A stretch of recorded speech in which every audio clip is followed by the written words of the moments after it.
Hey guys, welcome to Fanfic Fanatics. So in today's video we are gonna see, what if Deku battled against gods and had Harem? Part 2. Before starting, make sure to hit that like button and subscribe if you are interested in MHA fanfictions. This story is Ragnarok by Camdog 2. Now without wasting any more time, let's dive in. More than Hagen was confused by Raiden's opening move, with some questioning if he was just mocking the demon. There were a few that understood what the technique was, and even they were confused on it being used here. So it's called hand pocket? Gare asked Izuku, who nodded, having recognized it himself. Yes, to perform this technique, the user must hide their hands in their pockets. Then they make a surprise attack using one hand with quick precision. Izuku explained before placing his hands in his pocket. It may sound basic, and it is, but it's very effective. With it one can launch a punch, a chop, a slap, or any other kind of action which allows the user to keep the opponent guessing on what the user is going to do next. Izuku said while preforming the techniques he named to give an example. Also, it's a guessing game. The user tries to trick their opponent while the opponent has to guess what's coming next. Sounds like fun. Jack smiled in amusement while Chin nodded in agreement, her interest in technique also growing. Luby Yu just grunted. Hand pocket sounded like it would be interesting to face, but that's where her interest in the technique ended. So I take it, this is a technique he learned after coming to heaven? Izuku asked Brunhilde, with the Valkyrie nodding in confirmation. Still though, I'm curious on exactly how Raiden will use it. He can't exactly hide what kind of strike he's going to throw. Izuku said, his brow narrowed in confusion. Brunhilde just smirked. Just keep watching, Izuku. Watch as the final nail in the god's coffin is hammered in. Brunhilde instructed, confident that with this win, the gods will lose any of their remaining fighting spurt they had left. Finish this, Raiden to Miman. End this once and for all. Back down in the arena, Hagen had gotten over his confusion and was now frowning down at the confidently smirking Sumo. Well, are you going to attack, or do I get to go again? Raiden mocked, causing the frown to become a scowl. You seem pretty confident, human, but let's see if your skill matches your mouth. Hagen challenged, using his biokinesis to harden his arm before throwing a punch straight towards Raiden's head, fully intending to take it off. Bam, only to take a forced step back as Raiden gave a quick kick to the base of the demon's neck, staggering him. This was all Raiden need to unleash a barrage of attacks. A dozen strikes to the stomach, an uppercut strike to the chin, kicks to the arms before finishing it off with Jizo's embrace, where he grabs his opponent's head and smashes his own into theirs with all his strength. This brought the demon down to his knees, giving Raiden the perfect chance to preform a dropkick right to the face and launch the demon straight into the wall. And it seems that humanity has brought out another monster to fight folks, as Hagen was just sent flying into the stadium wall. Heimdall announced, getting cheers from the humans as the gods were already falling into deeper despair. How? That's it, Raiden. Crush that demon. They're not that strong at all. Chin laughed, remembering her own time with a demon. I can't believe Raiden was able to send Hagen flying too easily. Gare muttered before turning to her older sister. But I'm confused, why isn't Raiden fighting like a sumo if that's his specialty? Gare asked, because unlike Adam and Izuku, who had very flexible and vast fighting styles, Raiden was said to only have one. She remembered what Hild said about the champions having kept growing even after they died, but she still expected to see some sumo from a sumo. Brunhilde simply smirked. Oh sweet, innocent, naive Gare, do you really think I would let a one-trick pony, even one as strong as Raiden, onto my team? She asked with a giggle, not turning away from the fight while Gare turned back to watch, but had a final thought running in her head. Was the naive part really necessary? Raiden was grinning as he watched the demon pull himself out of the ruble, blood leaking down his face, and bruises already starting to form around his body, while Hagen letting out a low growl before rushing forward with a growl, as 4 blades grew out of his arm and charged forward and bringing it down on his head, as multiple humans were screaming at him to move, with only the sumo in attendance smirking in anticipation. Which is why they, along with Brunhilde and the champions, were the only ones not surprised why, instead of the blades cutting through the human's flesh, they bounced back as if they had clashed with another weapon. What the hell? Hagen muttered before getting launched, spinning through the air and once again crashing into the wall, and this time when the dust cleared, everyone could see a giant red hand slap mark in the center of his chest. From where he stood, Raiden smirked. Sorry about that, pal, but if you want to take my head, he stated before clenching his fist as power radiated off him. You're going to have to get through these muscles of mine first. He laughed as he charged forward. One day in the month of January 1767 in the province of Shinano, something inhuman was born. A farmer from Oishimura, Hanuman, and his wife Ken had come to the realization that their So Terukichi was already 2 years and 8 months old and yet was unable to walk. However, 1 week later, for the first time in his life, Terukichi stood up and broke his arms, his legs, and even his ribs. Was it his bones were weak? No, the little boy's bones broke because of the pressure of his very own muscles. If this continued, Terukichi would die because of his own raw power. In spite of this, the boy would not stop moving forward. Terukichi chose to not give up on himself. His ramping muscles held him down. Surely his own body was like a prison to him. It kept creating new muscles fibers non-stop. What kept his muscles from overgrowing was called 100 seals. Heijin snarled as he watched the human shot towards him before doing the same. The two meeting and immediately begun to trade a flurry of blows as the audience erupted into cheers for both sides. Take that demon down, Raiden. Put that human in his place, Heijin. That was easier said than done, as Raiden was either able to dodge his strikes or block them no matter what kind of weapon he created or how much he hardened the parts of his body he was attacking with. Heijin's next move was to produce 4 bones from his arm and in a spear formation before going for a downward spike to impale him, only for Raiden to flip back and landed on his hands only to deliver a powerful kick with the soles of both his feet, slamming Heijin into the ground. Not wasting a second, Raiden delivered stomp after stomp to the man's head, burying it further and further into the ground with the gods flinching at stomp. Yeah, you've got this, Raiden. Finish it and get us our 4th win. Gert cheered along with Zero as they saw what seemed to be the end of the 4th round. In their cheering, they didn't notice the looks of doubt and suspicion as they each gave each other a quick glance before turning back to the arena, each of them having the same thought running through their head. It's too easy. Luckily, Raiden seemed to realize this as well, as after the 10th stomp he jumped back as Heijin stood back up, realigning his bloodied face and a ruined jaw. Only for the demon with a bored look on his face to grab his jaw and reset it like it was nothing after giving a few test chomps, grinned in Stasificician. Well then, time to move on. Shank gasp of horror erupted from the humans as a great torrent of blood erupted from Raiden's chest caused him to instantly jump back and glance towards his opponent, finding him in the same spot only to have 2 of what looks like bladed whips sprouting out of each of his arms. Grinning, Raiden didn't hesitate as he rushed forward, being able to dodge the first 2 whips and redirect the last 2 into minor areas that wouldn't affect his performance. Getting up close and personal, he delivered another few punches to the demon's chest only for a right hook to send him flying, with the demon rushing after him, giving the sumo a chance to grab the god's head and wrap his legs around the demon's neck and trying a submission hold only for spikes to shot out of Heijin's back, this time sharp enough to price the sumo's king, forcing him to back off. And with that, our competitors are in a stalemate. A far cry of what we'd seen earlier, Heimdall noted, causing the gods to look on in hope with the humans were gritting their teeth. Damn, I knew that thing was holding back, but I thought Raiden could at least finish the job before the demon got serious. Brunhilde swore before trying to calm herself down. Still, it's too late to be concerned, she thought as a grin appeared on her face. Besides, Raiden hasn't shown all of his cards yet either. Heijin had shaped his arm into a serrated blade and charged forward, trying to turn Raiden into mincemeat with, but Raiden was able to tighten his muscles up to where the strike had barely nicked him before throwing the demon of balance. This was Raiden's opportunity to grab the demon by the horn and jam his thumb into the demon's left and gorge it before spinning the demon in the air before jamming his head deep into the ground before going to work delivering a plethora of blows from punches, jabs, stikes, slaps, kicks, focusing heavily on his right until he was sure the demon wouldn't be able to move it anymore and was about to move on to the left when the left arm pushed down on the arena floor, allowing him to free his head from the ground, unfortunately having lost his horns, which were still embedded into the ground. Raiden, seeing the condition his opponent was in, let out a chuckle. Well, big guy, don't you think it's about time for you to give up?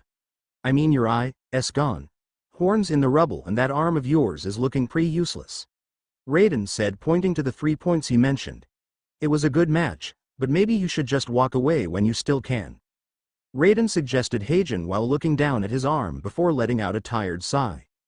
This seemed to be the point of no return for the gods. Hearing such a sound coming from the legendary Berserk was as good waving the white flag for the gods, who the majority had their heads hanging in defeat, After 4 of their strongest losing as if it was nothing against humans, they had given up hope.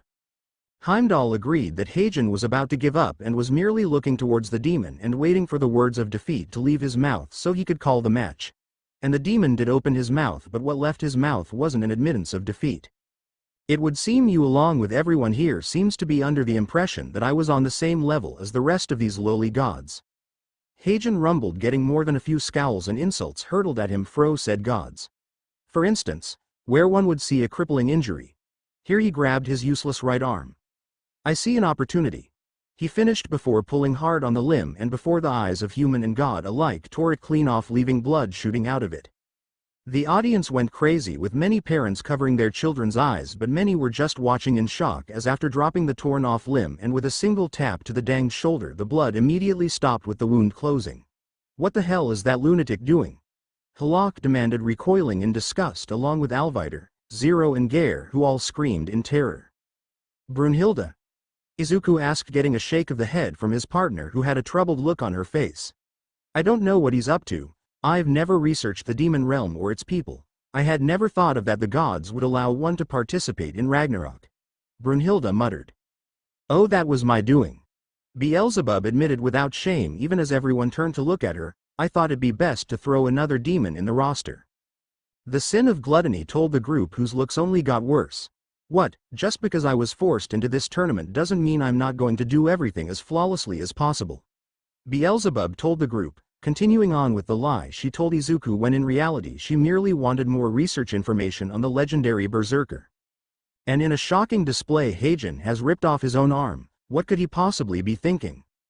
Heimdall questioned as he and everyone had their eyes locked onto the match as the demon bit down and grabbed his severed arm before giving it a few test swings. Hey, so that's your plan, to use that arm as some kind of weapon? What would you even do with it, Club Me Too? He was unable to finish as suddenly with a single swing he launched a massive strike of compressed air that was mere inches from his face.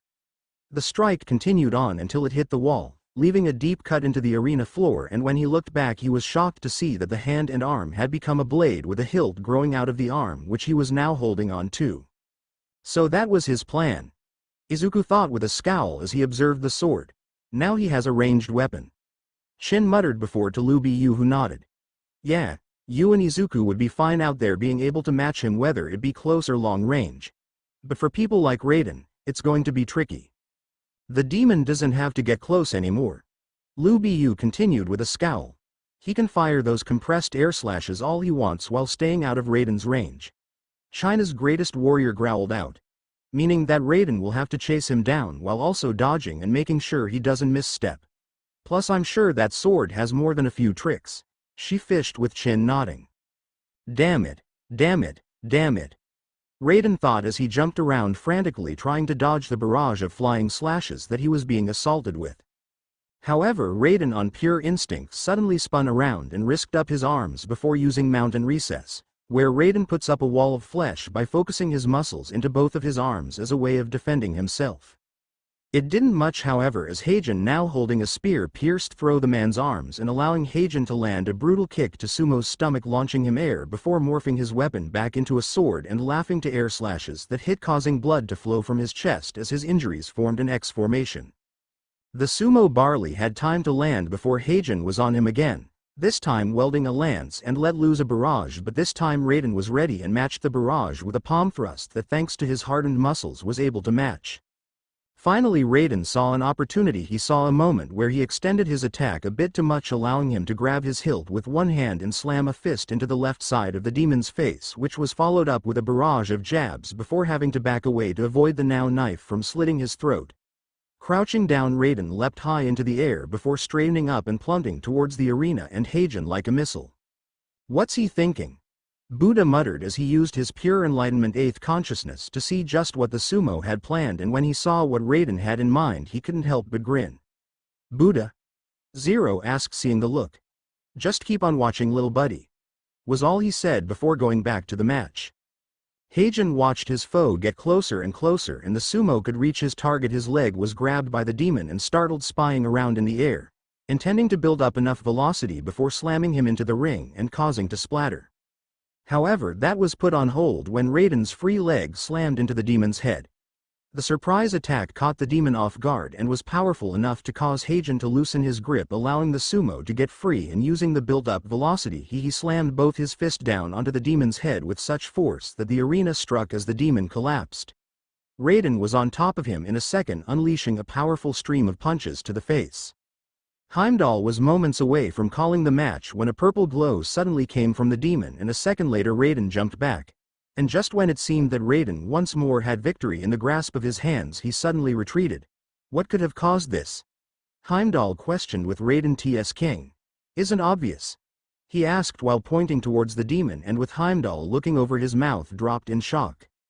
Everyone sat in shock as the demon's body was covered in the black flame and watched in shock as his wounds healed in rapid succession. And it seems that Heijen, who looked to be on death's door, had made a quick reverie. Heimdall announced with some foe, the gods gaining some hope in their eyes at seeing their current champion recover, while the human had no such luck. Now this, Beelzebub muttered, her eyes narrowing in suspicion. This could be trouble. She spoke out loud, causing those gathered to look towards her. And just why is that? Alvider questioned, getting a glance from the Lord of the Flies. Because to my knowledge no such technique exists. She explained, only to get a snort from the 10th Valkyrie. And that's such a big deal because? She asked dismissively. Because as one of the 7 deadly sins, 7 demon princes and head researcher of the demon realm, I make it my business to know just what kind of techniques demons, especially ones of legend such as Heijen, who I've worked close to and studied for eons. Beelzebub quickly explained, her mind already racing with plans and scenarios that she might have to implement in order to neutralize her little experiment. My Ashura will kill me, but until then I will not allow one of my projects to operate outside of my control. She thought, her eyes focused squarely on the match so she could study the new development. Up in the stands, Loki was also scratching her cheek in confusion. Never seen that before. What about you, Auntie? She asked. Odin's eye narrowed, keeping a very close eye on the new development. A healing factor, huh? Hercules scowled down at the demon. That would explain how he was able to rampage as much he was in Helheim. The hero turned god.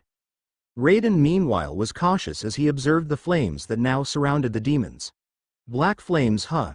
Any ideas of what those are exactly, Thrud? He asked his partner. No, even among the divine realm black flames are unheard of. The third sister answered, acting just as weary as her partner. However, to the confusion of all watching, raw flames vanished once all of the wounds on the demon's body, and was looking around with his now recovered 2 eyes as he stretched his now reattached arm. What's the deal? Those flames of yours only good for healing? Raiden asked, only getting a deep chuckle along with a head shake. No, and more than just. Raiden was taken back by sudden new and demonic voice. Unfortunately, this body can't handle the power of the Hellblaze, unlike my previous one in its current state. Heijen answered with the champions, Valkyries, those from the quirked world and more observant gods and humans picked up his previous one and current state comments. Still, there are things that this vessel is currently able to do. He told the sumo before wings made out of pure darkness appeared out his back before whirling around like a tornado. And Heijen, after healing himself with what he called the Hellblaze, immediately wrapped himself in a storm of darkness. What could he possibly be planning? Heimdall wondered as an ominous feeling covered the crowd, along with a feeling very few could identify, but those that did know it only felt more disturbed as they realized what it was. The overwhelming desire to flee. Izuku meanwhile had let out some of his conquerors, Haki, to surround the group and keep the effects at bay. So first it's black flames that heal the demon, and now the ability to conquer and manipulate darkness? He asked Beelzebub, who nodded. Indeed, everything before that has been seen and documented. The scientist confirmed. So that begs the question, when and how did he develop these techniques? She asked. Well, it looks like we're about to see more. Shin noted as she pointed down into the arena and showed that tornado was slowly dissipating. Come on, Raiden, you can do it. Izuku thought as he watched his teammate from the stands, knowing the sumo could still win this.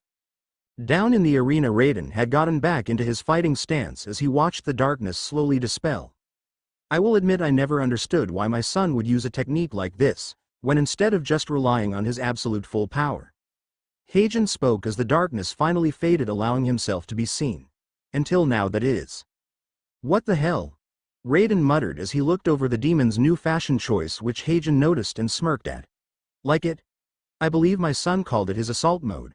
So now then, Raiden to Miman, Shall we start the next show? Line break.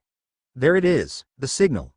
The figure setting at the monitor thought, having been waiting on the phrase, "Shall we start the next show?" since the beginning of the round to indicate when he should begin his part. Quickly typing into his computer, a message was soon brought up on the screen. Fog gates authorization authorize. Please select a gatekeeper. It requested while the masked figure typed in a name. Raiden Tamiman, name accepted, key transfer in progress. The computer authorized as a loading bar started to load. Meanwhile on the field a key appeared wrapped painlessly and harmlessly around Raiden's heart. Key transfer process complete. Fog gates will now rise. The computer authorized as all along the stadium doors and windows to the arena were soon covered in fog, blocking sight and sound of the arena. What the hell? Why's the fog gate going up? Halak demanded as the champions tried to get through the fog. Don't bother trying. It's impossible to breach that gate or enter the arena while the gates are up. Brunhilde explained, with the champions growing more and more confused. It's a security measure, in case the divine realm somehow comes under distress. It's in place so that once the gates go up, the only to breach it is by shutting it down manually or by killing the gatekeeper. Randgriz explained, with the humans nodding. Okay, so that explains what they are, but the question is, why have the fog gates been activated? Loki asked Odin, who spared the gates a single glance before focusing back on the match despite neither competitor having moved yet. What a one-tracked mind, she thought with an annoyed sigh, before glancing towards the crows. Any ideas from you two? She asked, only getting a shrug and shake off the head from the two. Helpful as always, she muttered, sarcasm dripping off her tongue. Oh well, it probably wasn't anything important anyway, probably just some overly cautious tournament grunt got worried about Hagen's assault mode and did this as a result. Loki shrugged and went back to watching the fight. It wasn't like she could go anywhere with the barrier up. Line break. All fog gates are stable for the time being. The figure observed the screens, thought, checking and making sure that all of the fog gates were in place and holding strong. When they were satisfied, they moved on to the main event. Typing quickly with each stroke of the key seemed to echo in their ears. They typed in the command that would complete their obligations. They only stopped when the screen showed its next message. Containment cells set to unlock and open. Do you wish to proceed it? The computer asked, and the world seemed to come to a halt for the lone figure sitting in the chair, looking towards the screen where it showed not only Hagen and Raiden but also the cheering humans and gods, completely unaware of what was below their feet. They then turned around and peered off into the darkness, seeing nothing, and the only sound in the room were the screams and yells of beasts and monster hidden in the darkness. Slowly turning around, he slowly raised their hands and noticed them shaking violently as if they were against what they knew would come next. Finally clenching their fist to settle their nerves, their hands went back to the keyboard and typed a single word. Yes. Line break. Man, there really is no way through that mist, is there? Izuku asked, having just tried using the hollow fruit's astral projection form technique to try and pass through, only to be shot back into his body. Same thing happened when he tried to pass through the wall with his through fruit as well as the stone fruit, and before that he tried to teleport to the other side using the door fruit and the op fruit, only for them to not even appear. So they were stuck there, no way to hear or see anything occurring in the arena. The cameras in the arena not even being accessible by any of the Valkyries or gods' divine phones, leaving them staring at nothing with no sound occurring except for Beelzebub, who was trying away on her phone trying to access any information she could on what was happening. And she must have found something too, if the confused hum that came out of her was any indication. What's the problem? Brunhilde asked, annoyed. She had no way of knowing what was happening during the match. Quite a lot if this little bit of information is accurate. The sin of gluttony answered as she showed the Valkyrie her phone. Apparently the gatekeeper is Raiden Tamiman. Beelzebub informed, only making those she showed more confused. I believe you said that the gatekeeper is the one who keeps the gates closed, and should they die the fog gates will fall, correct? Jack asked, confused as she went over what the Valkyries told her and the other champions when the gates first went up. Correct thought that still doesn't answer why. Get down. Beelzebub was suddenly interrupted when Izuku tackled her to the ground, and not 2 seconds later the wall was blasted apart with dozens of monsters flooding out of the hole. What the heck? Gare yelled, only to get yanked back by Randgriz, with Thor charging forward and with one swing of Mjolnir killed them, more than half of them, each one turning to the same green particles Zeus did as their lives ended. They didn't even get a chance to catch their breath as more of those monsters appeared coming from all directions. Sisters. Brunhilde shouted, getting a nod from the 3 Valkyries whose partners were present nodded, and the 4 Valkyries each started growing green before shooting towards their partners, bathing the hallway in green light. When the light died down, Brunhilde, Randgriz, Alvider and Halak were gone, each having created the best weapon suited for their chosen champion. For Lu Bu, Randgriz became a halberd, Jack a pair of gloves, and Chin Record a pair of shoulder plates. Like before, Izuku received no weapon, but he could feel Brunhilde merged with him and the feeling of endless energy that came with it. The green light gave the creatures pause, and that was enough for Izuku to launch a blast of fire from the flame fruit towards an entire group of them, burning and killing them instantly. This knocked the other monsters out of their stupor, with them letting out enraged cries and change. However, they didn't make it more than a few steps as they were slain mercilessly, either by Lu Bu's halberd, Jack who was wielding 2 scissor blades, or by Chin who had priest their brains using her Jujiato. Thor kept on swinging with her hammer, and while some did get close to Beelzebub, they were sliced into ribbons by an attack that was too quick to be seen. Buddha took out his staff and transformed it into its second realm. Animal realm. Horse-faced cannon. Nirvana, which took the form of giant spiked club capable of dealing massive blunt force, which he used to smash the monsters to pieces, while Zerofuku took out his misery cleaver and used it to chop those who came too close to pieces. Once the beat were dust, the group seemed to have a chance to breathe, though the Valkyries stayed in their Volunder forms so they wouldn't be caught unprepared. Seeing the danger pass, Gare came out of her hiding spot. What the heck was all that? What were those things? She asked frantically, with the champions having no idea. Those were just a few of my excrements. Beelzebub answered, causing the humans' heads to snap towards her. Seeing that she had their attention, Beelzebub decided to explain. Don't judge, I was asked to make them by the supreme god of each pantheon. Each pantheon were growing tired of sending out their forces to simply die on suicide missions, and came to me asking if it was possible for me to create expendable forces for them. With all they were offering, it would have been foolish of me to turn them down. The Sin explained once again, leaving out that she was creating them partly to see if one could kill her. Thor nodding, confirming the story, having been there with her mother when she made her first purchase of the monster soldiers. Still, that doesn't explain why they're running amok out here. Lu Bu grunted, hearing shouts, snarls and the sound of fighting in the distance. Actually, I might have an idea. Beelzebub said. You see, after the fog gates were put in, to guard the citizens, I also installed one more safety protocol, a last resort if you will. That in the occurrence that the last of the Divine Realm's forces fall, the monsters will be released and used to wear down the invading force with the civilians safely behind the fog gate. After the explanation, the group couldn't help but see the logic and reason behind it, even if it seemed to be falling around them. Still, that doesn't answer the question of why it's happening now. Gare said, with Jack shaking his head. Oh my dear, isn't it obvious with all the clues? She asked, only getting a shake of the head from a still confused Gare. What Jack is saying is that someone unleashed these monsters as well as lowered the fog gate, trapping the gods and humans inside until the monsters had surrounded the arena, and once the gates fell would lead to a massacre, the lies of which no one has ever seen. Izuku explained, having figured it out as well. This only seemed to upset Gare more. But that's not possible. No one would ever do something like that. Where's your proof anyway? Gare demanded, only for Beelzebub to pull out her phone and show Raiden's states as gatekeeper. This is all the proof we need. If this wasn't planned, be someone, why is the gatekeeper one of the 2 beings in danger of dying right now? The Sin asked, only for Gare to look down in sadness, unable to answer.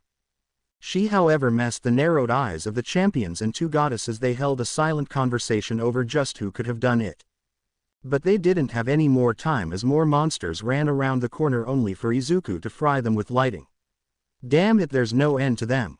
Izuku cursed as more and more monsters appeared, with the 5 combatants having to fight again. And we're also on a time limit now. Thor reminded them, known that once Raiden falls, so will the gate and the massacre will begin. Then we have no choice, we'll have to kill them all before that happens. Lu Bu stated, and while she wanted to believe that her fellow champion will win, each and every one of them had friends and family out there and couldn't risk it. I might have an idea on how to make that happen. Beelzebub spoke up. When designing them, I implanted each of them with a kill code, so I could shut them down clean and easy. We just have to get through to my lab a few floors down, where I can activate them from my main terminal. She explained, getting a nod from Thor. Leave that to me, she said, swinging down her hammer and slammed it into the ground only to get blasted into the ceiling. The four champions looked dryly towards Beelzebub as Thor slowly fell off the ceiling while the bug girl shrugged. Security protocol. Once the fog walls go up, the floors and ceilings are completely indestructible and will remain standing even if the walls collapse. She explained while pointing towards the hole. Which means we don't have to hold back. Lu Bu grin was full of bloodlust and they were about to start their mission with Beelzebub in the lead when the wall behind them blew apart, causing everyone to turn and ready to fight, only to see none other than Shiva holding a dying creature in each one of her hands. Damn it, I said move it. She yelled, breaking each of their necks with a squeeze, each one turning to dust before they hit the ground. It was then she noticed she wasn't alone and she was surprised to see them for a moment, especially Izuku. She muttered before shaking her head and rushing forward and grabbing Izuku by the shoulders. Listen, we've got to move, our families are in dangers. This caused Izuku to go wide-eyed. What? He demanded with Shiva nodding. Your little sister and my wives and son. They were all together last I saw them. She told the green-haired champion, who froze for 0.5 seconds before instantly blasting everyone away as a massive wave of power and hockey erupted off him before fading, revealing Izuku in his Ashura form. Where? He demanded with Shiva scowling. In the medical ring, clear across on the other side of the arena. She told them, knowing even with their speed and strength it would still take them a few minutes to get there. Izuku growled but kept himself under control, knowing if he went berserk he might end up killing innocent people who were stuck out here with these monsters. Well then, let's go. He roared, charging forward, Shiva right behind him and the other champions behind her. Hell-bent on making sure their families were safe no matter what it took. Line break. Back inside the arena, Raiden grinned as he took in Heijin's assault mode.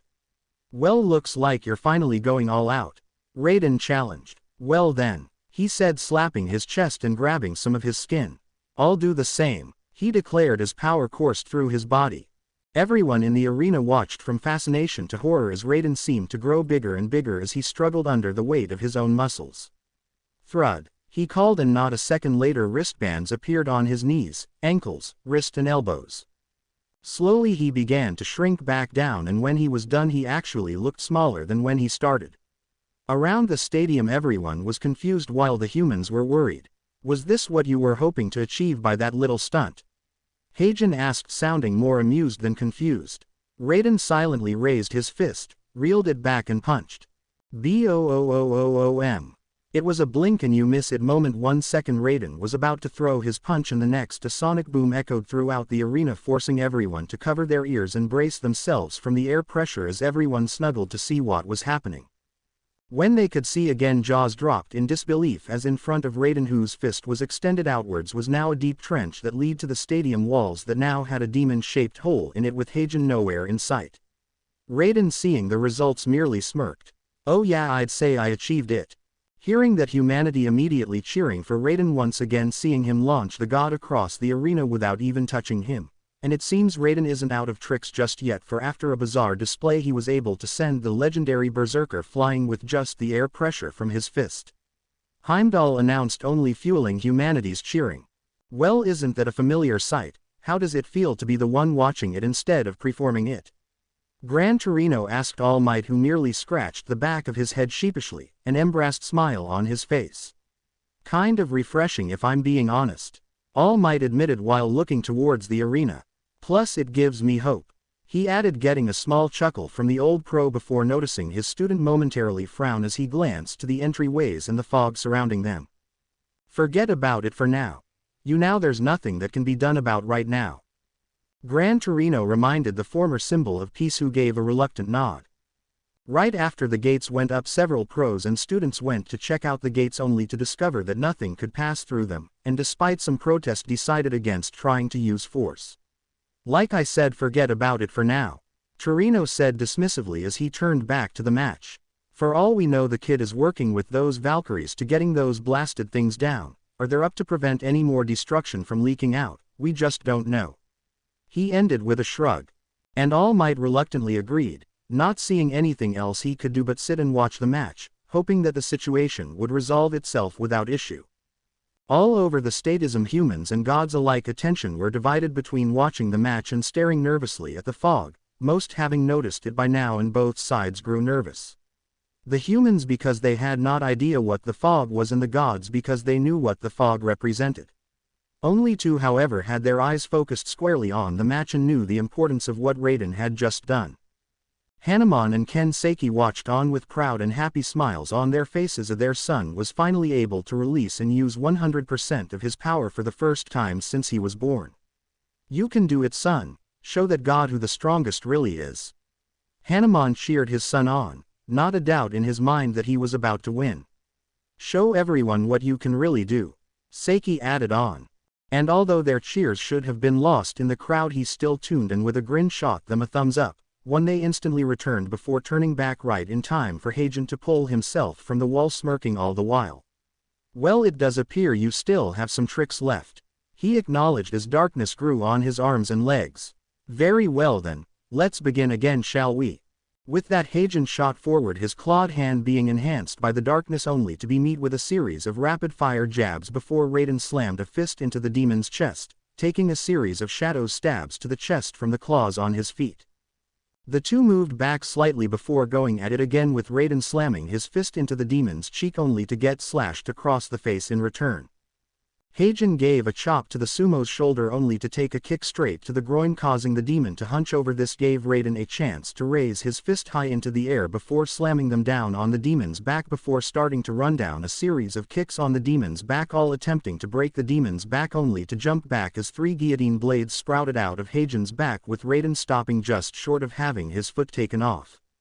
Standing back up, Heijen then sprouted guillotine blades all over his body before crouching down, with his legs started to bulge before his upper body shot forward at near blinding speeds, with Raiden barely dodging to the side only to get sliced across the chest when Heijen's arms stretched forward and allowing Raiden to get sliced. But the number one sumo wasn't going to let this go without punishment, and so grabbed the arm before it could be retracted and using all of his might nearly tore his arm off with the pressure he was using before stamping down on it, effectively removing it from the demon's torso. They didn't stay separate for long, however, as darkness shot out of his arm and grabbed onto the limb before it cloud fly back, dragging the sumo along with it, allowing Raiden to get in a vicious flip kick to the skull before jumping back. Snarling, Heijen got back to his feet before throwing his hands wide and covered them in darkness, with dozens of spears forming out of the darkness before shooting forward ready to impale the sumo, only for him to spread his arms wide and grab them all and then to break them off and impale Heijen with his own before grabbing Heijen's left arm and sending a kick to the demon's face, sending him flying while also tearing off his left arm in the process. Heijen barely had time to land before he launched himself towards the sumo, enlarging his right arm while creating an elongated whip-like sword from it, and twisted his forearm continuously to then release to create a massive black drill that's bigger than his body. Heaven-piercing demon drill. The humans were screaming for Raiden to move, but he didn't budge, only grinning even as the dust cloud that followed Heijen engulfed them, with many bowing their heads in mourning while others cried out for Raiden, desperately wanting him to somehow be okay. Ding! This sound rang out through the arena, confusing many, and it got even more confusing when Heijen seemed to be pushed back, his entire body shaking violently, and resumed to stop. From the dust, chuckling was heard. "Well, how'd you like it? My ultimate defense, I mean?" Raiden asked, coming into view as the use settled. "I call it ball." Raiden explained it from his position, with Heijen snarling and spinning his drill once more towards the sumo only for it to once again bounce off the human. "You might as well forget it, pal," Raiden warned with a grin. "Once I tighten my muscles, nothing gets through my defense." He challenged, only enraging the demon more, with his arm reverting back to its default form and started to swing widely at the sumo with his own remaining hand only for each strike to prove useless. And so Raiden waited for the perfect opportunity when he could throw his opponent off balance and end the fight once and for all. And that came half a minute later when a particularly sloppy punch came his way. Raiden parried it with ease, knocking the demon off balance and giving the sumo a chance to strike. Jumping to his feet, Raiden pulled his fist and charged forward before slamming his fist right in the middle of the demon's chest. Blast Core. A powerful punch which involves compressing all of his muscles to a single point in the center of his body and then unleashing it. Heijen was sent flying back, limbs flying off him as organs and blood flowed out of him like a river. Until finally he slammed into the wall with such force that it caused the entire arena to shake. And this is looking to be the end, folks. With his limbs and innards scattered across the arena. All we need know is a visual to confirm it, Heimdall announced, and the humans were already cheering while most gods just sat there completely lost and defeated while a few were already talking what the next match could be like. However, when Hagen did become visible, everyone could tell something was wrong. His body was lifeless and hollow like an empty husk with something festering and writhing in it before suddenly shooting out and into the arena. This turned out to be a writhing mask of darkness that twisted and spasmed until finally it seemed to be able to concentrate before slowly rising and expanding as it took a more humanoid shape until finally it stopped and everyone could what it had become. Everyone was watching horrified as the new figure looked around taking on his surroundings, even those from the quirked world. Principal Nezu. Eraserhead whispered with said the principal, narrowing his eyes. Stay sharp and be ready for anything. Was all the animal said, his tail standing straight up and his hair standing on end. Wwww, what the hell is that thing? Ares stuttered, his knees and legs shaking violently with Hercules staring down with narrowed eyes as his arms crossed, having a bad feeling about this. Oh my, Loki gasped from her seat before clapping excitedly. How surprising, she sang as she took in the energy that newcomer gave off before turning to Odin. Looks like Little Green isn't the only unique competitor in this little show. She sighed happily while Odin narrowed her eye in suspicion. Raiden was watching the newcomer with suspicion as Heimdall approached the mystery man. Excuse me, but only competitors are allowed in the arena. I don't know who you are, but you must leave immediately, he ordered, only getting a chuckle from the newcomer which confused the announcer. Luckily Raiden was happy to explain the situation. He does belong in this ring, he is Hagen after all. Raiden told the watchman before grinning at the other man. Or at least the one that's been controlling that puppet back there. Raiden continued, pointing to the body that by this point has almost completely vanished. So you got a name, big man, or should I just keep calling you Hagen? Raiden asked with the man chuckling. Hagen is fine, I've been going by it for millennia now. Besides, it makes no difference what a corpse calls me, Hagen stated, only to get a challenging grin from Raiden. Oh, is that so? Well then let's see what you can. He never finished as Hagen suddenly appeared behind him, and before the sumo could even turn, 5 large slash marks appeared on his back with blood spraying everywhere before his erupted in hellblaze that quickly formed a blade and sliced off one of Raiden's arms before launching him back with a blast of the inferno. Humanity watched in horror as Raiden's back hit the wall, only to snarl as he shot back up covered in blood and burns. Thrud, you might want to separate from me, I don't think this guy is going to accept a surrender. Raiden offered, only for his partner to completely deny his request. I promised myself that when I found the man I loved I would stand by him to the very end, and I intend to keep that promise. Thrud swore, getting a chuckle from the sumo as he raised his remaining fist. Well then I guess there's no changing your mind, he thought before launching himself forward. Let's go wipe that smug smirk off that bastard's face, Raiden thought, pulling his fist back while readying another blast core and aimed it straight towards the demon's face, who still had a confident smile as the sumo approached, and once Raiden was mere inches away the demon slowly raised his hand. Full counter. And like that Raiden was lunched back, his rib cage destroyed and his arm was blown back as he and Thrud were forcibly separated as the two slammed into and buried deep into the stadium wall, where they remained breathing but unconscious. And with that I declare the 4th round of Ragnarok, the final battle between God and man, over, and the winner is Hagen of the gods, Heimdall announced to a dead silent crowd as both God and man were quiet. And then the laughter started. It started with one god and then another, as one by one the gods started to slowly snap out of their shock and cheer in victory for the first time since Ragnarok began. Only it wasn't normal celebrating, it was that of broken and demented beings, ones that were on the verge of complete madness. Do you see that, you wretched things? Do you really think you mongrels could actually win? One god laughed hysterically. Now you know your creators and betters can really do. Bow down until your heads hit the dirt. Give us the respect we deserve and worship us. Offer your worthless bodies and souls to us. Just 6 more wins and you wretched creatures well get what you deserve. Humanity was complete silent throughout the jeering as the gods yelled verbal abuse at them, while the few gods that retained their sense was watching the scene with disbelief and disgust. Well, we finally got a win. Loki muttered, floating in the air as she stared down at the arena with a seeming bored expression before T.S. King at the way the gods were acting before shaking her head in disgust. Yosh! That sudden cry was followed instantly by the ground shaking, causing the gods to turn and see the sumo once again on their feet with Onogawa Kisaboru and Tanikaze Kajinosuke in the front. Yosh! This time with their other leg. Yosh! A left-handed palm strike this time. Yosh! A right-handed palm strike. As this continued, the rest of humanity seemed to snap out of their stupor and start cheering Raiden. That was amazing, Raiden, you almost had him. Thanks for trying so hard, we couldn't ask for more. You'll get him next time for sure.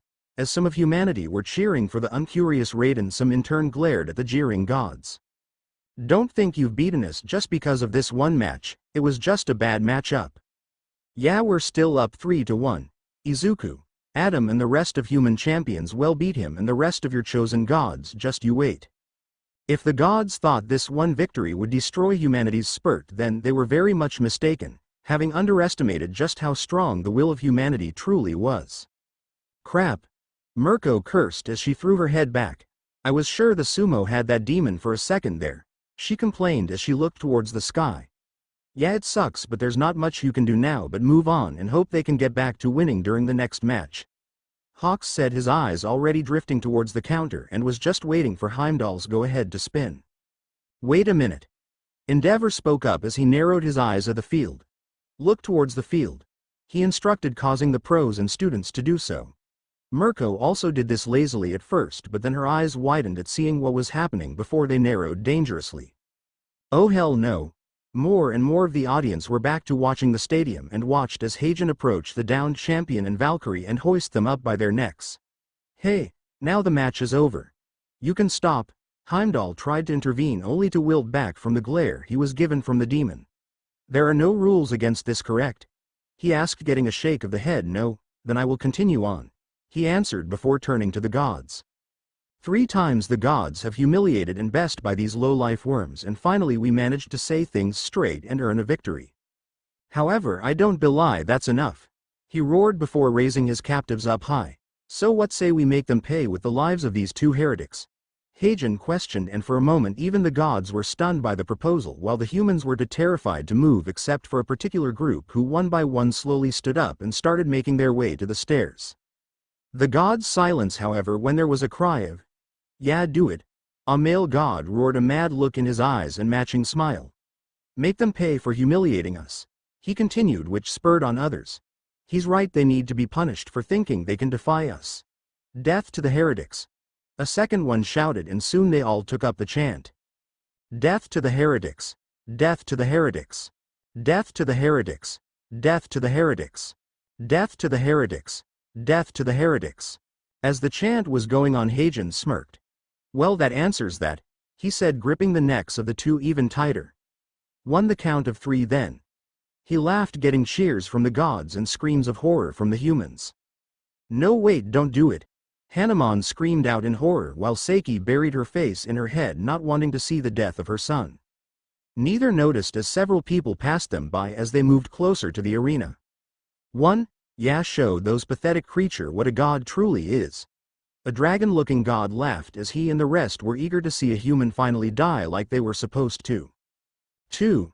Damn it, you damn monster, stop it already. Onogawa shouted as he, Tanikaze and the rest of the gathered sumo looked like they were about to jump into the arena to help the greatest sumo. 3. Heijen smirked murderously and was a second way from breaking the mongrel's neck when he was suddenly driven face first into the ground. Luna fall. Mirko smirked while Ryukyu in her dragon form caught Raiden and Thrud and carried them over to the edge of the arena where the rest of the heroes had arrived, not wanting to stay in the stands and put the onlookers in any danger. The dragon hero dropped them in front of Recovery Girl, who instantly went to work on healing the 2. How bad are they, ma'am? Ochako asked, watching the nurse look them over while being helped by Shinso and All Might. With them were Kosei Tsuburaba, Juzo Honanuki, Kojira Bondo, Tsuyu Osui, Momo Yaoyorozu, along with Ectoplasm, Snipe, Death Arms Majestic and Crust. Having stayed behind while the rest of the students' pros focused on stopping the demon who had dug his head from the dirt. Not good. The Valkyrie is hardly injured, but she's completely exhausted while her partner is too injured and tired for me to be able to do anything here," she said while using what medical supplies Momo created with her quirk. Everyone else decided to keep the monster busy the best they could while the gates were still up. "So how long do you think it's going to take?" Rumi asked as she, like everyone else, had their eyes glued to Heijin. "Probably until either whoever's working with drops it themselves or is stopped." Edge Shot muttered, knowing that something like this couldn't be done by just one person, not even a god. "Hopefully Midoriya's already on his way there." Eraserhead spoke up, putting up his goggles to shield his eyes while knowing his problem child is already on the way to the problem if not already dealing with it. "Well, until then we better keep this creep busy," Fat Gum exclaimed while clenching his fist. "Yeah, and it looks like we've got a small break at least," Hawks said, pointing to Heijin, who was getting back to his feet and noticed a single drop of blood dripping from his forehead. "Looks like we won't have to worry about any invulnerability at least," he muttered under his breath, knowing this was nothing short of a miracle considering they had no one who could use the power Izuku used to hurt Thor without a Valkyrie, and they did have was out of commission. Through all this, Heimdall decided to start commenting again, and it appears those from the same world as Izuku Midoriya has entered the arena with the intent to save Raiden. He announced, causing humanity to scream their support for the heroes, none more so than the Sumo and Raiden's parents, who gained hope that the Sumo might just live. Heijin meanwhile wiped the drop from his head and looked at it, disappointed but not unexpected. Well, it appears that the integration wasn't complete after all. He sighed before looking down at his hands before smirking as godly power radiated off them. "But I got what truly wanted, so it hardly matters," he admitted before looking up at the gathered heroes. "I give you all a single chance, move aside or join those two in Niflheim," Heijin warned while pointing towards his now former opponents. He got his answer when a blast of fire rocketed towards him, and with a flick of his wrist a blast of wind pressure met the fire, causing the fire to die out almost instantly, revealing a scowling endeavor. "A tempting offer, but sadly one we must decline," the new number one said, already igniting his fist in fire while Mirko smirked and shot forward, her legs raised in preparation. "In other words, you can take your offer and shove it up your—" She was unable to finish as Heijin grabbed her leg and flung her into the wall, which she braced herself for and was able to bounce off of and land on her feet, still smirking. "Well, you get it." And with that she charged, followed by all the remaining heroes, not helping Recovery Girl, hell-bent on defeating or at least stalling the demon until the fog gate goes down and they could get Raiden away from the demon, all the while the side of humanity cheered the heroes on as they rushed towards the demon, who watched them approach with narrowed eyes and inhuman grin. "So be it. Line break, damn it, this is taking too long and we're so close too." Izuku cursed, launching another Kong gun down the next corridor, killing the next horde of creatures that were barreling towards them. The group had finally made it until the medical wing was just a few turns down the hall, but it seemed that the monsters were never ending at this point. Beelzebub looked around and nodded. "Agreed. Well then, let's move things along," she muttered, the sclera of one of her right eye becoming black while the iris become a deep blood red as four tails seemed to sprout out of back and point towards the monsters.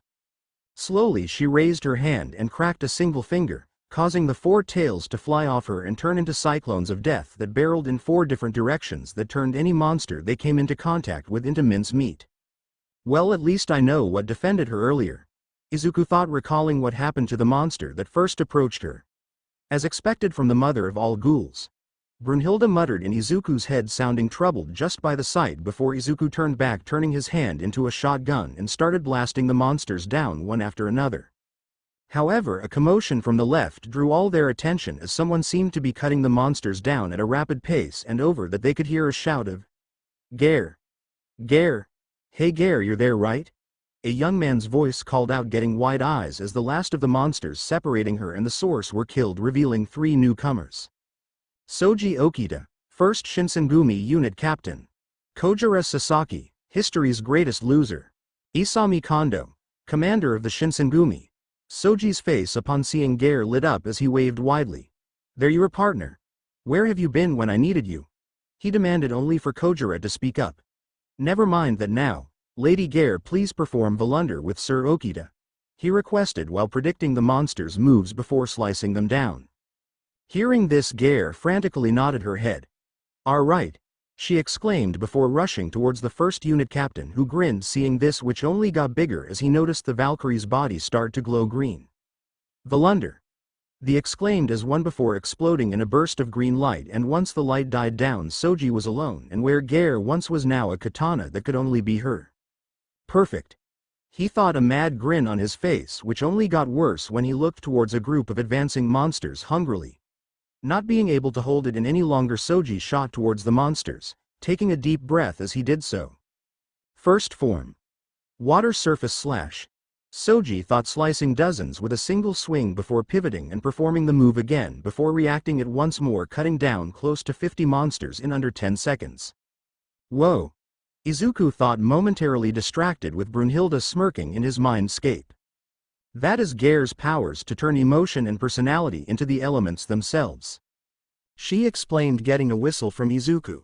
Before turning to Isami, who was batting them away the best he could, but without some kind of divine weapon he couldn't actually hurt them, let alone kill them. Beelzebub noticed this too and dug into her pocket before throwing it towards Isami, the object growing and growing until by the time he caught it now resembled a giant butcher knife.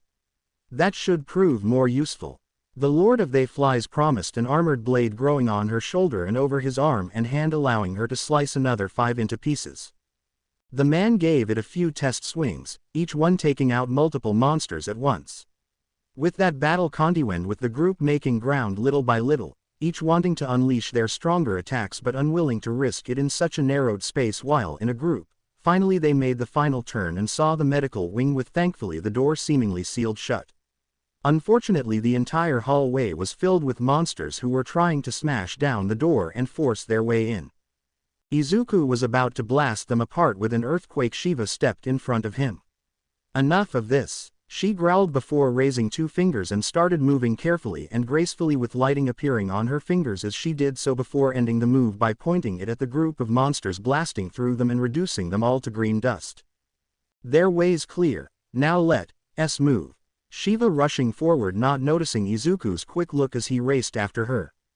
So that was Shiva's bending dance, huh? Izuku thought, having been told about it by Brunhilde. Yes, with it she can bend the elements to her whim, it's her greatest technique. Brunhilde acknowledged with narrowed eyes before focusing back on the issue at hand and making it to the door, where she was just about to start pounding on it when it suddenly opened. Not ones to question good things, the group raced inside with the door locking and sealing behind them as they did so. Big brother, Eri shouted, rocketing towards Izuku, who caught her easy, finally dropping out of Ashura mode and hugging his little sister tightly, which she returned. Eri, thank goddess you're safe.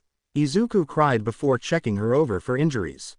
Are you hurt anywhere? He asked frantically, only to breathe out in relief when she shook her head. Nope, Mr. Adam and Big Sister kept me safe, she promised, with Izuku relief turning to confusion. Big Sister? He asked, causing the girl to nod happily and point to Poseidon, who was flicking blood of her trident. Yup, she said she's going to marry her, so that makes her big sister. Eri explained, beyond happy to get another sibling, that she missed Izuku's nervous expression, and although she couldn't see it, Brunhilde's furious expression. Going to have to deal with that later, he thought before looking around, notching the remains of green dust. Eri, did anything get in here? He asked, causing the girl to nod and point to the floor where a staircase had appeared since the last time he was here. At least I know how Beelzebub snuck in here now, Izuku thought before turning to the group. Okay, what now? Soji asked, looking around, not seeing anything to fight at the moment and as confused as the rest of them on what to do. Oh yes, that's correct, you weren't there when we discussed this. Well, to put it simply, if we can get to my main terminal, I can activate a self-destruct device I've planted in their heads and kill every monster currently free, as well as drop the fog gate. Beelzebub explained quickly before pointing down to the new staircase. And we even have a shortcut that will take us directly there, she explained, getting wide eyes and grins from those gathered. Well, alright, let's move. The first unit captain cheered and about to jump down the stairs before Isami grabbed him. Not so fast, I don't think she was done yet, he instructed, getting a nod from the Sin. Indeed, and what I was about to say is that since we do have some non-combative, we should leave them along with some guards here to ensure we aren't caught in a pincer attack. Beelzebub explained, getting nods of understanding. So who's going? Shiva asked, her arms crossed as she stood with her family. A small team would be best. 6 at most, including me. The other 5 being Izuku, Lu Bu, Soji Okita, Poseidon and Jack the Ripper.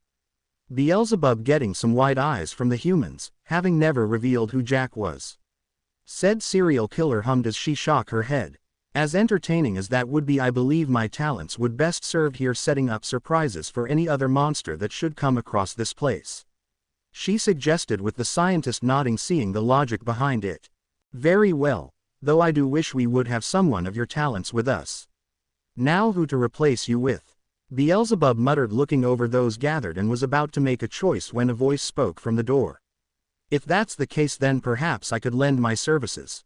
The door opened to reveal none other than Hermes standing there, a pleasant smile on her face, and behind her was a large group of humans and gods, all looking beyond terrified.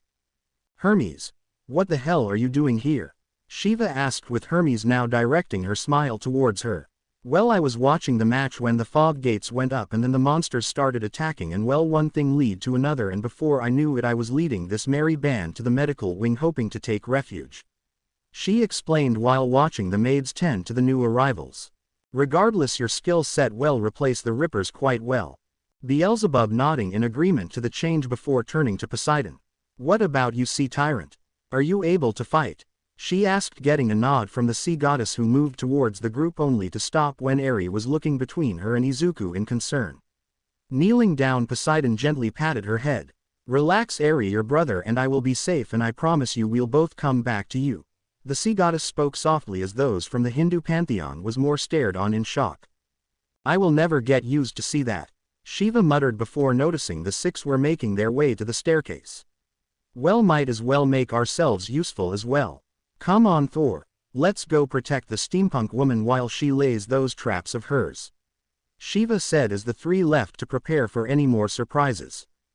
Good luck, Adam told them, flashing them a thumbs up, which the humans returned before descending down the staircase to end this horror show once and for all. Line break. Damn it, this is getting us nowhere, Endeavor thought furiously as he aimed another flash fire fist at the demon, on for it to once again be reflected back at the heroes, due thanks to Heijin's full counter forcing the flame hero to dodge. It quickly became obvious that this was going to be a defensive battle when Heijin proved to be able to either take or reflect the hero's assault with little issue. But that didn't deter the heroes at all. In fact, it seemed to only encourage them, as proven when Tetsu and Kirishima both charged once again at the demon, their quirks on full display, with Kirishima going into his unbreakable form with the intent on pummeling Heijin. Unfortunately, all the demon did was backhand Tetsu away and grab the red head and whirl him in the air before tossing him towards one of the rushing groups, but was caught by Kendo, whose hands were thankfully uninjured due to Eijiro deactivating his quirk before he was caught. While this was going on, Katsuki, Shoto, Iida and Gang Orca were charging. Now, as we discussed, Orca advised getting nods from the three, even Katsuki, who knew this was no time to argue as they executed their plan. Gang Orca started things off by firing off hypersonic waves towards at the demon as the three boys separated. This did little more than annoy the demon, but his attention was the sound of a charging engine. Recipro Turbo, Iida declared, boosting his speed for the next 10 minutes before charging forward and going for a kick. Heijin, however, just snorted. How foolish, he muttered, raising his hand ready to defect the attack on for Katsuki to appear right behind him. Die, you bastard, Katsuki roared before firing a AP machine gun set to hit at the same time as Iida's kick. However, this had all been part of the plan, with Gang Orca distracting the demon, which allowed the boys to get in position, and then having seen Heijin raise a hand every time he had used full counter planned on having Iida and Katsuki take up both arms so Shoto could get in and fire off his own flash fire fist right after Heijin's full counter was activated and laughing the two boys away. The plan came to a screeching halt, however, when instead of full counter, Heijin let loose a torrent of hellblaze directed towards Katsuki, who let out a scream as the fire engulfed him. Bakugo, Iida yelled in horror, only to then scream in pain when a blade of darkness shot out of Heijin's wrist and severed Iida's leg before Heijin grabbed the boy by the slammed him into the ground and raised his foot to smash him into paste. Flash fire fist, only for a wave of fire to slam into his back, forcing the demon a few feet back and away from the teen, who was quickly grabbed by Dark Shadow and moved to Recovery Girl and placed next to a now severely burned Katsuki, who was thankfully free from the fire thanks to 13, who used her black hole quirk at the lowest setting to suck in the flames. Heijin turned to find the one responsible, only to see Shoto standing there breathing heavy flames still dancing around him. Snorting, Heijin raised his hand, a ball of hellblaze in his hand, intending on killing the young man. Power, only to take an uppercut straight to the chin, courtesy from a now naked Mirko. Growling at the interruption, he was about to strike the blonde teen, only for to hear Najire flood, followed by a spiral waterfall of energy to slam into his back, slamming him to the ground. Great work, brats, now move. Mirko ordered, jumping high into the air before falling like a meteoroid towards the demon before firing off a fury of those kicks that to her satisfaction were now leaving bruises here and there. Now actively growling, Heijin pushed himself up and tired to swipe at the rabbit hero, only for a giant dark shadow to grab and wrap itself around Heijin and raised him into the air. Now everyone with long-ranged capabilities attack. Endeavor ordered, with dark shadow shifting every so slightly to make it easier for the attacks to land while keeping the demon's arms pinned. An attack they did as everyone who could unleashed a long-ranged attack.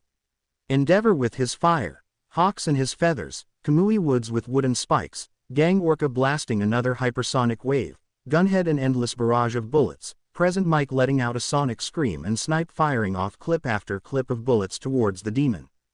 And it wasn't just the heroes, the students got in on it too. Yuga fired off his laser beam for as long as he could withstand the pain, Mina a seeming fire hose of acid, Denki focused his lighting into his finger and fire it at the demon. Shoto was firing off another wave of fire, and Momo, using the lipids she had left, created a cannon of all things and fire cannonball after cannonball. Pony kept impaling the demon with her horns as Manga was launching different words at the villain such as zap, freeze and burn, with each giving off the effect that the name pronounced as Rin fired off scales at a rapid fire rate, while Nahair was firing energy waves at the demon's exposed back. I didn't think the heroes could this ruthless. Mr. Compress noted with a tilt of his hat, more than a little unnerved by the ruthlessness that the heroes were showing. Dobby just laughed. Then this is an eye-opener, Compress. We may call ourselves villains, but there's one more ruthless than heroes. Dobby said, his eyes focused squarely on Endeavor and Shoto. Once the barrage came to an end, Eraserhead turned to Fumikage. Drop him. The teacher ordered, getting a nod from the teen who ordered his quirk to let him drop. However, the demon didn't even make it to the ground as Yukio suddenly flew over and grabbed him in her dragon claws and dug him across the walls of the stadium before throwing him to the group, where he was met with a kick to the neck by Rumi, followed by a barrage of punches from Mezzo, Kendo, Tetsu, Shoji, Eijiro, Sato, and Miro, while getting a tail whip from Ojiro and slashes from Kamakiri. And then the pros had their turn. Beachinist used Blackout Bind to try and suffocate the demon, while Edge Shot used his Spiral Spear hand to paralyze the demon, allowing for the rest of the heroes to finish the job. And they didn't disappoint with triple team from Gang Orca, Shizuto and Fat Gum, who delivered each of their strikes in the same place, putting the pressure further on the demon's ribs. Ectoplasm, Death Arms, Eraserhead, Fourth Kind, Gran Torino and Hound Dog went next, using ectoplasm clones. They aimed for his arms and legs, forcing him once more to the floor before a shadow loomed over him, and looking he saw Mirko high in the air, a crazed grin on her face as she once again fell to the stadium. Nighty night, she laughed before landing squarely on Heijin's back, causing the entire stadium to shake violently. Hey, and that's that. The rabbit hero laughed before getting down off the demon. Good thing we can't kill these guys so easy. She laughed as went to join the other heroes and students, all the while grinning at the cheering humans and taking in the stunned and terrified looks of the gods. Heimdall was about to say something to calm down the crowd when a groaning caught everyone's attention, and forcing their looks to Heijin, who was back on his feet, and his groans turning to chuckles as to the disbelief and horror of everyone. His wounds began to heal as his power seemed to skyrocket. Seeing the looks, Heijin smirked. Ah, crisis. The ability to constantly increase one's power while taking damage. He reveled, absolutely reveling in the looks of horrible realization on the heroes and students' face. And now then, I believe it's time to end this little game of ours. Heijin suggested, causing the heroes to tense as Heijin raised his hand. Revenge counter. And like that it was over, as a massive light engulfed the entire arena, blinding the arena and forcing everyone watching to shield their eyes. And once they could see again, the humans were horrified to see the state of the heroes. Bloody, bruised and several missing limbs. It was a miracle to see that somehow, by some miracle, they all managed to survive. There were only 5 left conscious in the arena. Ochako, Tsuyu, Tetsu, Ajiro and Crust were the only ones still able to stand and were all limbing their way to stand in the front to defend their allies. Weakly Ochako looked over Crust. "Thank you, sir, for defending us with the others," she said, having seen Crust as well as Ectoplasm's clones rush forward to defend everyone the best they could. "Think nothing of it," Crust said, trying to keep his balance. "I was merely doing my duty as a hero," he told her before looking back to take in the state of his fellow heroes only for his eyes to widen. The fog gate was gone. The students noticed this too and their eyes widened at the implications. "Alright, students, here's the plan. As quickly as you can, I want you to move everyone out of the arena and down that hall to safety. Start with Raiden and the Valkyrie and then your fellow students and then the pros. I'll buy you as much time as I can," Crust ordered, and no arguing. He shouted as he saw them open their mouths to do just that. Heijin meanwhile was smirking in amusement. "Do you honestly think it wise to discuss your plans in front of the enemy?" he mocked as Hellblaze covered him. "Very well then, I shall end this here and now. It seems not everything's going according to plan," he muttered, annoyed as a massive hellhound appeared above them, howling and snarling much to everyone's terror. "Ill hound," Heijin announced, smirking evilly down at the terrified heroes. "Goodbye, little heroes, you put on an amusing show," he told them, and before snapping his fingers. Boom! The entire arena suddenly shaking brought everything to a stop, as gods and humans alike were able to snap out of their fear and look for the source, and making them more terrified when they noticed the fog gates down and saw the hallways in ruins. Boom! It came again, and even Heijin was confused, not having a clue what the cause could be, while the heroes were looking around nervously. Boom crash. This time the source became obvious as a fist, bigger than any have ever seen, smash through the stadium floor before being pulled back down below. People didn't even have time to blink when another snarling sound came from the recently created hole as pair of glowing red eyes emerged from the darkness as a monster made of shadows shot out of the hole, its sizes making the evil hound like tiny in comparison and making it easy to eat and sallow as everyone finally got a good look at the beast. The gods screamed at the sight of such a horrible monster, and the humans were about to join them when they noticed three figures riding the top of the beast head, and when they recognized them, tears of joy and smiles of relief made their way to the humans' faces as they began to cheer wildly. None more so than those in the arena, with Ochako being the speak. Deku. Line break. Several minutes before. "It's not much further now, it's just past that door," Beelzebub told the group as they were cutting down more of the stronger monsters. Finally, Izuku thought shooting lightning from his fingertips and incinerating the ones closest to the door, while Poseidon fired off an amphitrite slicing through the rest that were in the way, allowing them to make their way to the door. "Hey Izu, looks like we've got some stagglers." Soji pointed at towards some of the monsters that must have been hidden behind the various machines in the room. This was quickly remedied when Izuku launched a quake punch towards them, destroying them and the machines in the process. "Sorry about that, Beelzebub," Izuku told her, getting a shrug in return. "It was all outdated, I was planning on scraping them anyway," she explained quickly, her attention ahead of her as they group of six made their way through. The room, however, was different than the ones before it, however, as it seemed to be spotless as opposed to the others that were filled with evidence that mounters had been rampaging through it. In fact, it was almost complete, empty save for the terminal chair and the lone figure standing by the chair facing them. "So you were indeed the one helping Heijin?" Beelzebub asked, shaking her head in disappointment. "I must say I expected better out of you, especially out of last time," the scientist explained, only to get a scoff from the figure. "We are gods, Beelzebub, were not exactly known from learning from our mistakes." They shot back, with Hermes and Poseidon's eyes widening, one in shock, the other in disbelief. "That voice, it can't be." However, nothing else could be said. The figure was suddenly lifted into the air, their robotic body twisting and bending as one by one each limb was torn from their body, until finally even the head was torn off. This was thanks due to Izuku's magnet fruit before lifting the other four limbs and aimed to impale him through the head, only for a portal to open and demonic arm to block them as it grabbed them head and started pulling it towards the portal. The figure, seeing this, sighed. "Well, it seems our time together has come to an end," he said, getting closer to the portal. "I thank you for all you did for me, Beelzebub, and I look forward to seeing you all again in the near future. Especially you." Here the visor opened, allowing everyone to see the figure's true face. "Sister," he said before being pulled fully through the portal, leaving two stunned goddess behind. Adamas. Poseidon muttered in shock as Beelzebub moved over to the council and quickly typed in the kill code. And here we go. Beelzebub activating it, and all over the stadium each and every monster suddenly became nothing more than green dust. With that done, Beelzebub was quick to drop the fog gates, allowing people to enter and leave, and also for everyone to see into the stadium via the cameras. And once Beelzebub saw the stadium, her eyes widened slightly. "Izuku, you might want to see this," she called out, causing him to rush over, and once he saw the state of his friends, a furious expression came to his face. "Where on this level would put us directly under the field?" he asked, causing Beelzebub to point towards the door.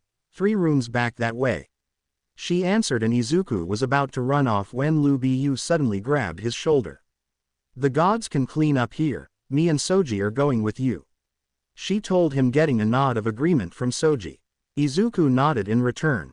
"Well then let's move." Line break. "Deku, what's been happening?" Exclamation mark. "What's going on?" Ochako asked frantically, seeing the humans in front of her dirty and had a few light wounds and could even see some of the destruction from the monster attacks from where she was standing. Izuku did his best to counsel the girl. "I'll explain everything later, but for now please go with them and get yourself checked out," Izuku pleaded as he pointed towards the medical maids who had come rushing in to get everyone help. Ochako still looked unsure but nodded, seeing the reassuring smile on Deku's face, allowing her to go with the maids along with the rest of the conscious heroes, leaving the demon alone with the 3 champions. But not for long, because as suddenly there was a loud boom as something landed in the arena, revealing itself to be Hercules and Ares, who were walking up to stand by Heijen. "No, this ends right now. I cannot allow this to go any further. I will not allow this injustice to continue," Hercules declared, getting a glare from Izuku and looks of confusion from Lu Bu and Soji. "Oh yeah, and what about when my fiends were fighting for their lives as well as Raiden's when the fight was over?"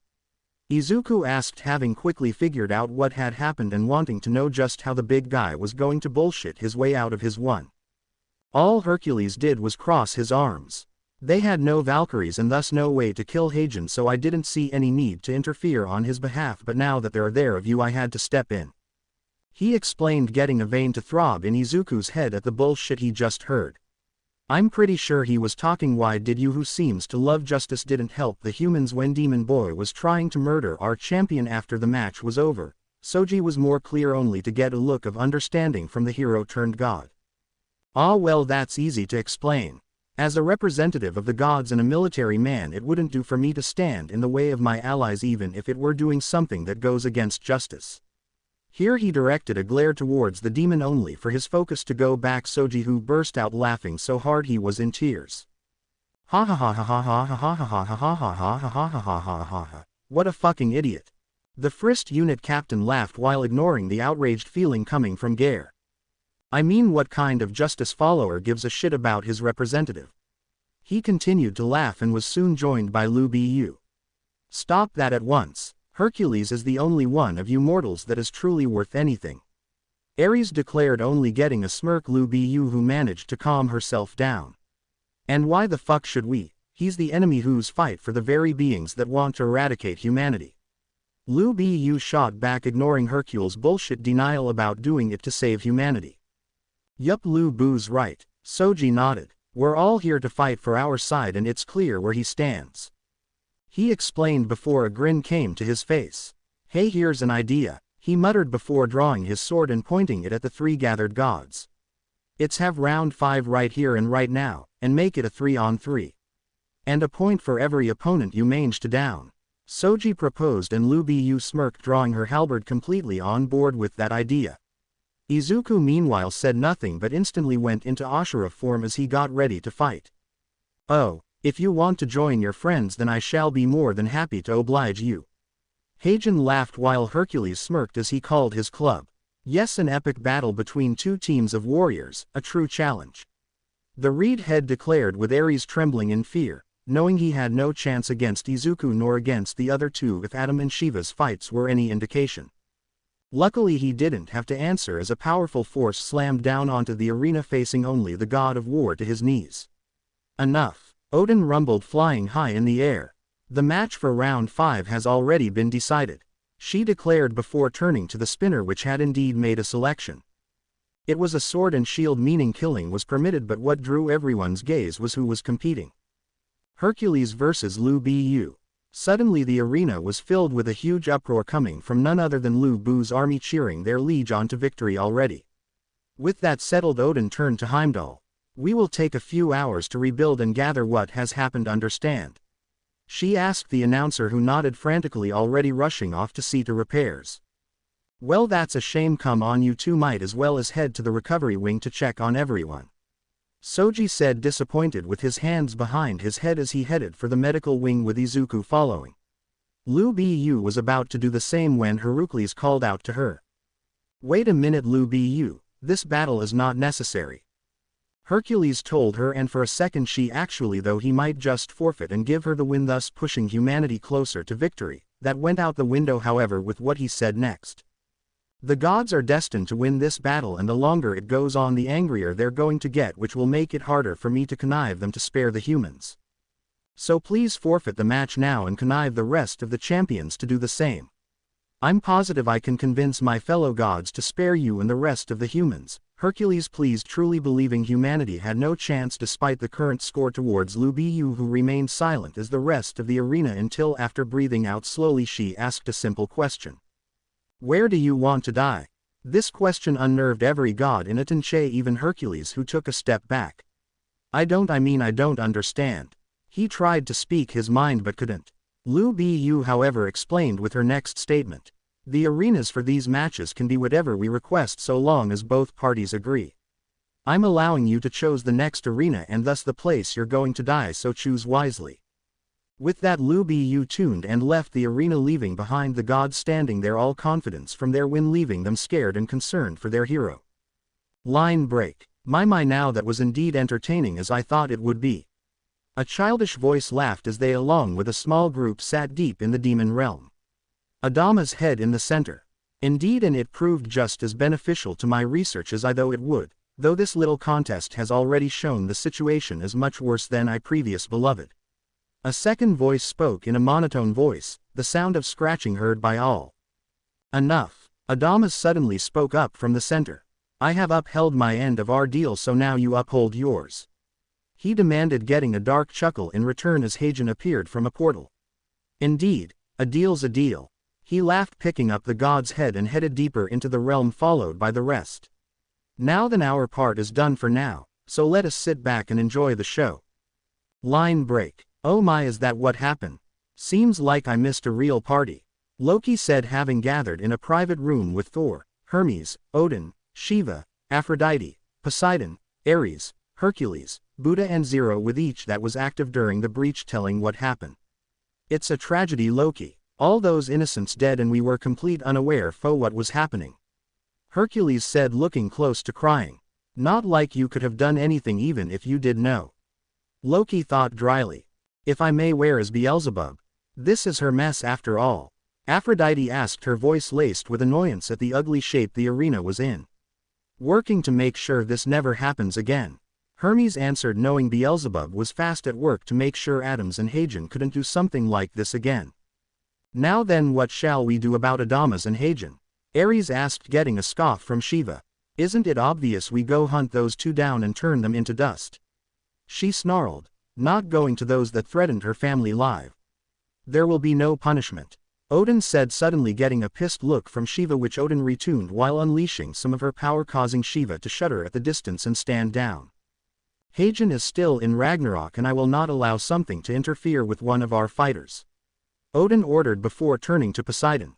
"I trust I can leave Adamas to you?" she asked, getting a nod from the sea tyrant, who then nodded her eyes while making a mental note, no paying a certain someone a visit on just how he was alive. "Well then, if that's all, I'm off." Hercules got up with a smile and wave. "My opponent has let me choose the next arena and I intend to make use of that offer." He smiled before leaving the room with a confident smile as he made his way to find Heimdall in order to make his choice. As they watched him go, Loki asked the pressing question on her mind. "So does anyone else have the feeling this was the last time we're going to see him?" Line break. "I see, so that's what was going on," Nezu muttered as the rest of the heroes sat in the medical wing. Currently they Izuku, Adam, Kanjuro, Soji, Jack, Chin, Lu Bu, Gare and Randgriz were the ones in there. The rest of the Valkyries including the rest Brunhilde had headed off somewhere, and while Thrud and Raiden were there they were still unconscious. Yup, 1 second we were watching the match, the next we were fighting for these weird monsters. Adam confirmed, getting nods from the rest of those who participated in the battle. Hey, where are the rest of the champions? They had to be injured in the battle as well. Hiroshima asked, getting a shake of the head from Soji. They like us received very little injuries and are currently being treated in their wearing rooms. The first unit captain explained to the redhead. So what do we do now? I mean, what can we do? Yukio asked, looking down at her missing right leg. Aizawa was the one who answered with a defeated sigh. There's not much we can do. The monsters are dead and it doesn't seem like the gods are trying too hard to punish the two responsible. For now all we can do is wait and be prepared in case something like this happens again. The Eraser hero suggested, getting nods from everyone else as an attendant entered the room. Lady Lu Bu, it's time. Told the Chinese warrior, who nodded in thanks. Well, wish us luck, Randgriz said with a smile as she and her partner left the medical wing and made their way down to the waiting area where they would prepare for their entrance. Excuse me, Lady Lu Bu, a moment please. Stopping, the warrior turned and saw the assembled Valkyries minus Brunhilde with a new face among them. Wrist, second Valkyrie sister, partner to Kojiro. Apologies for the interruption, but there's something we must ask of you. Said with the rest of the Valkyries nodding, leaving Lu Bu and Randgriz to look on in confusion. Meanwhile, back at her terminal, Beelzebub was already setting up in security measure which would make sure only she can access certain controls so a breakout could never happen again. However, that wasn't the worst of it. As she went over the data, she realized that not a few of her specimen were not among those that were affected by the kill switch but were still missing. Specimen Ray N, Specimen SPD, Specimen 106, Specimen 682, Specimen CA94. These 5 missing was beyond troubling, and it gave her the feeling that the containment breach from before was only an opening act. She was so focused on her work that she didn't look towards the door when it opened. What do you want, Valkyrie? I'm quite busy at the moment, she asked with Brunhilde walked in a serious expression on her face. I've come with an offer for you, one that you'd be quite interested in, she said, causing the Sin to stop and turn to the Valkyrie, a look of intrigue in her eyes. Line break. It was once again time for the next round, and like before, the arena had changed this time to the ancient Greek city of Thebes. And now it's time for round 5 of the final battle between God and man to begin. Heimdall announced to the roar of both sides. With humanity at 3 and gods at 1, let's introduce the next 2 fighters, he declared before turning to the gods' corner. First up for the gods, he started with their cheering getting even louder. The Nemean Lion, the 3-headed watchdog of Hell, Cerberus. This brave hero defeated them with his bare hands. He started his introduction as a chariot pulled by 2 white horses rode into the arena. Completing the 12 labors he was given, a demigod who ascended to godhood. He continued as the figure stoked the chariot with a single pull of the reins. The one who brings light to heaven and earth, the messenger of justice. He finally stepped off the chariot and stood in the town square ready for combat. Hercules. Upon seeing their hero and champion, the gods went wild. Lord Hercules is so cool. Go Lord Hercules. Don't lose to the bad guys. Our eternal hero. Good luck. Once the cheering died down, Heimdall tuned to the human corner. And the human challenging him as, suddenly a loud gonnngg rang through the arena as hundreds of drums and winds gongs were played as Lu Bu's army gave off a mighty battle cry. After the flames of victory were blown out in round 4, is there anyone better than she to relight the flame? Heimdall asked. No. The sheer ferocity in which the answer was given panicked a few of the gods as out of the human gate a red house carrying a human-shaped object wrapped in bandages and chakra with a halberd on their back. Here she is to keep humanity's hope alive. Tell me, could it be anyone else? No. Is there truly anyone better to strike down one who swore to protect humanity only to turn his back when they need him most? No. History's greatest warrior since the dawn of human history. Any objections? No. China's greatest hero. The bandages were suddenly ripped from her form as her house leapt into the arena. The flying general. Here she leapt of her horse high into air and before landing right in front of Hercules. Lu Bu. Heimdall finished in introduction as Lu Bu's army went crazy with cheering. Up in the stands the champions and their Valkyries have gathered again to watch their fight, the gods being absent this time, but Beelzebub did appear in the hallway as she approached Brunhilde. "It's ready," was all she, getting a nod of thanks from the head Valkyrie. "Thank you," she replied softly, getting a nod from the Sin. "Just know I do expect to be present when it happens," she said in a tone that offered no argument, with Brunhilde nodding silently, her focus squarely on the arena. Hercules meanwhile smiled at his opponent. "First, I'd like to say thank you for allowing me to see my old home again, even if it is just a replica," he said before looking around at Thebes as if reliving fond memories before facing Lu Bu with a somber expression. "But please, I beg you, please simply forfeit the match to me now, it will only make it harder to convince the gods when the gods win." Hercules asked once more, only for Lu Bu to raise her halberd in preparation for th fight. Seeing this, Hercules sighed in defeat as he raised his club. "Very well. I shall make it quick then," he offered. Heimdall, seeing that both fighters were ready, de-iced to get the fifth round started. And now let the fifth battle of Ragnarok, the final battle between man and gods, begin. It's good to be back. The audience, both god and human alike, are watching with bated breath as they waited for the fighters to begin. Which is why everyone released a breath. Then Lu Bu started to calmly walk through the town, halberd lowered as she slowly but surely approached her opponent. Hercules, seeing his opponent approach him without fear, grinned before racing forward to meet her with club raised, intending to make her defeat as glorious and honorable as possible. Which is why the god was taken off guard completely when Lu Bu's first strike was not a slash from her halberd but instead a kick straight to the god's groin.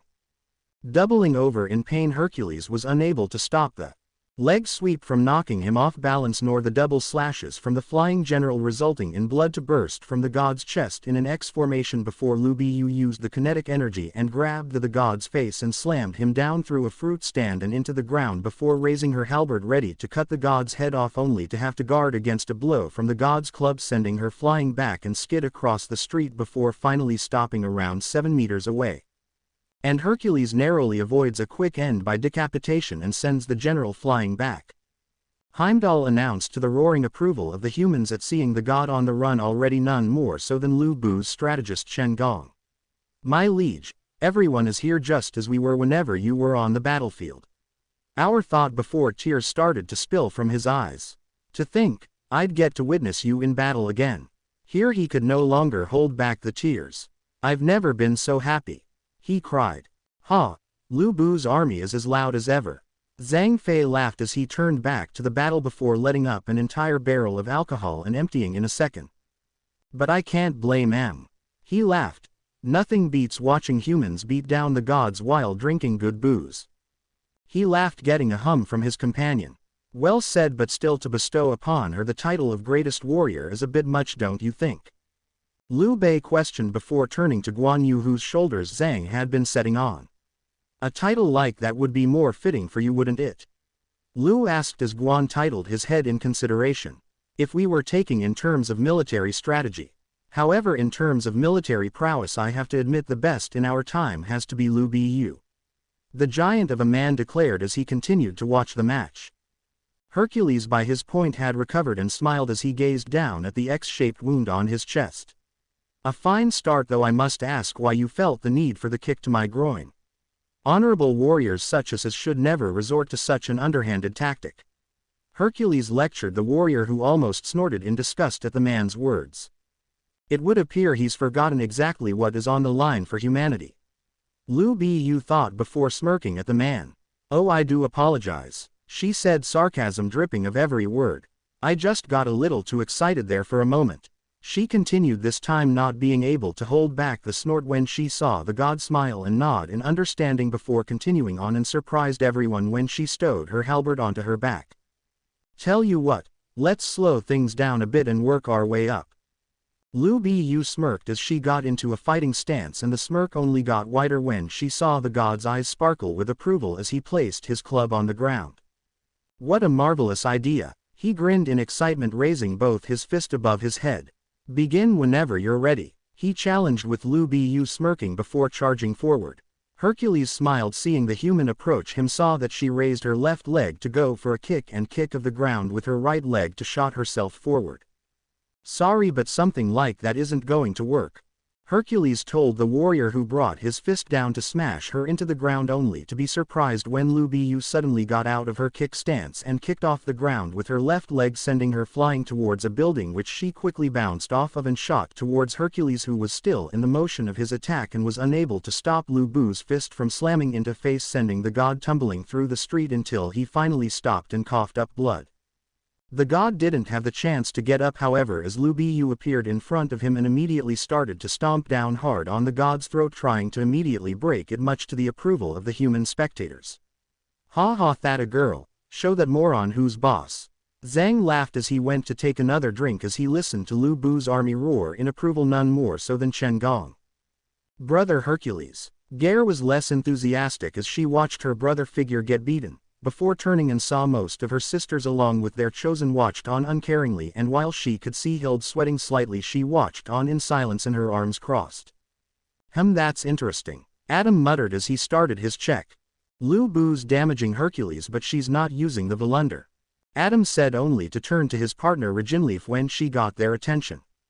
"That is actually easy to explain. Volunder doesn't require the weapon to actually be used, but simply be in contact with the chosen. Like how all our hits damaged Poseidon despite the fact only your right hand contained the Volunder. Please keep that in mind in the future when you're participating in future battles." The seventh sister advised, getting nods from the others as Soji and Izuku looked towards their partners briefly in concern. Lu Bu meanwhile kept on her onslaught, now delivering stomps all over the god's body until finally he managed to raise his right arm and strikes with his great hero blow, a technique where Hercules focuses power into his fist and enlarged it. This allowed Hercules to strike at Lu Bu and try to get the warrior off him, and it seemed to work as Lu Bu jumped back away from the god, who managed to get back to his feet, breathing heavy as he looked towards Lu Bu, who only offered him a small smirk in return, which he frowned even more at until something more important grabbed his attention. And it seems Hercules once again managed to get Lu Bu off him, but not without consequence. Heimdall shouted as the gods looked on in horror, as Hercules also started on in shock and confusion as he stared at his right-hand wrist, which was currently missing a large chunk of skin and bone, as blood oozed from it quickly and freely. The god, however, didn't have time to properly react as Lu Bu immediately charged forward, her fist clenched tightly as Hercules raised his arms to defend himself, right as Lu Bu sent her fist towards the hero in a slashing motion. Blood sprayed from the gashes that now appeared on Hercules' arm, but what truly gained gasped of horror was watching the god's right hand fall to the ground, having been severed off. "Hercules!" Ares roared in terror with hundreds of other gods as he watched along with Hermes and Poseidon in the Greek private viewing arena. Hermes, ignoring her brother's cry, turned to her aunt with an amused expression. "Another strong showing from the humans, wouldn't you agree?" she asked, only getting a hum from the goddess as she watched on, both having seen Lu Bu fight during the monster extermination but unable to truly see any of her skills. As the gods continued to cry in terror and rage, the humans were cheering louder and louder, none more so than Chen Gong, who was once again in tears. "My liege, your Ripper is as magnificent as always," he thought as the tears continued to fall. "Ripper." Lu Bu uses her knucklebones in a rapid rotation of her fists against her opponent's skin to cut through. Down in the arena, Lu Bu chose to use Hercules' distracted state to deliver a series of kicks to the man's chest. Lu Bu managed to land 7 of them before Hercules was able to retaliate, and he did so by dropping his club and swung a punch at the woman's head, who ducked out of the way right as it passed her by and quickly rushed by the god and delivered another ripper to the god's back, causing him to let out a hiss before throwing a back kick with his left foot, again seemingly hitting Lu Bu, who sailed through the air before landing, although unlike before she didn't land on just her feet. "And it seems Lu Bu has returned to that of the quadruped," Heimdall announced before a gasp of pain drew his attention to Hercules, and his eyes widened, seeing Hercules glancing down at his remaining hand, or what was left of it, at everything after the 4th finger was now gone, looking as if it had been torn off, along with favoring his right foot, causing everyone to notice that a chunk of the god's tendon had been removed as well. "What's going on?" Through some unknown means, several parts of Hercules' body has been removed. How is Lu Bu doing this?" Heimdall continued to question before everyone turned and noticed the flying general seemed to be messing with something in her mouth before finally turning her head and spitting it out. Everyone struggled to see what it was. All they knew it seemed to be a lump of something. However, what eventually was clearly and unmistakable to God and human alike was a lone finger laying innocently on the ground. A stunned silence filled the air as everyone tried to comprehend what their brains were trying to tell them, and it only got worse when Lu Bu gave everyone a monstrous smirk, teeth flashing with red stains on them, confirming what everyone had been trying to deny. Ultimately, it was Loki who broke the silence first. Thought it was only heard by Odin and Thor, who had recently joined them. "Oh, what a mouth," she said with a lazy smile, glancing towards Thor and Odin only to see them not even glancing at her, causing her to pout. And although she didn't know it, she was the catalyst as everyone started shouting at once. "How horrible, that bitch is so cowardly she has to resort to biting someone as great as Hercules." Ares was beside himself with rage at the thought of such a dishonorable trick being used on his best friend, while Hermes and Poseidon spoke quietly while ignoring the raging war god.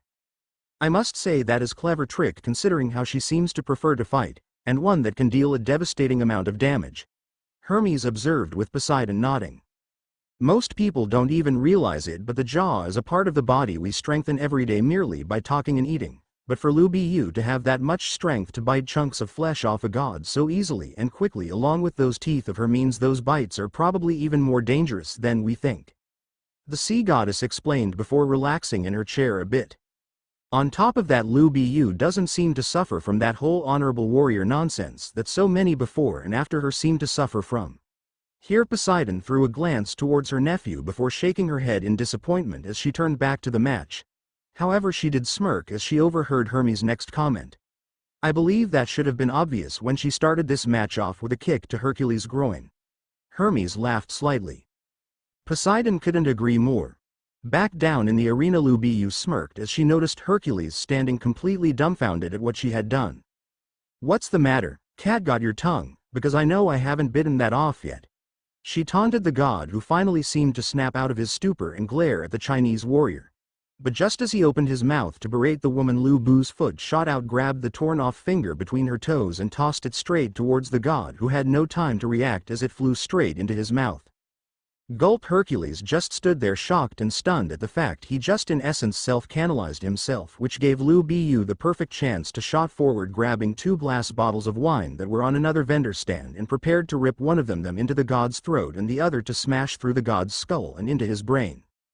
Luckily for the god, he seemed to regain just enough sense to position his head that instead of those fatal injuries, Hercules would instead have the side of his head, including both ears, completely mauled and shredded with pieces of glass stuck in the side. As Hercules went to instinctively hold his wounded head, it gave Lu Bu the chance to once again use her Ripper technique to cut clear through the god's face, as well as completely destroying Hercules' left eye and leaving a massive scar. In the infirmary, where the heroes and hero helpful Endeavor couldn't help but flinch slightly and bring his hand to his left side, which was greatly damaged due to his fight with the high-end Nomu. Lu Bu then took the opportunity to end the match once and for all by going for another bite, this time to the god's neck, only to be forced back as Hercules exploded in godly injury before enlarging his entire body until he was 3 times the size of Lu Bu. Hercules did nothing but glare disappointedly at the Chinese warrior as he raised his club and charged forward the best he could on his damaged leg. It was then everyone thought Lu Bu would draw her weapon and start a clash of halberd and club, so it left almost everyone confused when instead took the stance of someone who was about to throw something. "Hey, what's she doing now?"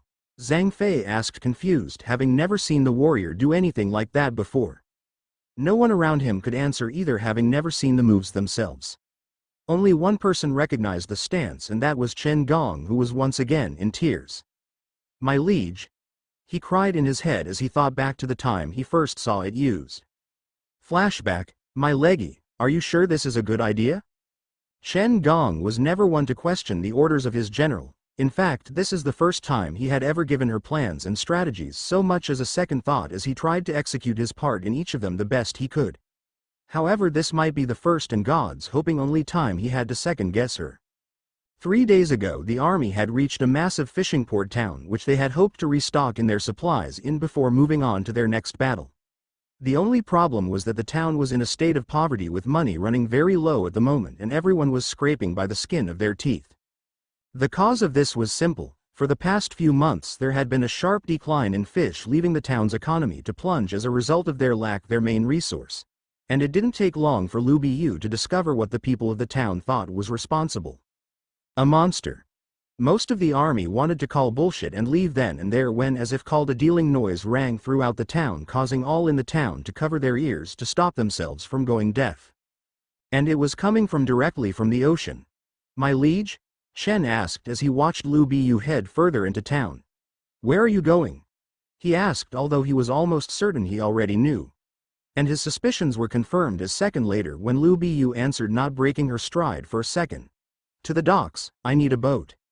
And that was how 3 days later, and batting the storm of the century, did Lu Biyu and Chen Gong, as well as a handful of the sea-experienced soldiers in Lu Bu's army, found themselves on a small fishing boat braving the storm and trying to figure out how to get the monster's attention.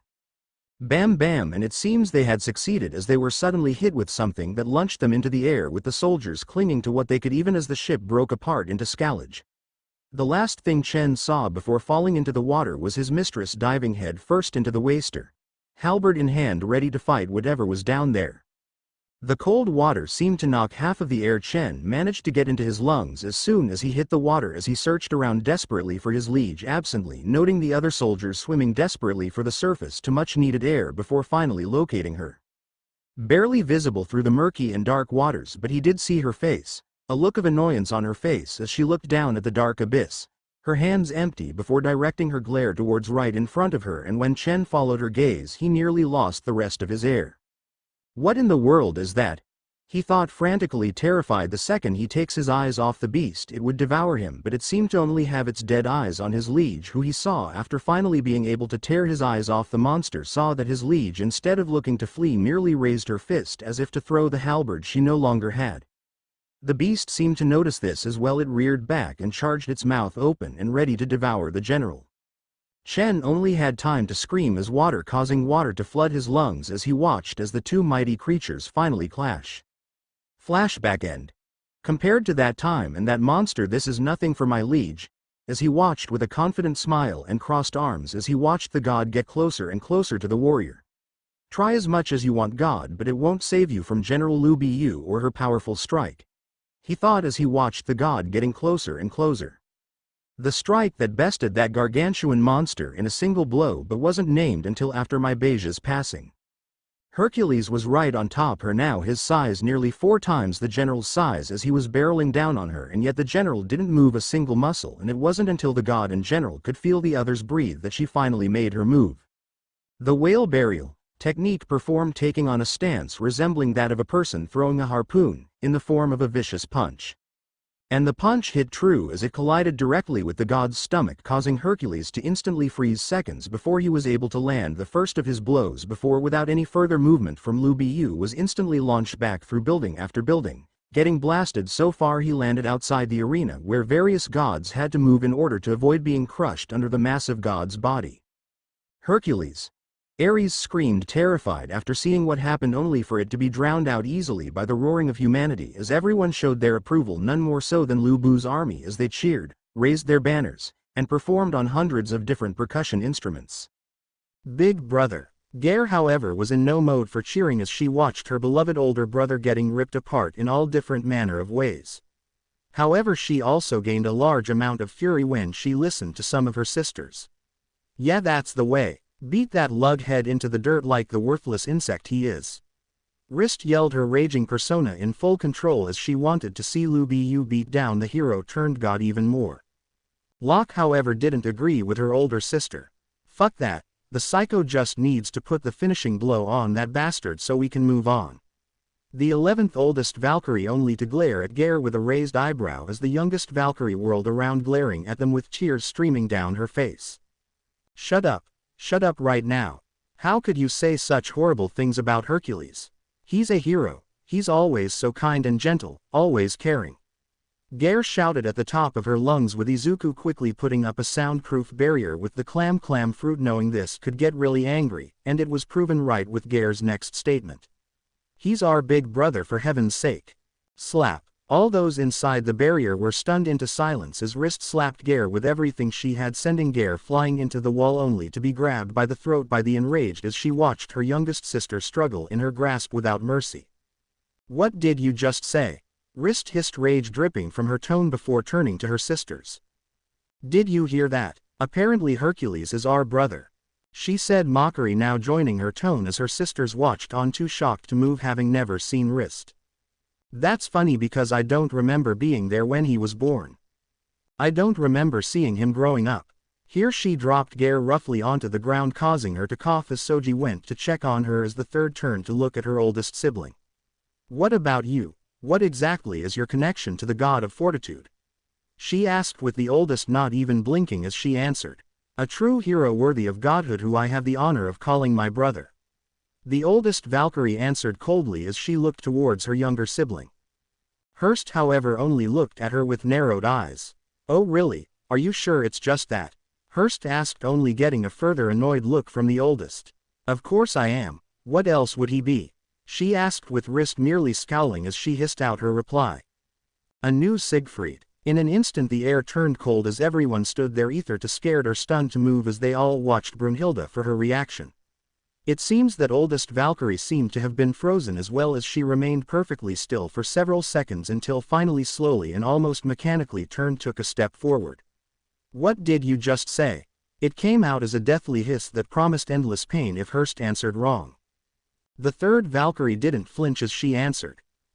New Siegfried. She spoke lowly and slowly to get her point across. You certainly talk about him in the same way you talked about that manipulating scumbag. Here she changed her voice slightly to sound more like Brunhilde. So caring and brave, a true warrior through and through, truly the example mankind needs to aspire to be like. By this point Brunhilde was shaking in barely controlled rage as she tried to keep out memories long since buried. Just what are you trying to say? She said through clenched teeth as she got nose to nose with her sister, to which Hurst met without hesitation. I'm saying that you still have feelings for the piece of shit, and it's bled over to that piece of shit currently laying on his back like the worthless sack of crap he is. That seemed to be the last straw for Brunhilde, who instantly tackled her sister as the two began fighting, only to be pulled apart by their partners. That is quite enough now, Reginleif declared, glaring at her older sisters. Hurst, it's bad enough Brunhilde and Gare are upset enough about the match, but you had no right at all to bring up the scar from Brunhilde's past, especially when you know it isn't true. The seventh Valkyrie scolded the third sister, who looked away with a tisk as she and Brunhilde were released. And Brunhilde, please try and keep your anger in check. We all know Hurst had no right to say what she said, but don't forget you're the leader and brains of our team. We may not to get chose our fighters for each round, but you're the one who instructs each of our fighters on the best way to go about their rounds when chosen, and for that you need to remain calm and focused. Brunhilde knew her sister was right and that she needed to calm down. She also knew that Hurst often said things she didn't mean when she was truly pissed off, and with a quick glance towards the third Valkyrie and the refusal to meet Brunhilde's eyes proved that Hurst knew what she said was wrong. And after looking around and seeing the concerned looks on everyone's face, especially Izuku's, so taking a deep breath, she turned back to the arena without a word, waiting for Heimdall to call the match in Lu Bu's favor. However, there was a horrible feeling deep in Brunhilde that she just couldn't shake. The feeling that this match wasn't just far from over, but it was going to get a lot worse before it finally ended. Line break. Disappointing. A feeling Lu Bu never thought she'd feel when she thought about fighting the gods, but the great general couldn't help but let out a bored sigh as she watched the god snuggle to his feet, as well as letting out a snort of disgust when she saw his fellow gods trying to help him as well. Heimdall noticed it as well and was about to tell them such a thing was forbidden when Lu Bu got his attention and signaled it was fine and she didn't care. The announcer looked unsure, but after looking towards the god he could tell Hercules wouldn't last much longer. The red-headed god meanwhile was finally back to his feet and smiled down at those who helped him. Thank you, my friend. Know that with your help I will achieve victory over my foe in the name of justice, he declared to his cheering supports, who were ignoring the blood on the hands of those that helped him, while either not realizing he just received help during what is supposed to be a 1v1, or figuring that since it was in the name of what he saw as a noble cause it was an acceptable breach of the rules. 12. However, a small portion of the gods as well as humanity realized it as well and were angered on a breach of the rules, especially by one who claims to hold justice so high. But they said nothing. The match up to this point had proven that Lu Bu was more than capable of besting her foe and were content to watch the rest of the match play out, knowing the general would bring them their next victory. Lu Bu herself neither knew nor cared what humanity was thinking, merely watched with bored and disappointed eyes as Hercules limped slowly back confidently to the arena, smiling and even giving off a little wave to the cheering he was receiving, which got a scowl of disgust from Lu Bu as she watched the former hero slowly approach the arena again, as a thought entered her mind. It's always the same. According to the records of the Three Kingdoms, Lu Bu was from the Juyan region of the Wuyuan Commandery, present-day Inner Mongolia. Whether that is true is unknown. What we do know is that for as long as she could remember, she had traveled far and wide in the effort to become the greatest. She crossed the vast European continent seeking anyone and anything stronger than her, and single-minded mowed down all those who stood in her way. She made no attempt to hide her true gender, finding such a thing a waste of time, only focusing on finding an opponent that she could be satisfied with, wearing clothing that she found comfortable enough and easy enough to move around in, which also by chance hid her gender when she was young. And by the time it was revealed, her accomplishments, her strength, and her ferociousness made it completely irrelevant. As she continued to search for the ultimate opponent, over time the name Lu Bu echoed across the Three Kingdoms. Then one day, there was nothing standing in her way. She then began to attract loyal followers, and at the end of Lu Bu's 30-odd-year journey, finally she realized there was no one under heaven who could be her equal. According to the records of the Three Kingdoms, after a long, fierce battle against Cao Cao, Lu Bu was defeated and taken prisoner. "Give me cavalry and I will present to you everything that shines under the sun." Those are the words that Lu Bu were said cried before her death, as she offered anything so her life could be spared. But is that truly how the great general's life ended? No, no, no. The true reason behind Lu Bu's defeat and capture. Boredom. Boredom brought on by knowing that she was the strongest on earth, as well as the fact no one could challenge her. So with a yawn and tears in her eyes she muttered her true final eyes. "Come on already, if you don't hurry my heart will stop because of boredom alone." Thor, Zeus, Poseidon and even Hagen, all would have made truly amazing opponents, but of course I get stuck with the runt. Lu Bu thought with an annoyed scowl as Hercules finally made his back to the arena. "Sorry for the wait," he told the general with a cheeky grin, who only scowled in annoyance as she reached up and drew her halberd and held it in her right hand. "Oh, finally using our weapons are we? Very well," Hercules said, summing his club before smirking. "But before we move on I should take care of some of these injuries first," he said before raising his club and declared. Ninth labor. Hippolyta's girdle. He declared as a golden light covered the hero-turned-god, and before the eyes of everyone all of Hercules' major injuries, such his eye, his arms and hands, as well as his legs and ankle, along with the 2 slash marks across his torso. Lu Bu watched with remote interest as Hercules healed himself, but also watched as the tattoo on Hercules' chest seemed to grow. Seeing that, the gods started to cheer, believing that Hercules could now win despite that fact that he still had multiple smaller injuries covering his body. Once the golden glow stopped, Hercules presented himself to the general. "Do you see now the power the gods possess? Do you still honestly think you can win?" he questioned, disbelieving that such a mighty and successful general couldn't see when it was futile to continue a fight. Lu Bu said nothing, only giving her right hand and her halberd a little flick to the side. The result, however, left many, even those watching from the Quirk world, speechless, as the tops of the surrounding buildings were launched into the air, having been cleanly cut, as god and man watched the buildings slowly raise then fall to the ground below, resulting in the destruction of everything they landed on, causing the arena to shake in a dust storm that forced everyone to cover their eyes. "Damn, if that's just a flick of the wrist, I'm a little terrified of what we're about to see," Ochako admitted, shaking a little at the thought, while Momo did her best to comfort her. "It's all right, Ochako, we're safe here, I think," Momo finished, more than a little unsure as they waited for the dust to clear. When everyone could see, the first thing they saw was Heracles shaking his head like an annoyed and disappointed father having to discipline their rebellious child. "Very well," he said with an annoyed sigh at the fact no one seems to be listening to him lately. "If you wish to throw your life away, then come, I will accommodate you," he told the general, who wasted no time in rushing towards the god, eager to start the next phase of their fight. Line break. "My, another great show of strength," Hermes mused as she watched Lu Bu with continuously growing interest.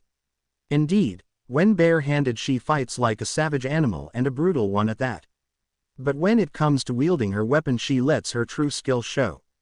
Poseidon added on, curious to see how skilled the great general was with her signature weapon. Ares however just scoffed dismissively. Like it matters, the human is nothing special, just like that moronic sumo was. The only reason we lost the first 3 matches was simple. Here he stopped when he felt a shudder run down his back and saw Hermes with a curious and amused look on her face and Poseidon with an emotionless that honestly terrified him more than any look she'd given him before, looking at him to continue. So with a gulp he did so, make extra careful not to offend the sea goddess. It's because both Adam and Midoriya were beyond human, he admitted. One was made to be an almost exact clone of us and the other is an outsider from a different world with so many powers it must be considered cheating. They're obviously the only true threats on the human side. So aside from them each and every human will fall just like Raiden did. Ares finished confident in his assessment that he didn't see the dry looks the sea and messenger goddess were giving each other. Besides, the human's fate was sealed the moment Hercules was chosen to be her opponent. The war god declared with crossed arms. Hermes however looked on skeptically. Are you certain of that? The human seems to have been in control of the match since the beginning. Hermes brought up only for Ares to scoff.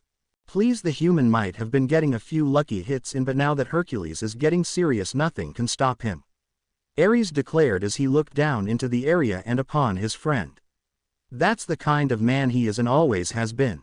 How did the fierce god of fortitude Hercules ascend the steps of Olympus?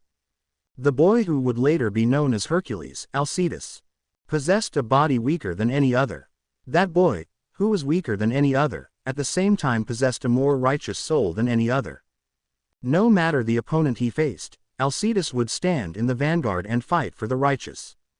That boy, when given the choice between 2 paths, would choose the tougher one without hesitation, order to gain the strength to protect the just.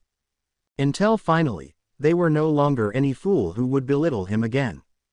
However, the year 2000 BC arrived, and with it the conference for mankind's survival. During the times when God and man were still close, whenever the gods had determined that humanity had advanced too far, they would descend to destroy key elements of civilization. In that year, the army of the gods descended upon Thebes led by none other Ares himself. Humanity despaired before the gods, surrendering their wills, and resorting to nothing more than prayers for mercy. Save for on man. Alone Alcides challenged the gods only to be swatted away by Ares every time as if he were nothing, who ignored the cries of mercy coming from the civilians, his focus solely on the lone challenger. Amused by his antics, Ares offered Alcides a deal: bow before the god of war and his life would be spared.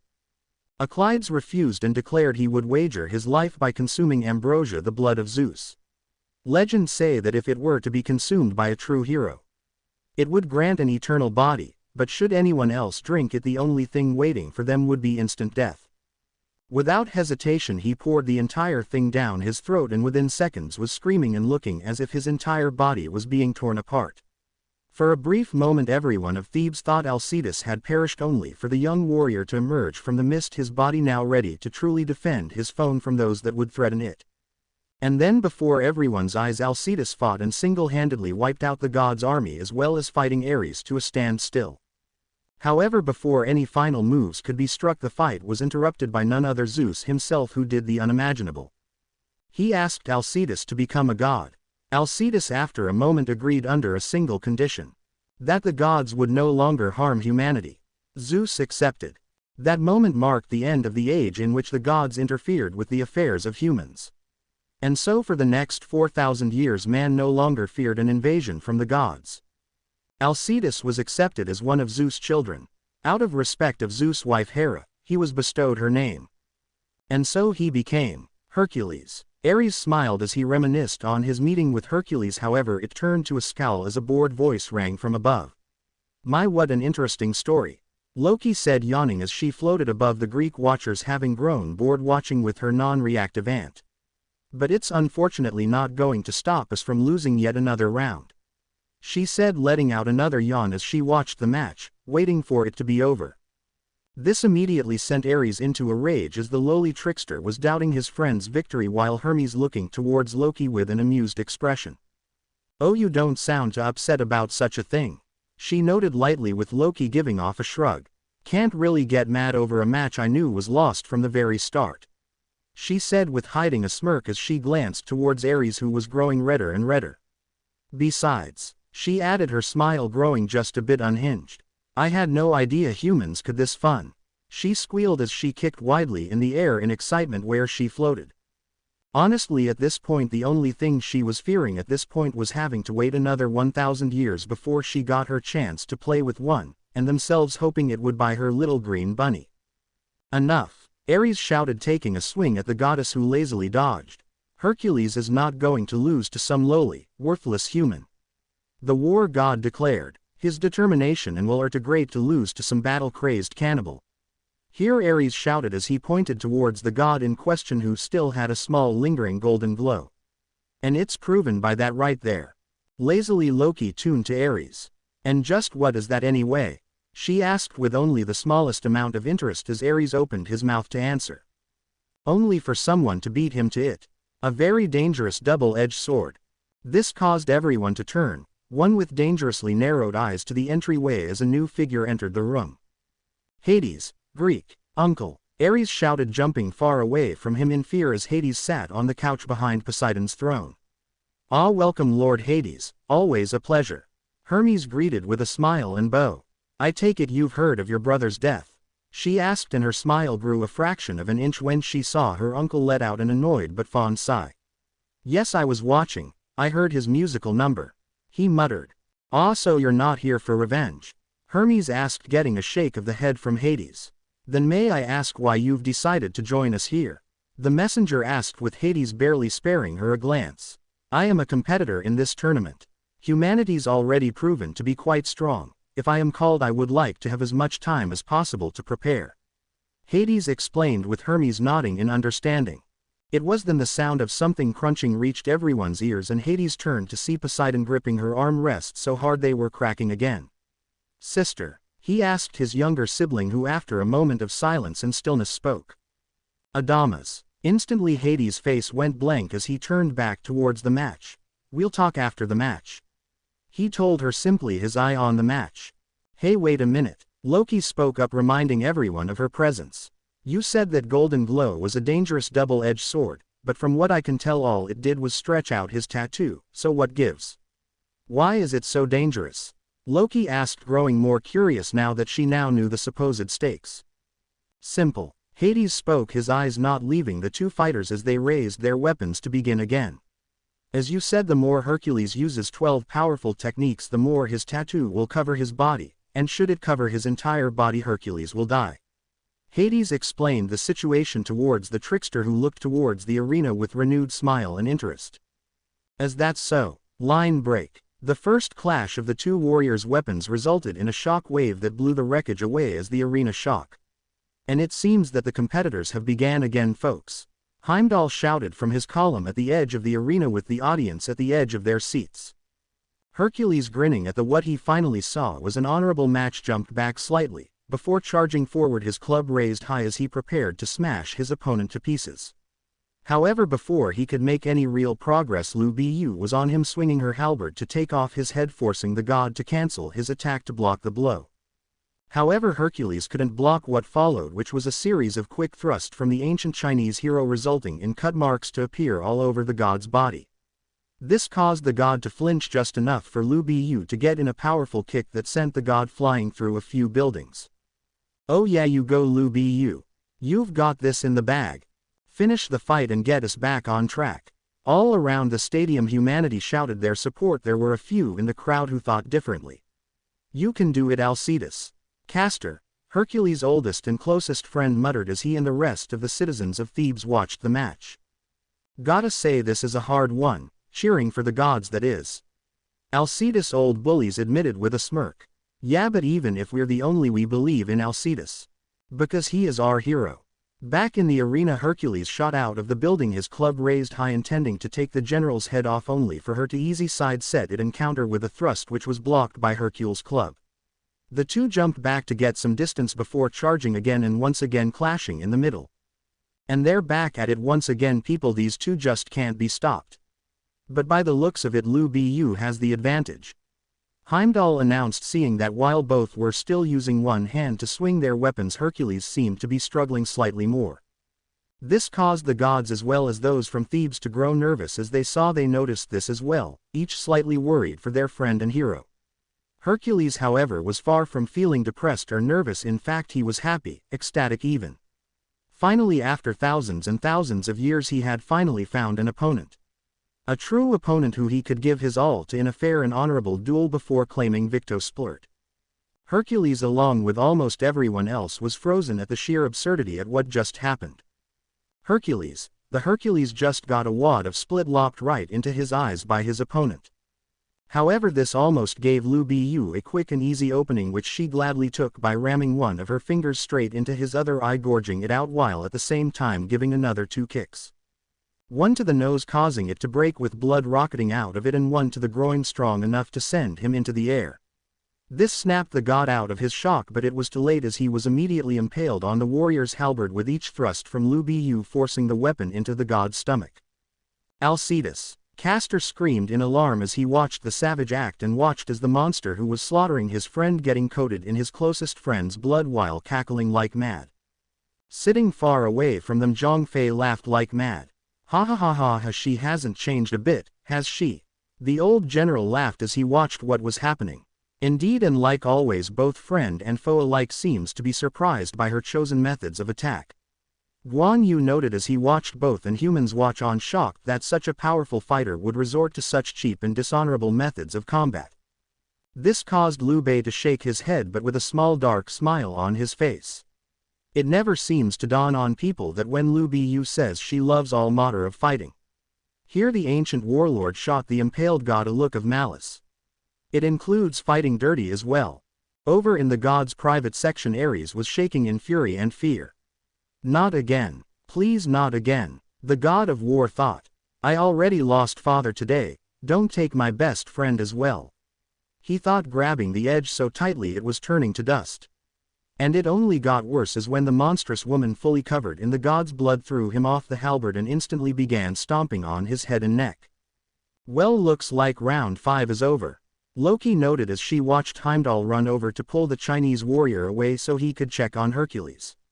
Yes, and he is still alive, in what state I can't say, but he is alive in the very least. Hades reassured the room as he leaned back to relax on the couch, waiting for the match to be called and the next 2 to be selected, while giving some hope they could achieve a victory without the help of a body-stealing demon. However, before the match could be called, there was a shout of, "Enough!" As a surge of power came from the god of fortitude, resulting in an explosion that blasted Heimdall back as Liu Bu watched with narrowed eyes and raised her halberd in preparation for what was coming. When th explosion ended and the god became visible again, both sides gasped. The humans in shock and fear, and the gods in awe and hope as they took in Hercules's new look. These are the Nemean armor and the Nemean cetus, the weapons granted to him by the first labor, Nemean lion. And right now Hercules, donned in his new armor, was glaring down at the general with utmost hatred and disappointment in his now healed eyes. "How could you?" he asked, his voice but a whisper, but it was still heard by all. "How could you stifle our scared duel with such petty tricks?" he shouted. "I can understand the kick to the groin at the beginning, but to do it again, as well as trying to blind me as well," he shouted, glaring down at the woman before bringing down a fist, his Nemean cetus causing a shockwave as a result of it hitting the ground. Liu Bu, however, was already high in the air and prepared to go for a downward strike, only for Hercules to punch his other fist out, causing the end of the gauntlet to fire forward and latch onto the halberd and pulling it back straight to the god. Liu Bu tried to deliver a kick to the god's torso, only for the impact to die upon hitting the armor before having to twist out of the way to avoid the god's next punch, luckily taking her weapon with her before she rushed back and to try and take another bite out foe the god, only for the armor to not give an inch. "Hey, nice try, human, but those dirty little tricks won't work on Hercules anymore, not when he's wearing that armor," Ares thought with a smirk, knowing the Nemean armor was as indestructible as the lion's hide was. "Well, this might be a problem," Adam said as he and his fellow champions watched the fight, each going over and trying to figure out how they would try and get past it. "Indeed, it would be pretty tough for me to get through," Sasaki muttered as he scratched his chin in thought as Jack nodded in agreement. "Quite even with Liu Bu's strength, it'll most likely take her a bit of time before she figures out a way to break through it," the serial killer hypothesized, only to get a scoff from her partner. "You really don't know a damn thing, do you? The 11th Valkyrie asked, shooting her an annoyed look before turning back to the match without explaining any more. Seeing this, Ragnarok sighed as she explained. What my sister is trying to say is that due to Randgris's ability, that armor isn't going to a problem for much longer. The 7th sister reassured the group as they looked back to the arena, their spirits raised at what they just learned. Lu Bu was currently fighting a battle on two fronts. The first was of course the one against the god she had been fighting, but the second was a battle of the mind to keep her bulging blood vessel from bursting due to her irritation. The cause of her irritation was simple. Hercules was still talking. We were chosen to compete in this sacred and honorable tournament of champions, the best of the best from the gods and the humans. How could you disgrace such the noble position you've been giving? The redhead demanded as he pointed towards the general as he glared towards the woman, wanting to know how she could dirty this holy tournament. Are you done, boy? This question and the bored and dull tone stopped the god in his tracks as he tried to comprehend what the warrior just said.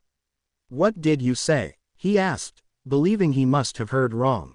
I asked if you were done preaching and if you're ready to get off your soapbox and start fighting again. Lu Bu, completely unimpressed by the god's words and attitude. You really know no shame, do you? Hercules asked, anger entering back into his voice. Even now you would disgrace this noble. Enough with the noble bullshit. Lu Bu snarled, her voice having a vicious edge to it as she clutched her halberd tighter and tighter. This is a matter of life and death for every man, woman and child of the human race, and you're treating it like it's some local town festival. She growled before narrowing her eyes. But that's to be expected by a spoiled little brat like you. Now this caused Hercules to hiss in anger. Spoiled! Exclamation mark quote. He demanded, taking a step forward. You accuse me of being spoiled while when I was alive Hercules was cut off again, having to dodge a strike from Lu Bu's halberd aiming to take off his head on pure instinct.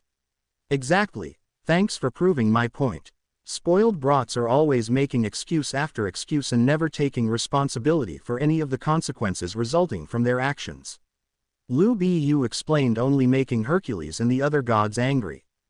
That damn mortal, who the hell does she think she is, talking to Hercules like that? Ares seethed in rage as he glared bloody daggers at the general while not seeing the dry looks the other four gods in the room were giving each other. Lu Bu, either ignoring or not noticing the hostility, continued on, nonplussed. Yeah, and if you want to prove me wrong, then shut the hell up. Grab what little remains of your balls after my kicks and just fucking fight already. Lu Bu challenged, and Hercules, beyond angry at the words of the human, raised his arms high to smash her, only for Lu Bu to disappear before he could even move. A second later, Hercules' armor burst apart, a fountain of blood spurting from a large slash wound, revealing that more of Hercules' body had been covered by the tattoo as the Cetus vanished and turned back into the original club. Now that's more like it. Lu Bu smirked as humanity roared its support. Alcetus! Castor screamed in alarm, which was lost in the sea of noise made by humanity led by Lu Bu's army. Whoa! Soji gasped in wonder as he watched Hercules' armor shatter while not noticing the panicked squeak that came from Gare. What was that? He asked, more than a little jealous at what the general had done. That would be Randgris's special ability, Shield Breaker, capable of destroying any defense in heaven. Ragnarok explained to the other champions. Incredible. Sasaki grinned, scratching his head. With this, hopefully we'll be able to win soon. The ancient swordsman spoke as the Valkyries spared a quick glance towards their oldest and youngest siblings, both of which were showing a varying degree of nervousness. Yes, hopefully so. Ragnarok agreed as they all turned back to the match, each wanting it to end as soon as possible, if nothing else than to ensure one sister was safe and two others were put at ease. Back in the arena, Hercules growled as he stared down at his bleeding torso before scowling at Lu Bu before pointing his club at the smirking woman. Second labor. Lernaean Hydra. He declared as his club seemed to unfurl and unwind on itself into 9 separate serpent heads that grew until each was the size of a small building, while ignoring the pain that burned his body as his tattoo grew. And it seems that Hercules isn't out of tricks yet, folks. How will Lu Bu counter this?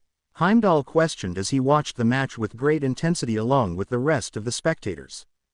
And the answer was very well, as Lu Bu in a burst of speed launched forward before jumping high in the air before landing on the head of the Hydra in the exact middle before piercing the top of the head with her halberd before rushing towards Hercules, splitting the top of the head in half with leaving the lower half untouched.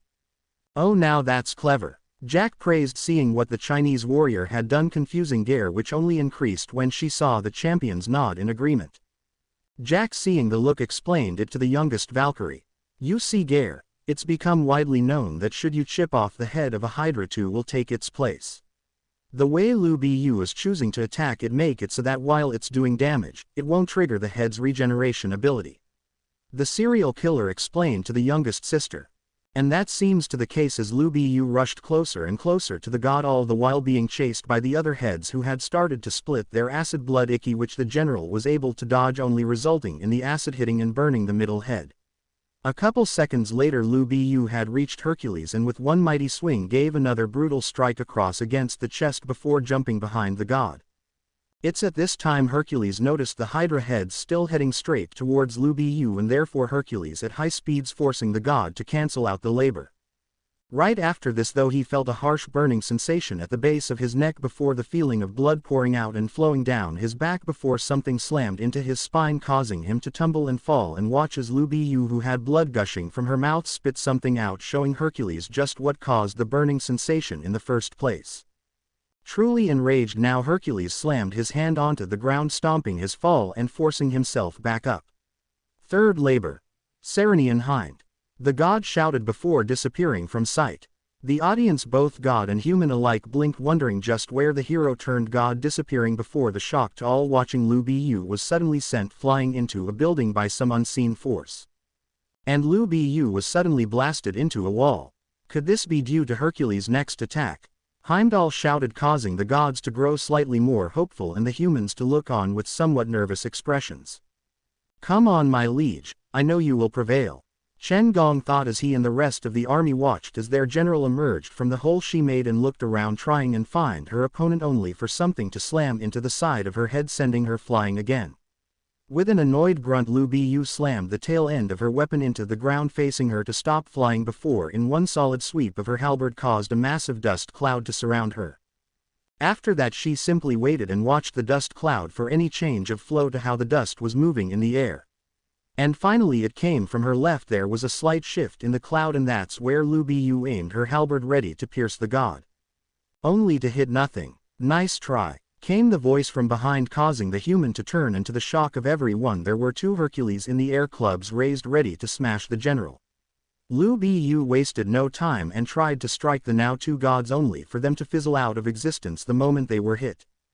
Another nice attempt. Hercules' voice once again praised, and the dust cloud finally lifted, revealing a sight that stunned the audience. Hundreds of Hercules surrounded the general, all of which looked ready to finish the general. This is unprecedented. There now appears to be hundreds of Hercules in the arena. Heimdall continued on with his commentary, with the gods and those from Thebes to cheer on the god, hopeful he could use this to pull out a win. Well, what do you think? Zhang asked as he watched the god, or gods in this case, tense and get low as they prepared to charge towards the general, who looked on with vaguely interested look. Well, it is certainly an interesting technique for sure, Guan noted as he looked, trying to spot any way to separate the original from the copies. Indeed, a truly terrifying technique, Lu admitted before shaking his head. Which just makes it all the more tragic, he muttered, not sounding despaired at all as he watched the small army shoot forward towards Lu Bu. Yup, truly a shame, Zhang agreed before downing another barrel before letting a smirk as he got closer and closer. Had it be anyone else. And now the clones were right on top of the general. It might have even worked. He finished as no less than 12 Hercules all rasped their clubs ready to smash the woman into pieces.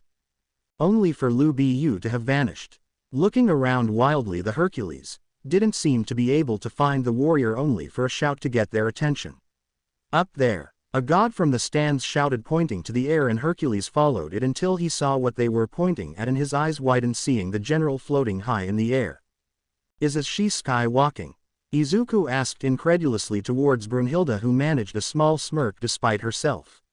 Well, she's not known as the Flying General for nothing, was all Brunhilde said before focusing out on the match, as the crowd all explained their surprise at seeing yet another human take to the air. Lu Bu ignored all of this and sent a smirk towards the god before taking off towards the richer district of the town. The challenge was clear: catch me if you can. And Hercules was more than willing to take up the challenge and chased after the human. However, this was all part of Lu Bu's trap and the god was walking right into it. Looking back and towards the ground, the general smirked as more and more Hercules seemed to disappear. I knew it, she thought. Those clones are nothing more than after-images, created by his super speed. Lu Bu confirmed her suppositions, which formed after Hercules suddenly vanished from sight and seemed to keep phasing through her attack. This led her to her current plan. Rather than waste time and energy striking down afterimage after afterimage, she would force Hercules to navigate through the more restricting alleyways of the richer discreet while she could move freely in the air. Lu Bu might not know the area at all, but considering she could fly, such knowledge was unneeded. Meanwhile, Hercules was getting more and more frustrated as he was forced to chase after a coward masking herself as a warrior. I knew it. I knew from the moment she kicked me in the groin the first time she wasn't a true warrior. And now she runs away like a coward when faced with a difficult situation. Unacceptable, he growled, growing angrier and angrier, not noticing that more and more of his afterimage clones were disappearing before noticing Lu Bu stopped suddenly in the middle of the noble district and raised her arms in a welcoming gesture. Not needing any more of an invitation, Hercules started to scale the building he was closest to, the last of his clones now completely gone as he hurled himself into the air and towards his enemy. However, Hercules failed to take something into consideration, and that was while the third labor did increase his speed greatly, it was also greatly reduced while in the air, where he could hardly control his maneuverability. This is why Lu Bu, who had years to learn to fight and move through the air, was able to slice off the god's right arm and left leg before impaling the god once more on her halberd before launching in straight into a noble's mansion, completely leveling it to the ground and causing the noble who lived there when they were alive to wince at the sight, while the gods and those from Thebes screamed and whimpered at seeing the god once again mutilated. Slowly Lu Bu lowered herself down to the rubble and finally landed in what had to be a wine cellar if the bottles upon bottles of the liquid meant anything. A golden light coming from a pile of rubble revealed where the god was, and a second later the god emerged, his leg and arm back and his more serious wounds closed as his tattoo spread further over his body. Instantly his eyes found Lu Bu. Fourth labor. Erymanthian boar. He roared as a blood-red aura covered his body as spikes made of bones seemed to grow from his arms and hands as Hercules, to the surprise those watching, placed his club on his back before charging forward with Lu Bu stashing her halberd on her back as well. Meet the god in another trade of fist. And it seems that once again we've entered a fist fight, folks. Heimdall announced as everyone watched the screens that appeared so they could all see properly. However, unlike last time where Lu Bu was able to take control of the exchange, this time it was definitely Hercules who, thanks to the bones growing out of his arms, was able to pierce the warriors' skins for extra damage. Forced on the defense, Lu Bu was forced to dodge where before she would only block before counter-attacking. Now she had to be cautious of when she could strike, lest those bones strike a vital organ or vein due to her being reckless or getting a lucky hit in. However, that's when she remembered something. A conversation she had long after she had died and was called to heaven from men that were alive in the first half of the 20th century. And during this talk they spoke of a technique that sounded amazing. Acting quickly, she grabbed a bottle of wine of the rack and pointed the bottom towards the god's face before slamming the top of the bottle with such force it sent wine and glass towards the god, cutting into the god's face and eyes, causing him to scream in pain and anger as he tried to clear everything out of his eyes. This allowed Lu Bu the chance to grab several empty bottles before looking around, and after seeing a door rushed towards it, revealing it a storage unit, and after she broke one of the barrels she grinned. I knew it, she thought, dipping her finger into the barrel. Grease, she thought as she put down the bottles before submerging her hands and arms in the barrel before also coating her legs and the top of her feet in the substance, leaving only the bottom of her feet dry.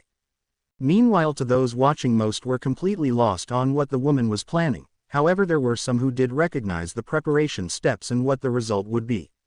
One of those being Al Capone, whose eyes lit up as me smoked his cigar with a big smirk on his face.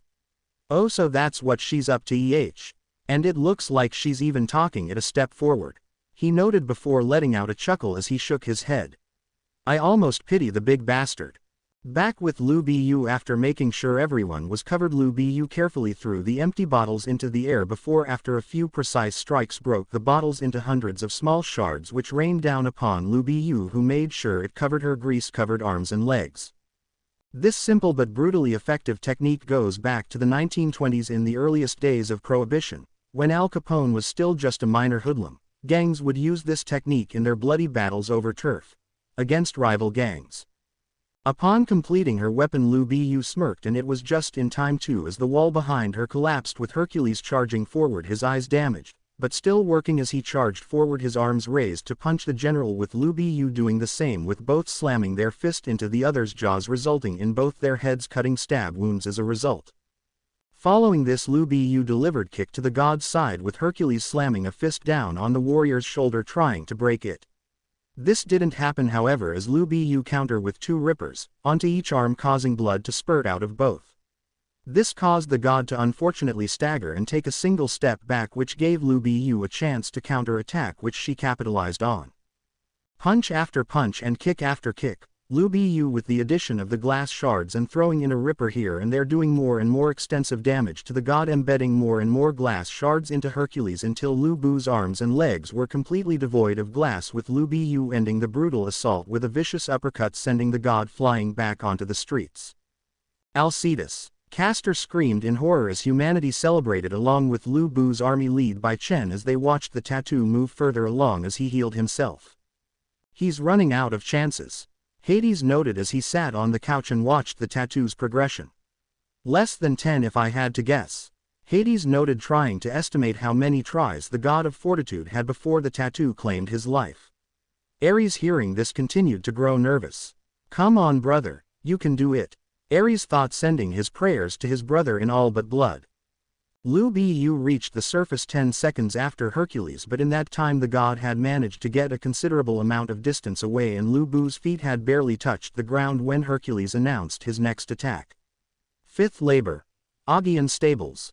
Immediately the ground began to shake violently as suddenly and without warning 500 Aegean bulls charged forth, appearing out of nothing, looking to trample the warrior. Many thought Hercules was getting desperate at this point and that Lu Bu would simply soar over the stampede. However, what she did was far different. Rushing forward and jumping high in the air, Lu Bu effortlessly cut off the lead bull's head and skewered it with her halberd before diving into the rushing crowd, and proceeded to use the head to storm through the stampede, blowing each bull that charged towards her aside like they were nothing. Upon reaching the end, Lu Bu immediately charged Hercules, who immediately cancelled the labor, causing all evidence of the bulls, including the remains of the bullhead at the end of the halberd, to disappear without a trace. 6th labor. Stymphalian birds. The god bellowed as the club changed to that of the bird it's named after, that as a gust of wind surrounded him, causing him to take to the sky, with Lu Bu following after him. The god swung his club, creating an extremely powerful dust of wind aimed straight towards the human, who instantly stopped with a single thrust of her weapon before chasing after the god. Well, it's official, he's lost it, Loki muttered, watching the god try and challenge humanity's current champion, who was nicknamed the Flying General, to aerial combat. Poseidon, however, simply snorted. That would imply he ever had it to begin with. The sea goddess muttered, not even trying to lower her voice, as she glanced towards Ares, whose eyes were squarely focused on the fight. Hercules scowled as he launched wave after wave towards his opponent, only Lu Bu to bob and weave out of the way as she made her way towards him. Thinking quickly, Hercules tried to think of any way to stop the general, but came up with nothing, not until he noticed for the first time that the Gnarl seemed to be kicking the air to stay in the air. The cause located an attack plan created. Hercules charged forward while positioning his club in such a way so that the strike would cripple and destroy the general's legs. However, at the last second, Lu Bu brought her knees up to her chest, avoiding the attack before slamming them into the god's stomach with both her powerful feet before delivering a powerful strike with her halberd and sending the god hurling towards the ground, slamming into it at great speeds, causing the arena to shake.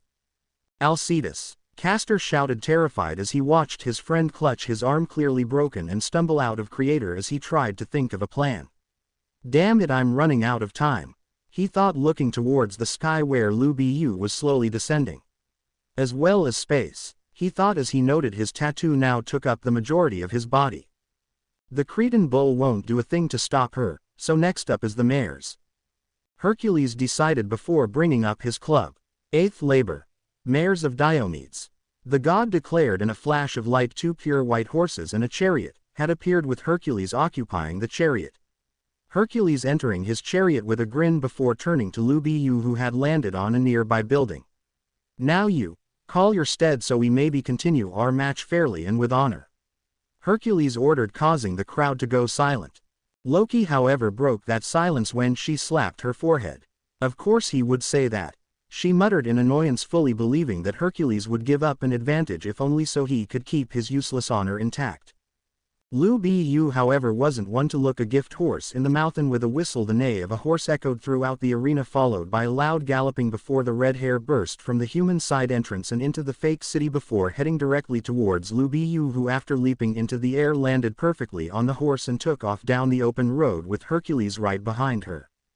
As magnificent as ever, they truly belong together. Guan Yu praised the pair, having ridden the mighty steed himself, and knew Lu Bu would be the only true rider red hare would ever accept. The audience watched as both fighters rode their mounts flawlessly through the streets past statues and stalls that had been built to perfectly replicate Hercules' old home. Finally catching up with Lu Bu, Hercules extended his club towards her with a grin. "Now then, shall we continue our duel?" he challenged.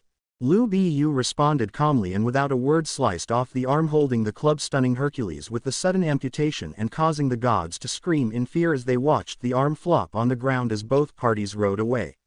Lu Bu took advantage of her opponent's stunned state and then attacked the wheel closest to her, cutting it off in an instant, causing the chariot and the steeds to disappear with Hercules tumbling to the ground. And then, to the gods and the people of Thebes' horror, Lu Bu instantly skewered the god before continuing on riding her beloved horse while dragging face first through the streets at increasing speeds. Soon all the skin had been peeled off, with a massive trail of blood joining the one being left by the amputated arm. Before finally jumping off her horse, she raised her halberd and the still attached Hercules and threw him off and into a church where a loud crash could be heard. "There, maybe you could call on one of your fellow gods to help, oh so mighty god," Lu Bu sneered before lazy sidestepping as the god's club rocketed into the room, followed by a familiar golden glow. "Oh, for fuck's sake," she teased, watching as Hercules, now with all his skin once again and a new arm, stepped out of the building breathing heavily and his tattoo covering nearly his entire body. "This is it, his last chance," Hades muttered, seeing how far the tattoos progressed, getting everyone to nod and Ares to shake in pure panic as his friend slowly and emotionlessly raised his club. 11th labor. Golden apple of the Hesperides.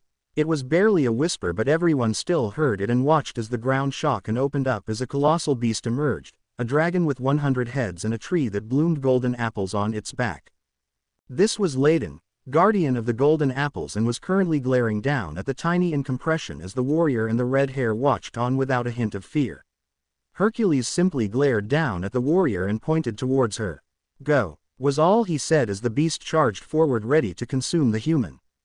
Even with humanity screaming at her to move and do something, Lu Bu simply stood there watching the beast get closer and closer until finally she calmly relaxed her grip, letting the halberd fall through her fingers until she was holding on to the very end of it.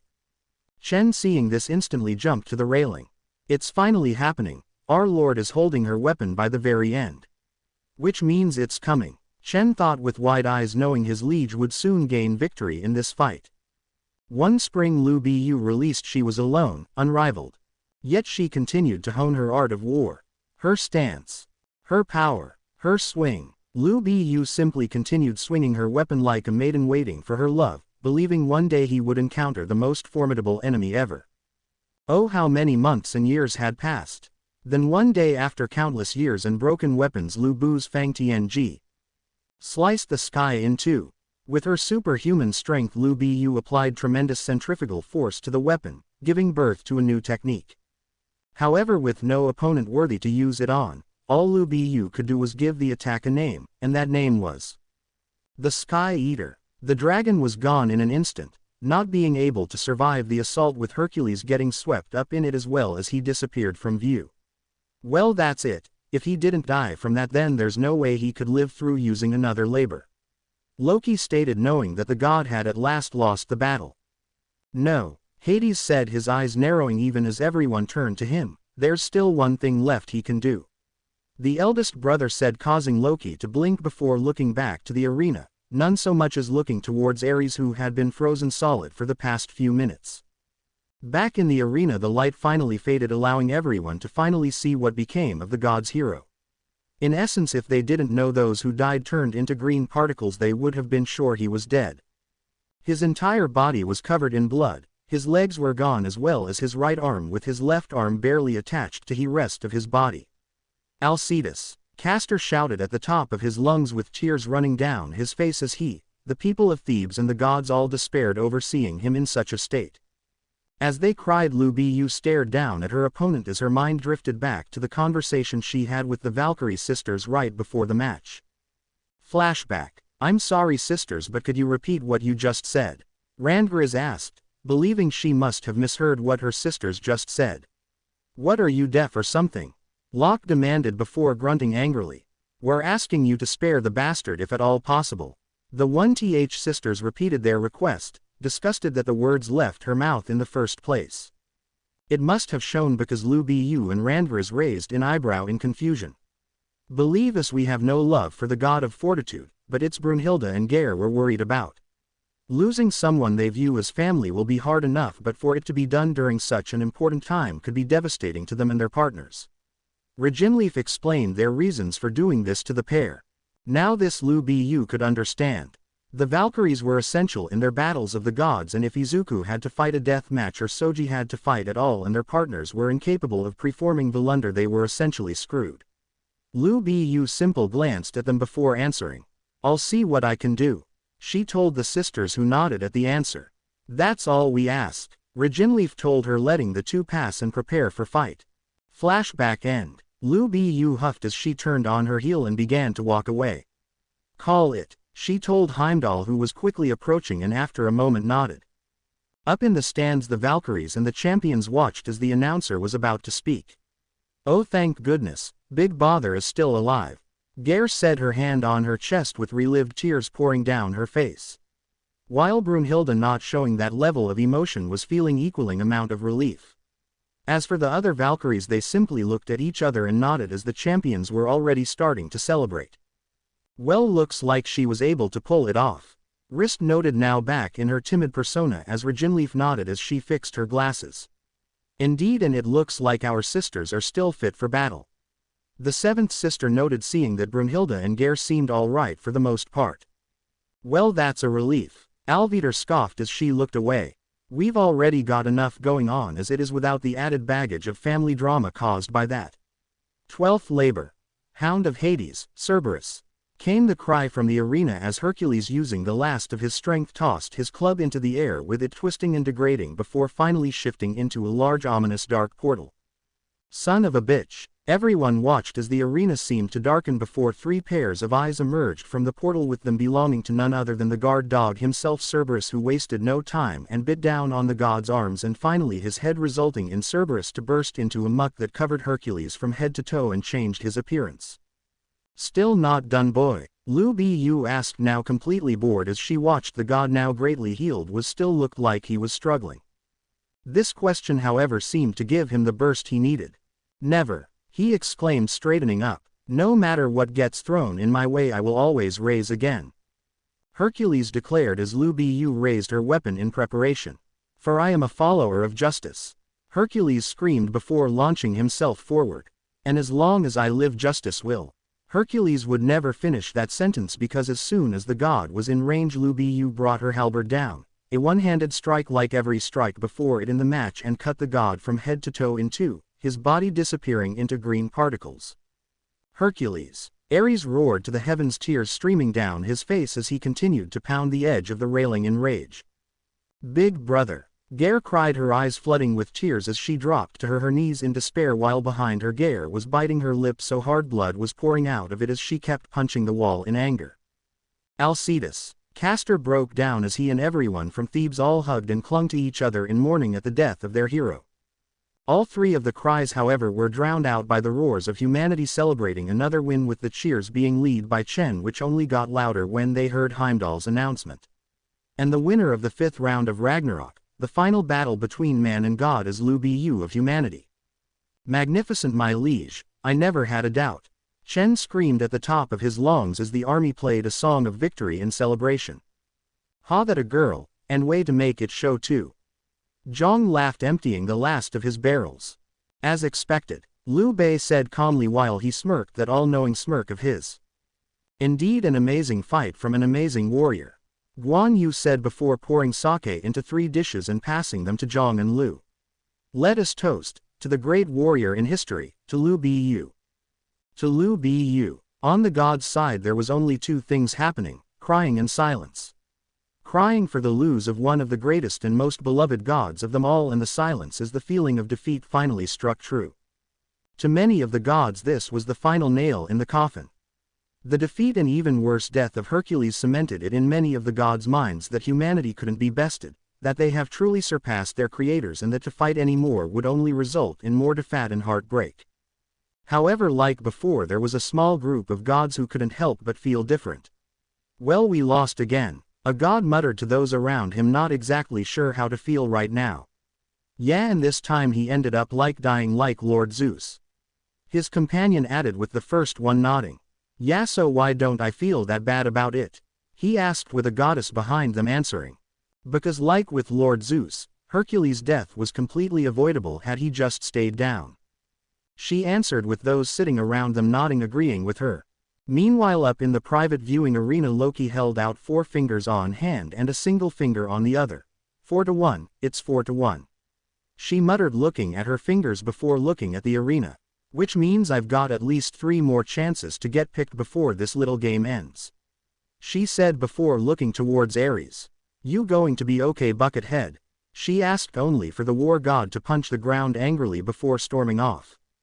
Yup, he was going to be just fine. Everyone's attention was then turned to the spinner, which repapered and was already in motion. Alright everyone, it's time to pick our contestants for round 6, and it looks like it's gonna be a battle where killing is allowed. Heimdall announced as it once more showed a sword and shield. And the contestants will be Adam versus Shiva. Upon seeing the name of their father on the screen, humanity once again burst into cheers and razors of support, drowning out any support the Hindu goddess might have received. And with that, we have chosen, it's the father of mankind once more appearing to defend his children and going up against him as the leader of the Hindu pantheon as well as the greatest brawler in heaven, Heimdall announced to everyone present. The private pavilion suddenly shocked, causing everyone to look up and to where the source of the shaking was. Well, Loki muttered, floating in the air. Someone's excited. In the floor above, Aphrodite was watching on, amused as Shiva was shaking from the sheer excitement of finally being able to fight. It's about time. She grinned happily, already heading towards the door to prepare for the match. Someone's pretty eager. Just be careful, who knows what else that human can do. Aphrodite warned her fellow goddess, which only caused her to grin widen. That's what I'm counting on, being the first man he's had all of humanity to learn and copy from. If he doesn't have any surprises hidden, he wouldn't be part of the humans team. She said, heading towards the door with a wave. Besides, it's not like he can copy the techniques of the gods or nothing like that.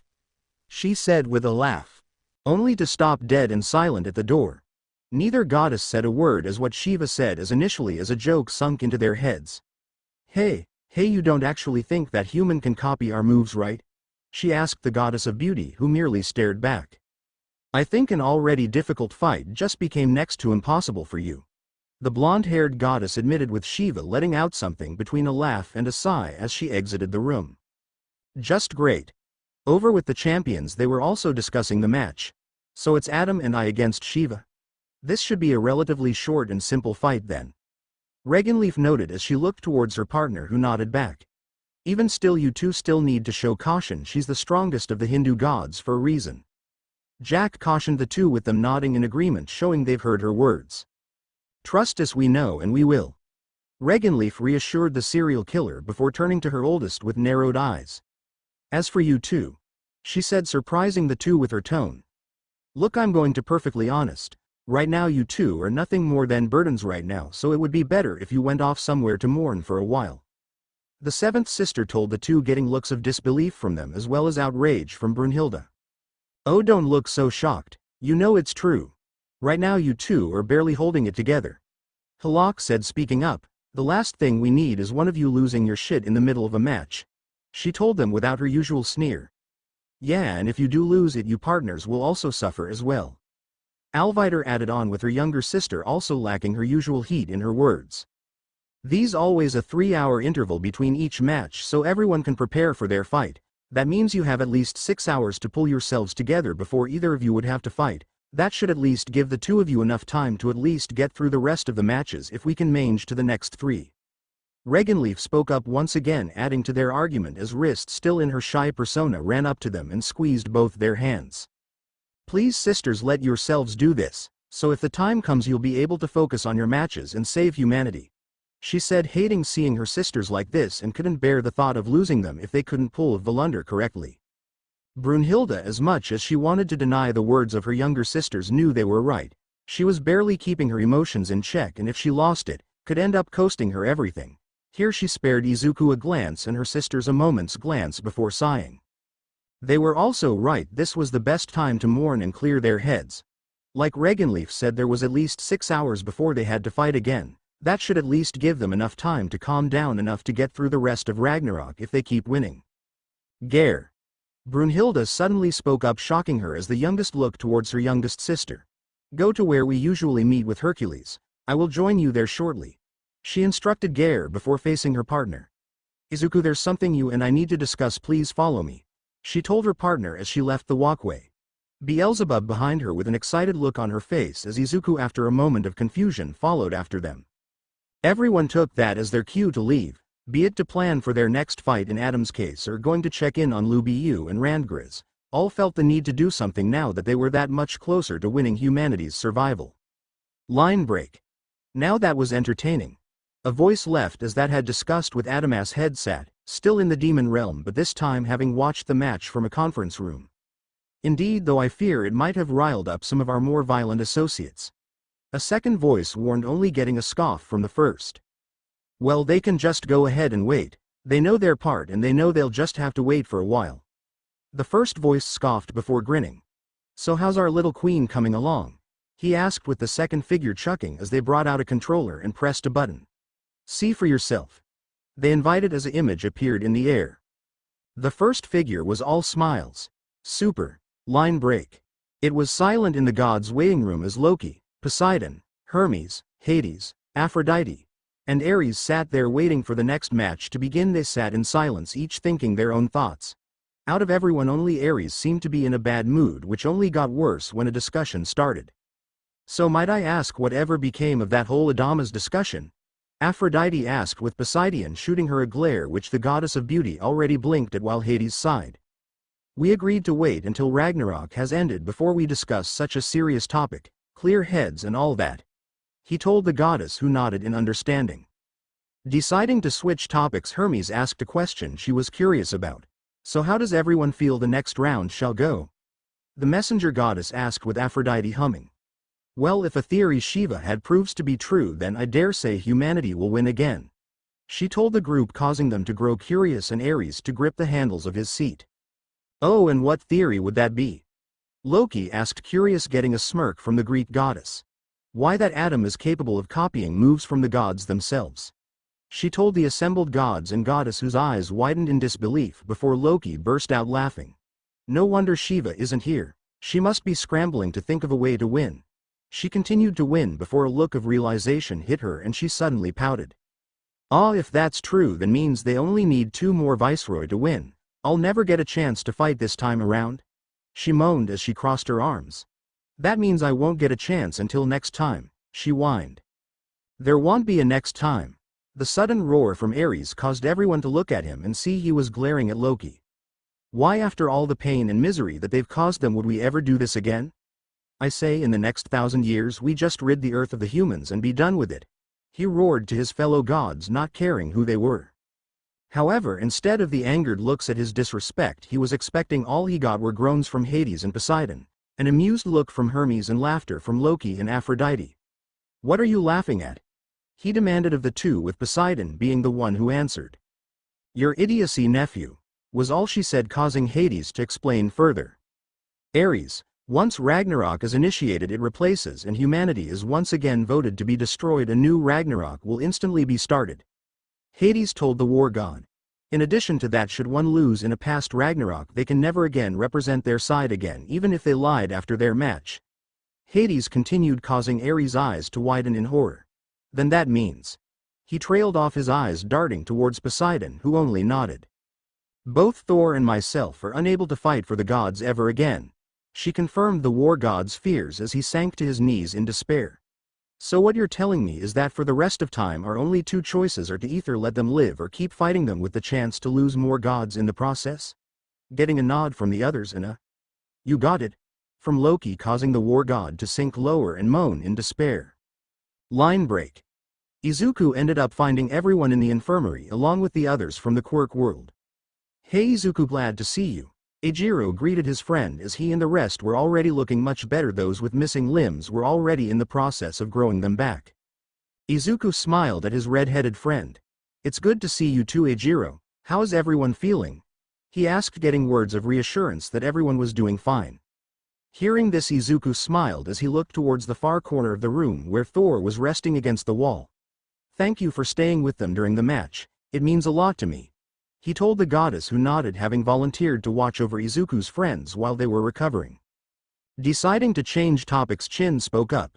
"So Izuku, what did Brunhilde want to talk to you about?" she asked, believing it was some secret plan she wanted Izuku to help with when the head Valkyrie was with her sister. This was proven false, however, when Izuku seemed to freeze before a somber look appeared on his face. "Not exactly," he said, and when he said no more, the king decided to drop the issue, knowing a perusal matter when she saw one. Wanting to lift the mood, Izuku looked around to see Raiden and Lubiyu resting in beds. "What about you two, how are you feeling?"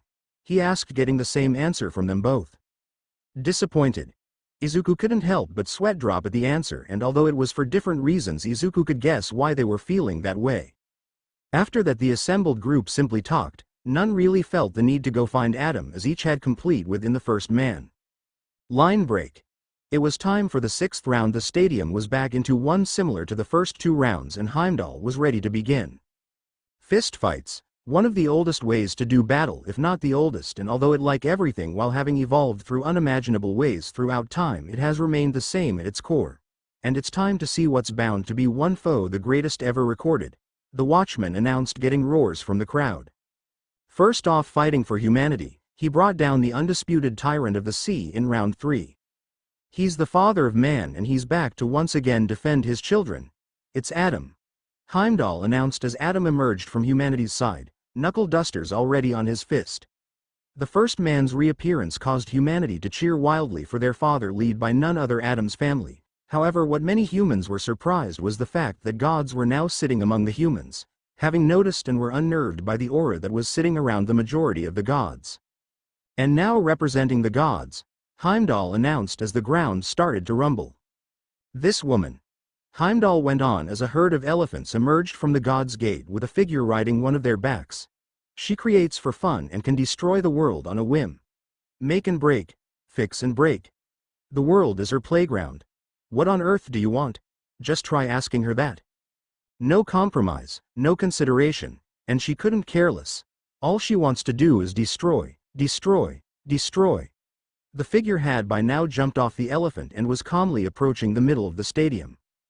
Goddess of Destruction, Bhairava of the cosmos and the gods repressive of round 6, Shiva. Heimdall finished her introduction with Shiva smirking. "It's about time I get my turn," she smirked. However, her entrance was met with an eerie quiet, as almost no gods were cheering the Goddess of Destruction on, their spirits having been cursed in the last match.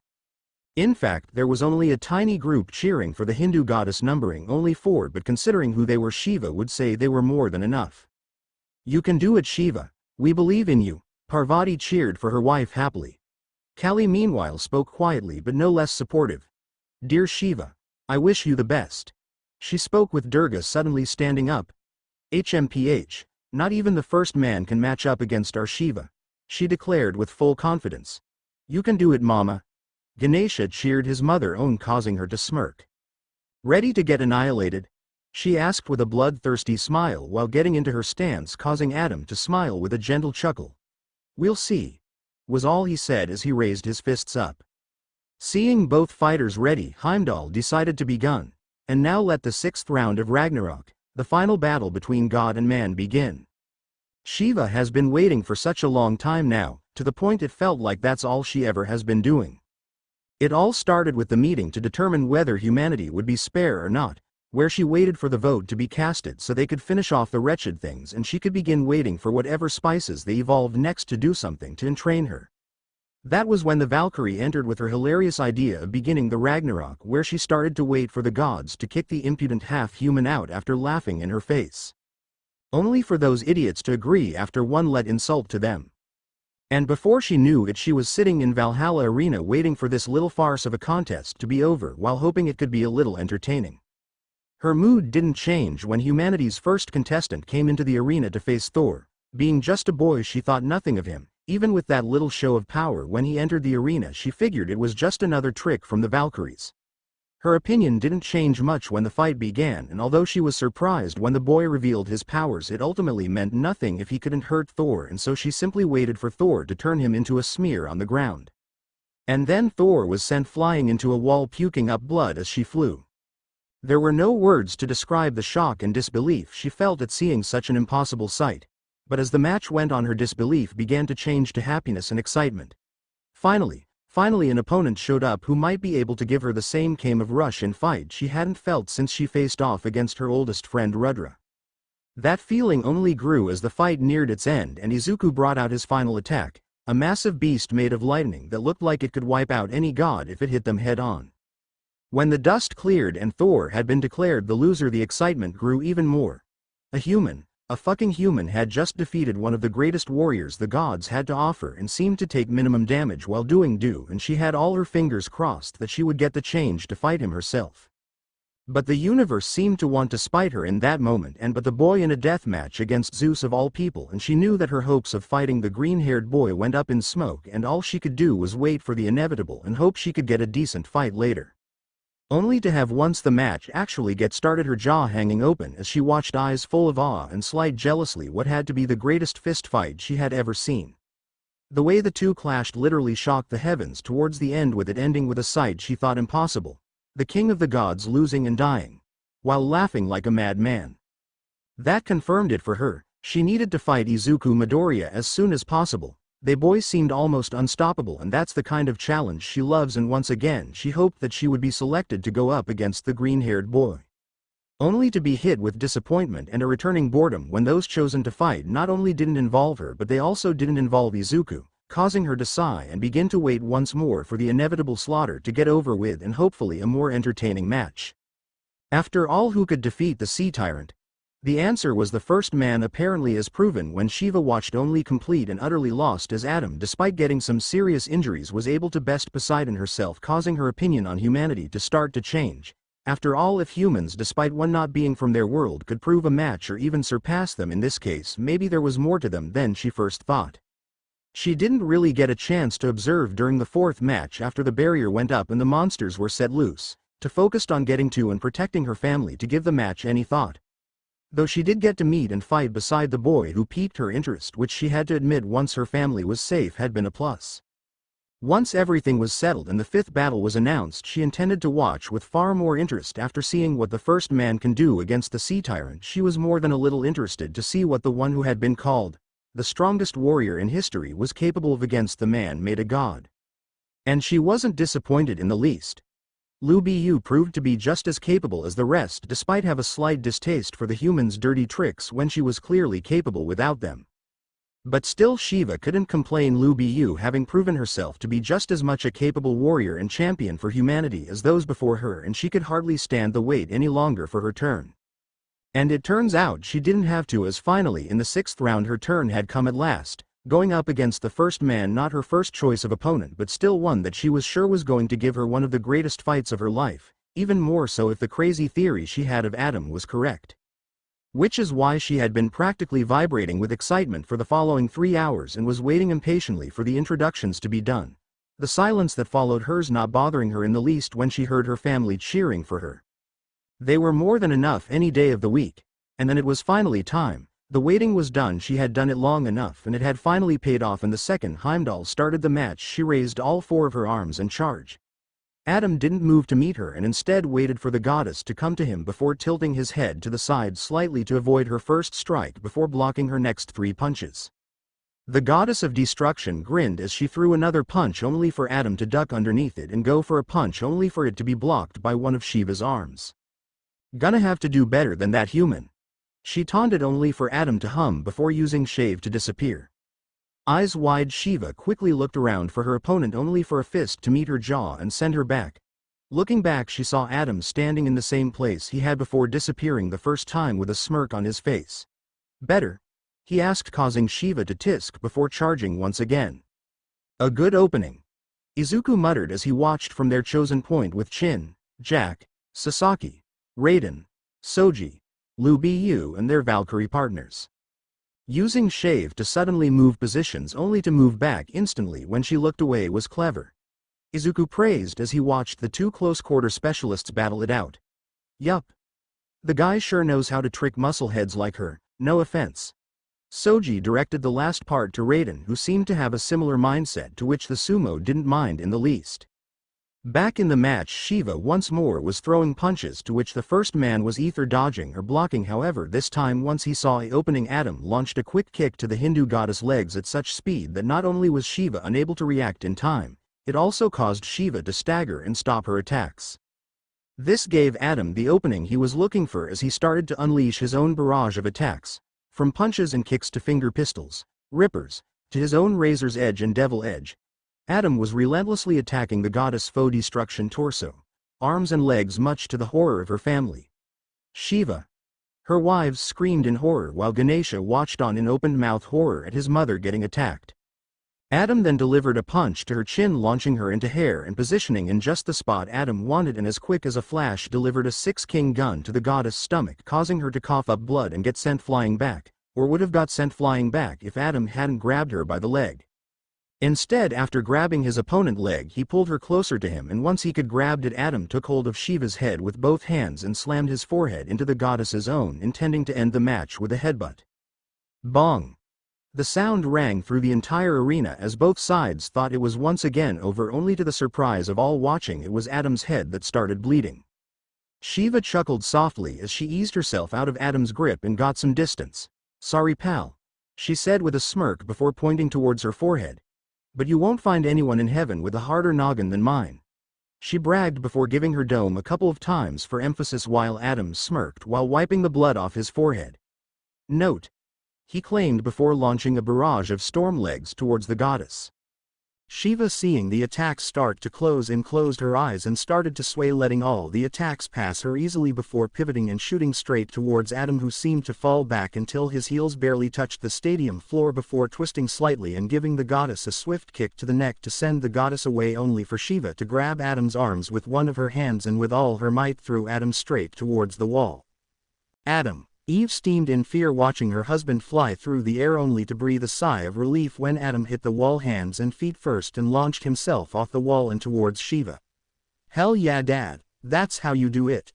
Cain cheered his father on, and it only got louder when Adam landed a solid punch straight onto Shiva's nose, sending her flying through air, flipping several times before hitting the wall with such force that her head got stuck in the wall of the stadium.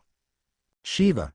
Parvati screamed while Durga grit her teeth, worried as she watched her wife fight, while Kali had her hands clenched in worry as she muttered under her breath for Shiva to win, while Ganesha kept his eyes on the ring, determined not to let his eyes wander until his mama's match was over. Heimdall was about to jump down and see if Shiva was still conscious when suddenly the wall cracked as Shiva's head popped out of the wall, and although her nose was clearly bashed into her skull with blood gushing out of it like a waterfall while her hair was covered in concrete and debris, she was grinning broadly, which was slightly ruined when a few of her teeth were shown to stained red with blood. Once more facing her opponent, she dusted the debris out of her hair before taking out her hairband, allowing her hair to cascade down her back freely. This action was insignificant to almost everyone. A mere minor change, but to those that knew her it meant a drastic change. About time she gets serious. Indeed, with everything that we've seen so far, I'm surprised Shiva didn't start at full power. It doesn't matter, there's no way she'll lose to a human when in her fist dwell the power of the 1116 Indian gods. Shiva's family, surprised by the voices, turned around to see most of, if not all of, their fellow Hindu gods cheering and screaming their support for their wife, having taken the seats from those who remained silent and that have already ridden off the goddess of destruction. With their spurts relight, knowing that their oldest allies and former foes were all untied to cheer Shiva to victory, the family of four turned back to the stadium and began to cheer even louder, determined to help their wife, if only with for moral support. Shiva, hearing this, let out a sigh as a determined smirk came to her face as a familiar heat started to burn. Ah, this feeling, it's back again, she thought as the heat started to grow brighter and brighter. A heat that she had first felt for the first time 1,000 years ago. But then again, it's no surprise I'm feeling like this, she thought with a mental laugh as she looked towards her opponent, and then before her gaze drifted to where the champions were watching. After all, this is a lot like those days, she thought before making sure her headdress piece was secured against her head. Isn't that right? She thought before once again crouching down before shooting forward. Rudra. Long ago. In the kingdom of the gods of India, it was filled with thousands of gods. In order to become the strongest of the gods, they concentrated on the rivalry of power, which caused chaos. There was still not a group that made India. There is none in that field of the kingdom of the gods of India. There was pair that was almost unknown. Shiva, the goddess of destruction, who was happy spending her days dancing, sleeping and do as she pleased, content with her life, and Rudra, the god of storms, who spent his time training day in and day out to achieve his dream of becoming the strongest. The personalities of the pair were the complete opposite of one another, and yet for some reason they were one in the same. However, this peace would not last. Soon rivals, all clawing for the title of strongest, would appear, attacking their home and forcing the two to retaliate. From then on, they would spend their days fighting. To Shiva, Rudra was her best friend, and for that reason, when Rudra told her she would climb to the top of the highest mountain in India and claim the title as strongest, she didn't even hesitate when he asked if she wanted to come with him. And soon it wasn't long before the entire realm had heard of the two. Those two idiots are going to challenge the top of the Indian realm. At first everyone laughed. They were laughed at and underestimated. But, as the two kept claiming victory after victory and moved closer to the top, they were beginning to be taken seriously. Teasing unexpectedly became respect, and content with their hope. The two advanced further towards their goal. Their nicknames changing over time, they beat someone as the numbers of their followers was increasing. And later fierce fights against many powerful gods came. And through their fights to the death, with the strongest gods in India, the Vedas would be born, until finally Shiva and Rudra had bested 11-15 gods and had risen to the top of the Indian realm. Shiva was satisfied. Rudra was not. And unable to talk her dear friend down, Shiva and Rudra were forced to clash. In the kingdom of the gods of India, their fight was tremendous from the beginning. The sounds of their fight echoed throughout India. The sweat that flowed became heavy rain, as much as Shiva. As Rudra, they had fun at the top, yet at the same time they were in pain. However, the moment had to come to an end. And Shiva knew this and dreaded it, fearing the worst, fearing that the end result would end with one of them killing the other. Realizing this, Shiva knew what she had to do. Dropping to the ground, Shiva was just about to admit defeat when Rudra did the impossible. He admitted defeat. It was then that Rudra begged Shiva, begged her to always remain at the top, to remain above them all. And Shiva, with tears in her eyes, declared she would do just that. And then Rudra disappeared from the lands of India. And Shiva rose to the top of the gods. That day he would lose her best friend in the highest place. Shiva unleashed a mighty kick to Adam's head, only for the first man to take a quick step and counter with a kick of his own, only for Shiva to try and block it with her forearms, but the force behind the kick was still enough to send the Hindu goddess back several spaces. Huffing and ignoring the stinging in her arms, she glanced towards the first man with a determined expression. "I carry the hope of all 11-16 gods," she informed Adam before shouting out, "and I refuse to lose to anyone." Getting waves of cheer and support from the Hindu gods. Unknown to her, there was still one more always watching from the shadows. "I knew you would come." The figure turned to see Brahma. "But why are you hiding up here, Rudra?" he asked as the god of storms remained silent, unsure how to answer before noticing Agni, Varna, Vishnu and Indra. This did cause the storm god to smile. "Looks like everyone has gathered." He chuckled, though stopped when Vishnu looked towards Shiva with concern. "Still, it doesn't look like much has changed. It wouldn't surprise me if she threw the match." The god worried, getting a laugh from the storm god. "It seems you still don't understand. Even though she might be gentle when it comes to fighting, she goes at it with all she has," Rudra declared, watching the stadium with pure confidence. "That's how she'll win." Despite his words, however, a couple still had their doubts. "But she has no discipline." Varna muttered, annoyed, trying to recall how many times she had laughed when they had laughed. Not to mention she acts like an idiot at times. Agni added on, and none of them could help but burst out laughing at such a true statement. But still, let's watch how this fight ends from up here, shall we? Indra asked with calm grin on his face as the others lined forward to get a better view. All the while Rudra watched on with a happy grin and crossed arms. Go Shiva, show the result of our fight at the top of the Kingdom of India. Back in the arena, Shiva was breathing in and out slow and steady, and to the surprise of many, flames started to emerge from the ground around her. And it seems Shiva is looking ready to end this already, if she's already resorting to her bending dance. Heimdall announced, much to the confusion and slight unease of the humans watching. However, before she could throw a punch, she exhaled a final time and the fire died down. No, it isn't time to use that yet, she thought before narrowing her eyes. Especially since I haven't confirmed my theory yet, she thought with narrowed eyes as she glanced towards her opponent, who was simply standing there looking just a little too relaxed. We'll just have to fix that, she thought before slowly approaching Adam, who hadn't made a move to strike her again and simply waited for the goddess to make a move, and after taking one more deep breath, deeper than any before it, Shiva launched her next attack. This was the apnea rush, whereby controlling her breathing algorithm, Shiva is capable of unleashing over 100 punches and kicks within the span of a few seconds, which are so fast that counterattack is near impossible.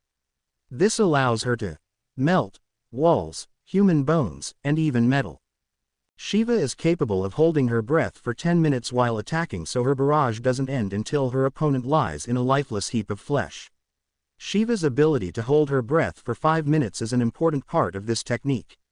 In normal combat, the moment a fighter pauses to take a breath between attacks provides an opportunity for their opponent to counterattack. Apnea Rush does not possess this weakness. Humanity watched on in silent horror as their father was relentlessly and mercilessly beaten despite not taking a single step backwards. None more so than his family, who were screaming at him and begging him to be alright and survive, while the Hindu gods were cheering widely for their strongest to best the human and get them another point on the board, while the rest of the gods watched on in silence, convinced that she would fuck it up just like all except Hagen had before her. However, as the seconds changed into minutes and both the cries and cheers continued, only a select few people knew who truly had who cornered. Well, looks like the goddess has gone and trapped herself. Raiden smirked as the champions watched Shiva's continued assault on Adam without a care in the world. How? And it's only a matter of time before Adam lands the final strike. Chin laughed as she watched the spectacle. Still though, is Adam really going to be alright? All those blows might end up doing something unseen. Sasaki voiced his concern, not wanting one of his new friends and allies. Izuku merely smiled towards the old swordsman. It's fine, Sasaki, the green-haired teen promised him as he kept his eyes on the arena. Adam knows exactly what he's doing. And while the champions and their Valkyries were close to the only ones who knew not everything was what it seemed, there was one other who could tell something was off, and that was none other than Shiva herself. Damn it, Shiva thought as they had just entered the 6th minute of the attack. He's not budging in the slightest. She continued in frustration as she saw that while her by now hundreds of thousands of attacks had all landed, Adam had yet to take a single step back. With a quick glance towards her opponent's feet revealed that he had dug his toes in deep into the statism ground, preventing movement from accruing. Shiva didn't know what it was about that, but something about Adam not moving in the slightest unnerved her, so she started directing every 100 strike or so at his feet to loosen grip, while throwing in another every 30 or 40 blows to the rest of his body after the 500 strike. On the 7th minute, Shiva was starting to get a little dizzy as her attacks became less in number, nothing of importance, but it was clear her time was running out. On the 8th minute, only 75 to 80% of her attacks were connecting at all, the rest were near misses, and she started to stumble slightly whenever coming back from a kick. On the 9th and final minute, it was clear Shiva would need to breath soon, her attacks having slowed to where almost everyone could see them now, while less than half her attacks were landing anywhere but on Adam, who had yet to move since the assault had begun. Finally Shiva could stand it no longer and had to take a breath, an action that would take less than a second for anyone, but that fraction of a second was all Adam needed to land his counter-attack. In that instant Shiva was blasted back, vomiting up a path of blood before impacting the wall with such force it caused the surrounding parts of the arena to collapse top of her. Shiva, The Hindu gods screamed as one while humanity cheered at the display. Wow, now that was cool, Adam said, regaining everyone's attention, and there were cries of surprise, shock, joy, relief, rage and disbelief as they saw Adam standing as nonchalant as ever, without so much as a scratch on him.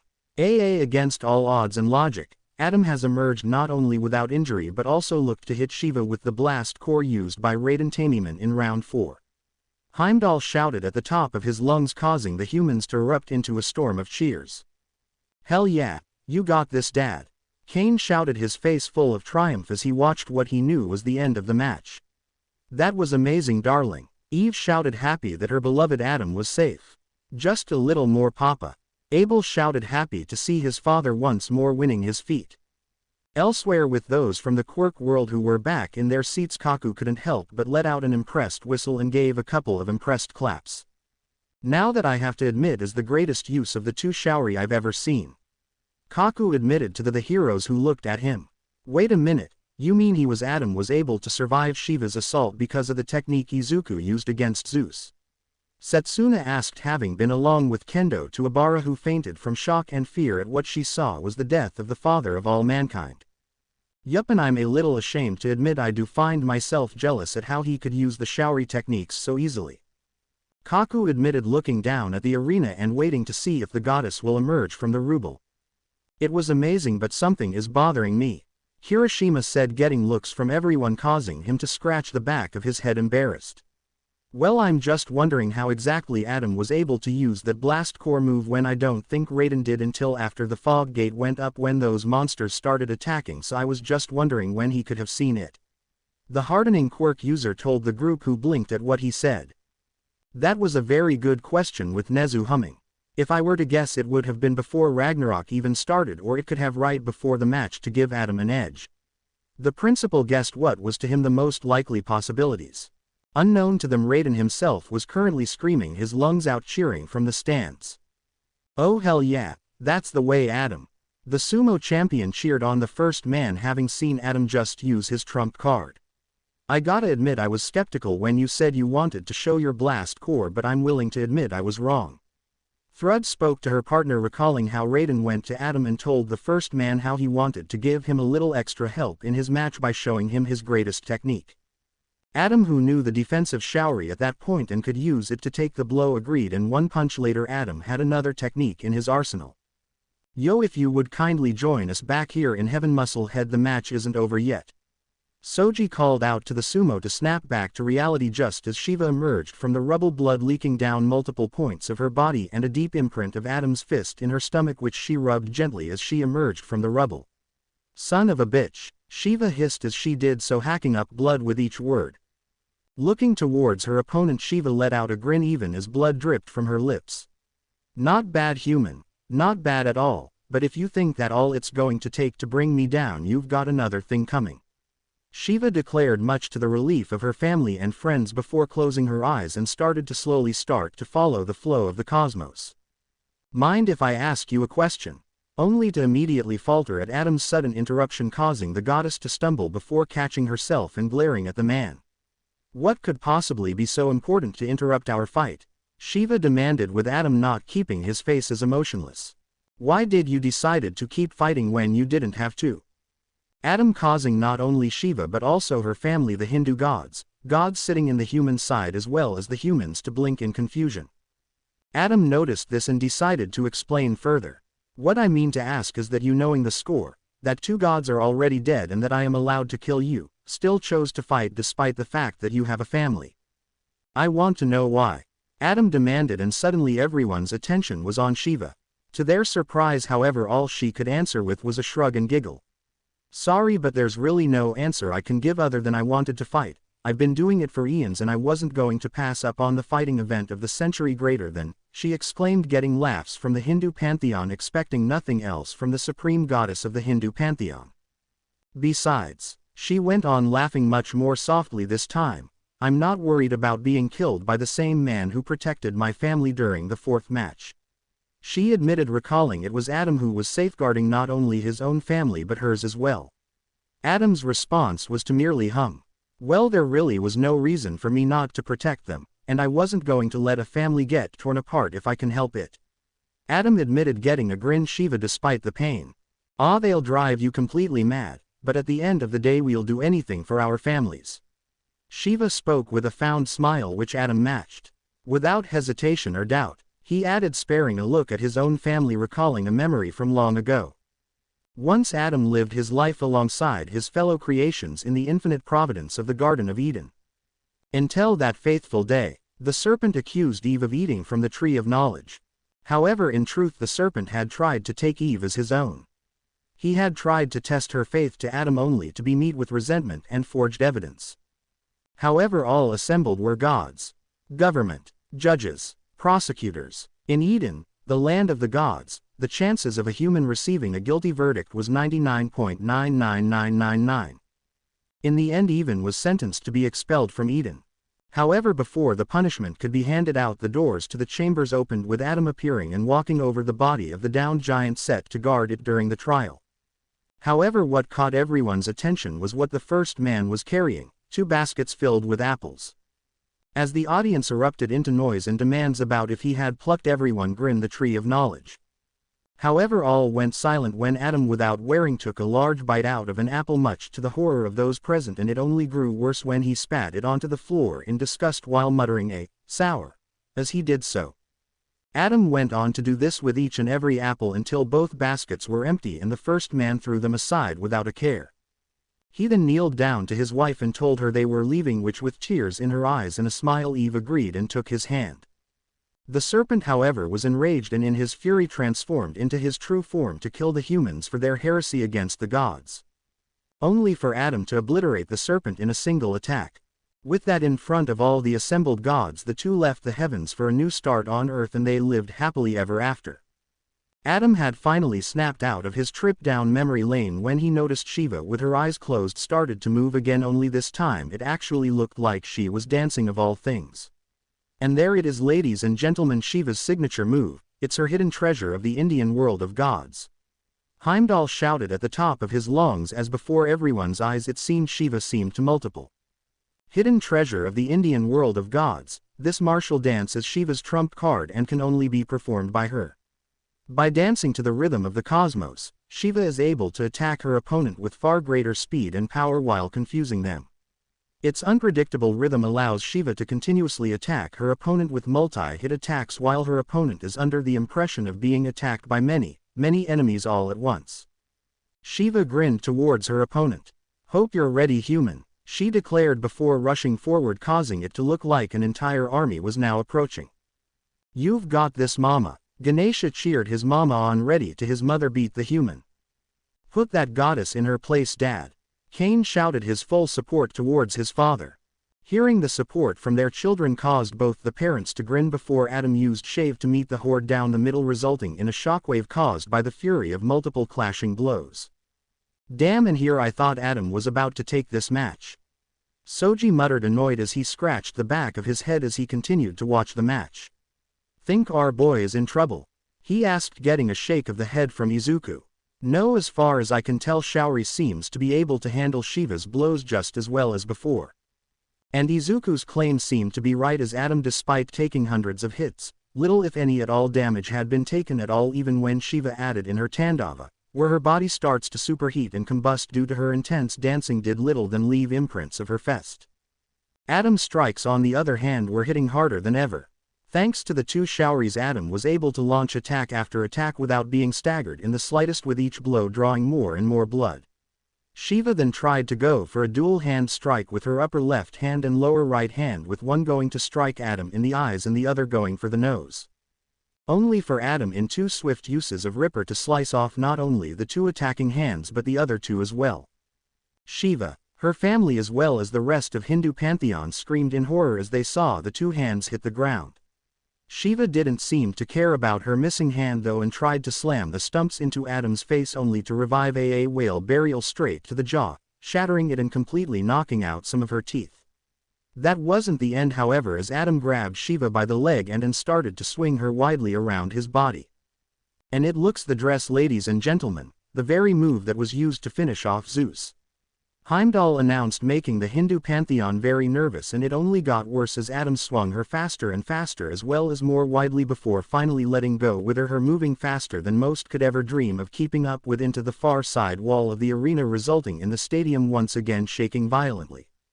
For most this did seem like the end of the match, but before anyone could even move, Shiva repapered. However, she looked much worse for wear. She was bleeding greatly from multiple points of the body. 4 of her 5 eyes had become swollen shut, her mouth, which before was now a waterfall of blood, and she moved with a limp when she walked. However, that most glaring thing was her arms were completely gone, with her upper arms ending at the shoulders and the lower ones gone from where they start in her sides. Parvati was staring in open-mouthed horror as the Hindu gods screamed out Shiva's name in fright, while Kali looked to be close to fainting and Durga was gritting her teeth in frustration and anger, while Ganesha seemed to be frozen in shocked horror. Rudra was clenching his fist in anger at seeing his friend in such a state, but didn't make a single move for a simple reason. Because his oldest friend, despite her grievous injuries, was smiling, a smile he knew quite well. Shiva was having fun, the kind of fun that both had when climbing the mountain all those eons ago. Sighing, Rudra managed to out a smile as he watched. "Go on, you lunatic, get your fill. Your wives are diffidently going to let you have it later, so you might as well enjoy it while you can," he thought with small grin before it turned to a scowl with narrowed eyes as he looked to some of the gods glaring darkly at Shiva, with some looking at her in disgust. Shiva meanwhile was fighting to keep conscious. "Damn it, I got careless," she scolded herself as she looked down at her missing arms. "And my bending dance is completely useless against this guy without my arms," she teased, knowing that without her arms there was no way her bending would be fast enough to hit the first man. "I've really only got once chose left, but in the state I'm in I've only got a single shot at Viceroy," Shiva thought before using her last good eyes to glare determined towards Adam.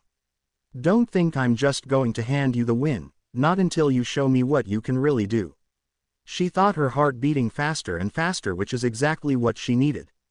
This was her Tandava karma, and instantly all her open wounds instantly cauterized as a result of the flame while burning the surrounding arena. "Mamas, that's," Ganesha exclaimed in shock, getting the nods from Shiva's wives. "Yeah, looks like that moron's putting everything into one last attack," Durga noticed before narrowing her eyes dangerously. "We'll be taking about this later, you idiot, just you wait," the war goddess mentality thought, knowing that one way or another the fight was about to end. And Shiva was determined to prove this because she immediately launched forward with her final attack. This was Diva Loka, a powerful spinning heel kick used by Shiva under his Tandava karma state, and currently it was aimed directly towards Adam's head. "Come on, human, don't disappoint me. Let's end this match of ours with a bang," she mentally commanded towards her opponent, wanting nothing more at this point to see if that crazy thought she had with Aphrodite was true, even if it meant her loss. Adam, as if sensing this, sighed but also chuckled lightly. "Well, can't be helped, I guess," he muttered before looking towards the Hindu goddess, whose grin told him all he needed, and right before Shiva's kick could slam into Adam's head he muttered 2 little words. "Divide axe." Those 2 words as Shiva's attacking leg suddenly hit the ground was only met with silence, with the next 2 sounds being a couple of thuds, one being Adam slamming a punch into Shiva's face and the next one was the goddess slamming into the ground where she remained unconscious. "And the winner of Ragnarok round 6 is Adam of humanity," Heimdall shouted to the crowd, causing the human audience to once again erupt into thunderous applause and cheers, with his family once again being the most vocal. "Another one down. Great job, Dad. Awesome job, Papa. Oh, Adam, I'm so glad you're safe." As these and countless others were ringing out, Izuku breathed out a sigh of relief. "Another win for us," he breathed out while the others were celebrating. "How? And now we only need 2 more wins to finally end this whole thing," Shin exclaimed happily, bringing Izuku into a hug. "And it looks as if the gods were put into an even deeper depression than they were before already after Lu Bu vanquished Hercules," Jack muttered, looking over the god's aura before noticeably frowning. "Something wrong?" Lu Bu asked, having noticed the look gaining everyone's attention. "It's the gods' aura. The Hindu gods, while depressed and sullen for the most part, are fine. But the rest of them, well," Jack fumbled here, trying to figure out the best way to explain it. "The way I can best describe it is evil," she shrugged, truly not knowing a better way to describe it. "Evil?" Raiden asked. "Evil, murderous, inhuman, whatever you want to call it." Jack said, not used to having to explain these things to their people. Here Locke scoffed. Please you creep, they're just salty over the fact they lost again and that a human can copy one of their moves. The Valkyrie disagreed with a scoff at the thought of the goddess losing it over a loss after losing so many times already. You worthless wretch. All noise in the stands instantly died hearing this and turned to see a lone god standing, his hair shadowing his eyes. Not only can't you stop a worthless human, but you also can't stop him from disgracing our king by stealing one of his moves. What a worthless bitch. This instantly caused all of the Hindu gods to instantly glare murderously at the one who shouted, but before they could kill the worthless bastard, others joined in. That was the worst showing yet. Strongest of the Hindu gods, what a fucking joke. Why don't you just let that human finish you off so someone who actually knows how to fight can take the top spot? Up in the private stands, Hades and Poseidon watched in complete disgust. Hermes. Hades suddenly called out to the messenger, who was also sharing her aunt and uncle's disgust. Turned to the Lord of Helheim. Yes, Lord Hades, she asked, curious of what he could want at a time like this. Take a note of every deity form the Greek pantheon disgracing themselves out there. My sister and I will be meeting with each and every one of them on how a Greek is supposed to act. He ordered, with Poseidon nodding in agreement. This caused a rather small smirk to appear on the messenger's face. Of course, my lord, she said before watching over the crowd and gaining a small note of disappointment when she noticed a certain war god not among them. The Greeks weren't the only ones annoyed, as Loki, Thor and Odin were watching the scene unfold. The three said nothing. Not that Loki had nothing to say, but she easily saw the look in her auntie's eye and, unlike the idiots below, knew when to shut the hell up. Thor simply watched on with a mixture of boredom and disgust at what was happening, briefly sparing a glance towards her mother before leaving to go find Izuku and the other human champions. Odin meanwhile was simply sitting there, glancing down at the booing crowd, trying to pick out any from her own pantheon, with her eye narrowing dangerously whenever she found one. Loki caught what she was doing, and while she kept the grin off her face, she still couldn't help the thought that entered her mind. I can already see the noose around each one of their necks. As all of this was going on, the downed goddess was being placed onto a stretcher. The Hindu pantheon were getting angrier, and it came to a boiling point when a rather hot-blooded god took a broken piece of the stadium seats that had crumbled in the showing of the god's anger and threw it at the goddess.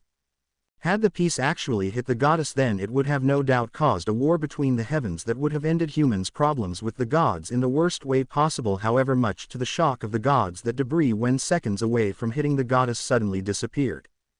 How rotten. The words coming from the first man drew everyone's attention to him, who now had a pile of dust falling from his hand and was for the first time glaring at the gods in anger and disgust. A sight the gods would never admit they found more than a little terrifying.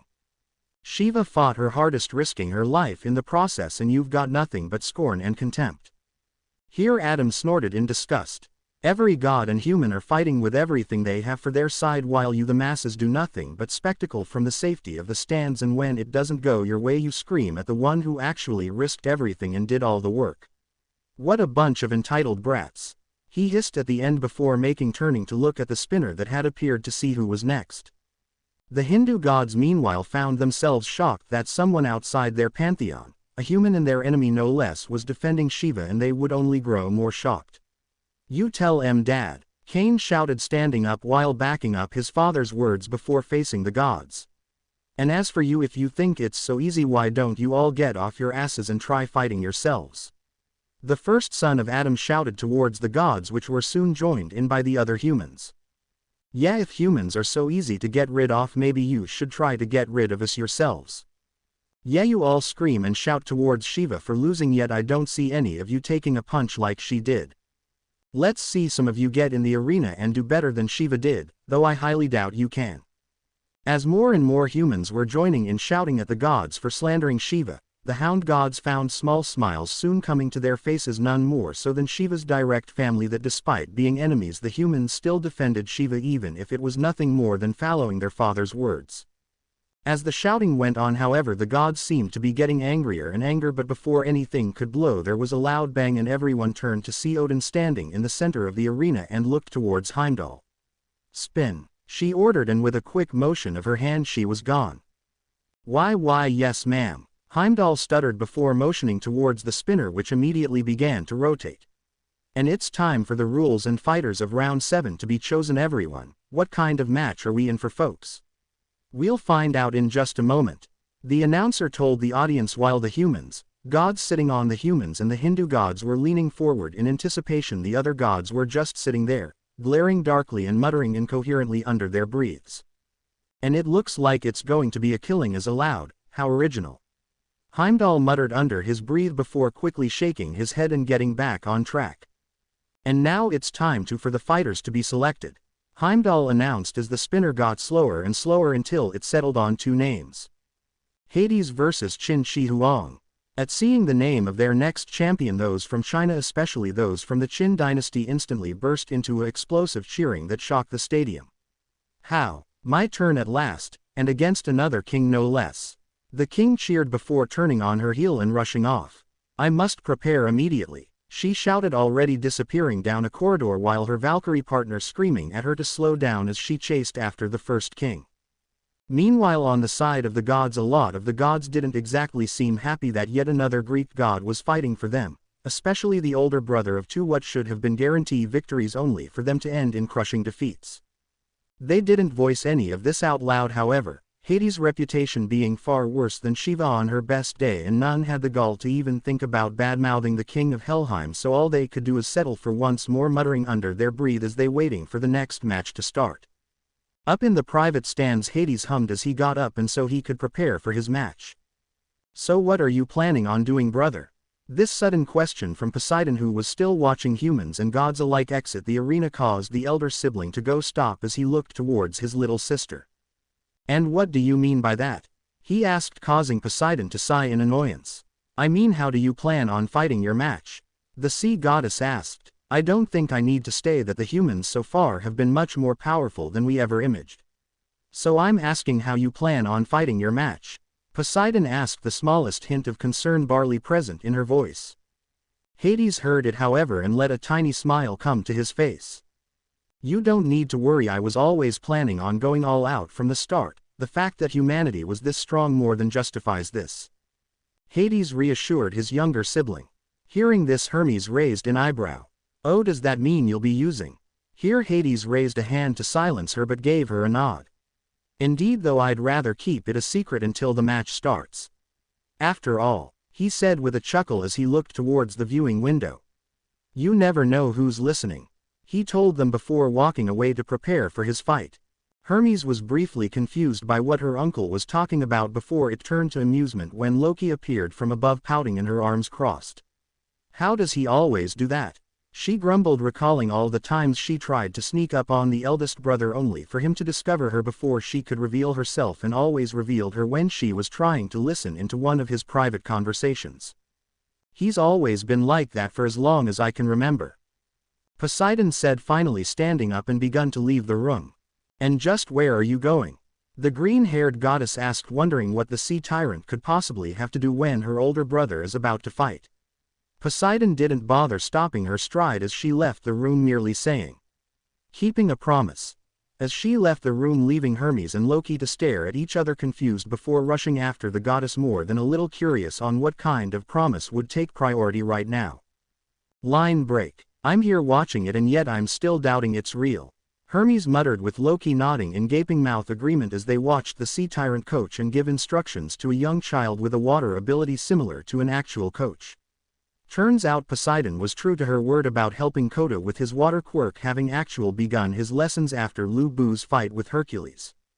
Why, yeah, it's great that Kota is getting some help, Izuku said as he, along with the rest of the regular group, was watching the training going on along with Eri and the Pussycats, with Mandalay constantly worried for Kota and the other 3 trying to keep their leader from having a heart attack. But Ms. Loki, Izuku went on to the goddess he just met while looking down. Do you think you can get off me? He asked, trying not to look up at the goddess, who chose to use his shoulders as her seat and wrap her legs around his neck. Ah, but Izuku, she whined, jumping off his shoulders but immediately locked him into a hug. The tournament is almost over, and after it we won't see each other for at least 1,000 years. She continued to whine, only to yelp when she was pulled off by Thor, who held her in a hand. Behave, Thor told the deceit goddess, causing said goddess to huff with crossed arms and look away. Smiling in relief, Izuku nodded towards Thor, who returned it before going to speak with Lu Bu, with Loki still trapped her in grasp, who waved at him as she was carried away. How what a spirited lady! Izuku heard from behind him, causing him to see Chin and Alvidar approaching them, with the king having a smile and the Valkyrie looking like she was about to start fighting the king herself. "Oh, Chin got everything ready for your match?" Izuku asked, with the king nodding happy, while her partner just grumbled and went to go join her sisters, not wanting to be near the idiot any longer than she needs to. "How? Indeed, and now all I need to spend some time with my future husband, and I know I will win," she told Izuku, who let out a small sigh before facing the blindfolded king. "Chin, you know I'm not staying after Ragnarok is over, right? I have my own world to go back to, my own people who need my help, and I really don't see how you think we can." Izuku was unable to continue talking as Chin suddenly captured his mouth with her own. The kiss barely lasted 5 seconds, but it was enough to shut Izuku up. "Nothing is impossible, Izuku, not in this or any other world," she told, with voice full of confidence, and certainly as if there was simply no other choice in the matter. Izuku, hearing those words and the way she said it, made him think back to all the people he met, as well as the memories of the devil fruit users he had. Their dreams, their ambitions, their drive, their beliefs, all different, but more often than not most willing to fight to the bitter end and die rather than surrender them to anyone else and live a life of regret. With this in mind, Izuku couldn't help but grin at the determination of the king, and even though he wasn't exactly sure how they would still be able to see each other, not without the help of someone like that Beander bastard, and gave a nod towards the king as the two simply sat in silence, watching and waiting for the next match, which hopefully would bring humanity another step closer to safety. Line break. The arena had once more been changed. The floor now had cracks running all over the floor, along with tours made of bones and skulls at the 4 corners, with each having been lit aflame. "Well, here we go again," Izuku muttered as he, along with the rest of the group, including a recently rejoined Adam and his panther, were actually sat in the Greek private viewing box, having been invited by both Poseidon and Hermes to join them in watching the match. They also were joined by Thor and Loki, along with Aphrodite, who would have suffocated Izuku with a hug upon finally getting him in arm's reach, had it not once again been for Thor, who by now had sat by full time ready for any more threats. "Indeed, and I truly haven't the slightest idea of who could win the match," Hades admitted, and it was true what she said. By all logic, Hades should have this one easily, having accomplished the impossible so many times before and was known as the most dependable of the elder Olympian siblings. However, every human before her, as well as the score, proved everything she used to think about gods and humans to be false, along with the fact that both Poseidon as well as Zeus having lost, well, Hermes wasn't exactly going to be betting her life savings on either side of the match. "Well, whatever happens, I just want it done soon. The gods are really starting to making me jumpy," Soji muttered, seeing that the gods seemed to be completely silent at this point and were just staring blankly at the arena, completely still, as if just waiting for something to set them off. "Well, they're not all bad, just look towards the human seats," Adam told the young swordsman as he pointed towards where the human section was, where not only had more gods joined the ones from before, having grown weary of their fellow deities, but also 11/16 of the Hindu pantheon minus Shiva's family, who was visiting her in the medical wing, having been touched by what the humans said about their number one goddess while growing disgusted with how their fellow deities trashed her. Their conversation came to an end once the lights died down and Heimdall once again took to the stage. 5-1. The humans now lead 5-1. With simply 2 more victories they will earn their right to live for another 1,000 years. Heimdall exclaimed, much to the cheering of humanity and even some of the gods that were sitting with them.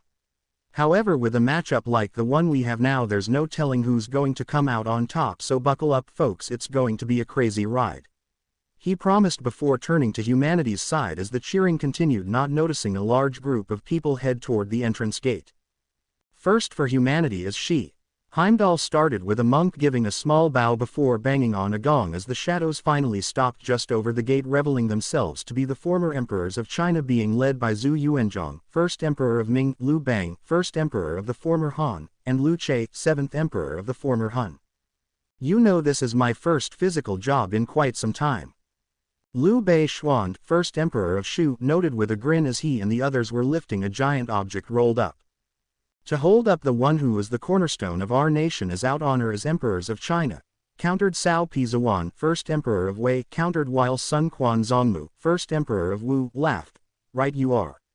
He continued to laugh only to be told to shut it by Liu Bang and ordered everyone to focus before as one tossed the object into the air, causing it to unroll into a majestic red carpet leading high into the arena, and that is where Qin along with her partner appeared. Seeing the fighter ready to start, Heimdall began the introduction. It all began with this woman. Hearing Heimdall start, Qin slowly made her way down the red carpet along with Alvidar. She annexed and overthrew the 6 kingdoms of warring states in the blink of an eye. She delivered a swift end to China's greatest periods of turmoil, lasting more than 550 years, the spring, the autumn and the warring states. As the introduction was going on, Qin allowed a small smile to come to her face and raised her hand in getting, while Alvidar rolled her eyes in annoyance as they walked. Where there was no road she pathed it. Where there was no castle she made it. She accomplished a feat which none had before, uniting all of China's land into one. He, who was the first in all human history to reach the supreme ruler of heaven, Wangtian Shangdi. By now the two had reached the bottom and Qin had reached down to pick up Alvidar, causing her to grumble with a blush. Calling herself thus, the first emperor. Here Qin crouched low before leaping high into the air as the past emperors joined in with Heimdall to finish the introduction. Qin Shi Huang. As the human side exploded into applause and cheers, Qin looked towards her partner who she was still holding in her arms. Ready? She asked with a grin, causing Alvidar to growl towards the king but nod before disappearing in a bright light and reveal the shoulder plate and armor she had taken before, only this time 12 small holes, 6 on each side, appeared on the armor. Qin, looking over her Volunder, grinned with a nod. How? She said before facing Heimdall with a nod. Seeing this, Heimdall let out small gulp before beginning the introduction of the god fighter. And from the depths of Helheim itself comes this god. Heimdall began his introduction, sparing a glance towards the god's side, and noticed not a single one of them has made a single move. While the gods on the human side and the humans that knew grew nervous, especially considering just who it was that Qin was facing, which grew when the god finally emerged from the doorway and slowly approaching Qin. When this god walks, the whole world trembles, and when he scowls, all before him bow down. Cerberus, the watchdog of hell, droops his head to him. Typhon, the most fearsome of mounters, purrs like a kitten. The eldest of the 3 strongest siblings in Greece and king of the netherworld. Hades. Heimdall finish end the introduction as Hades and Qin stood a little over a dozen feet apart from each other. The king to rule all of China, Qin Shi Huang. And the king of the netherworld, Hades. Heimdall continued around, moving out of the way. Ragnarok round 7, king versus king. This is the real deal. The match to decide which king stands on top. Heimdall continued before raising his hand. And, hold on a moment. Heimdall, not expecting the interruption, tripped over his own 2 feet and scrambled to get back up as quickly as possible, though his face still burned when he heard the snickering. Yes, is there something you need? He asked Qin, who had been the one to interrupt. Yes, actually, because there is something, my fellow king, and I must do before we start our battle. She declared before snapping her fingers, and out of the human gate came a maid holding a tray that held 2 cups and a pitcher.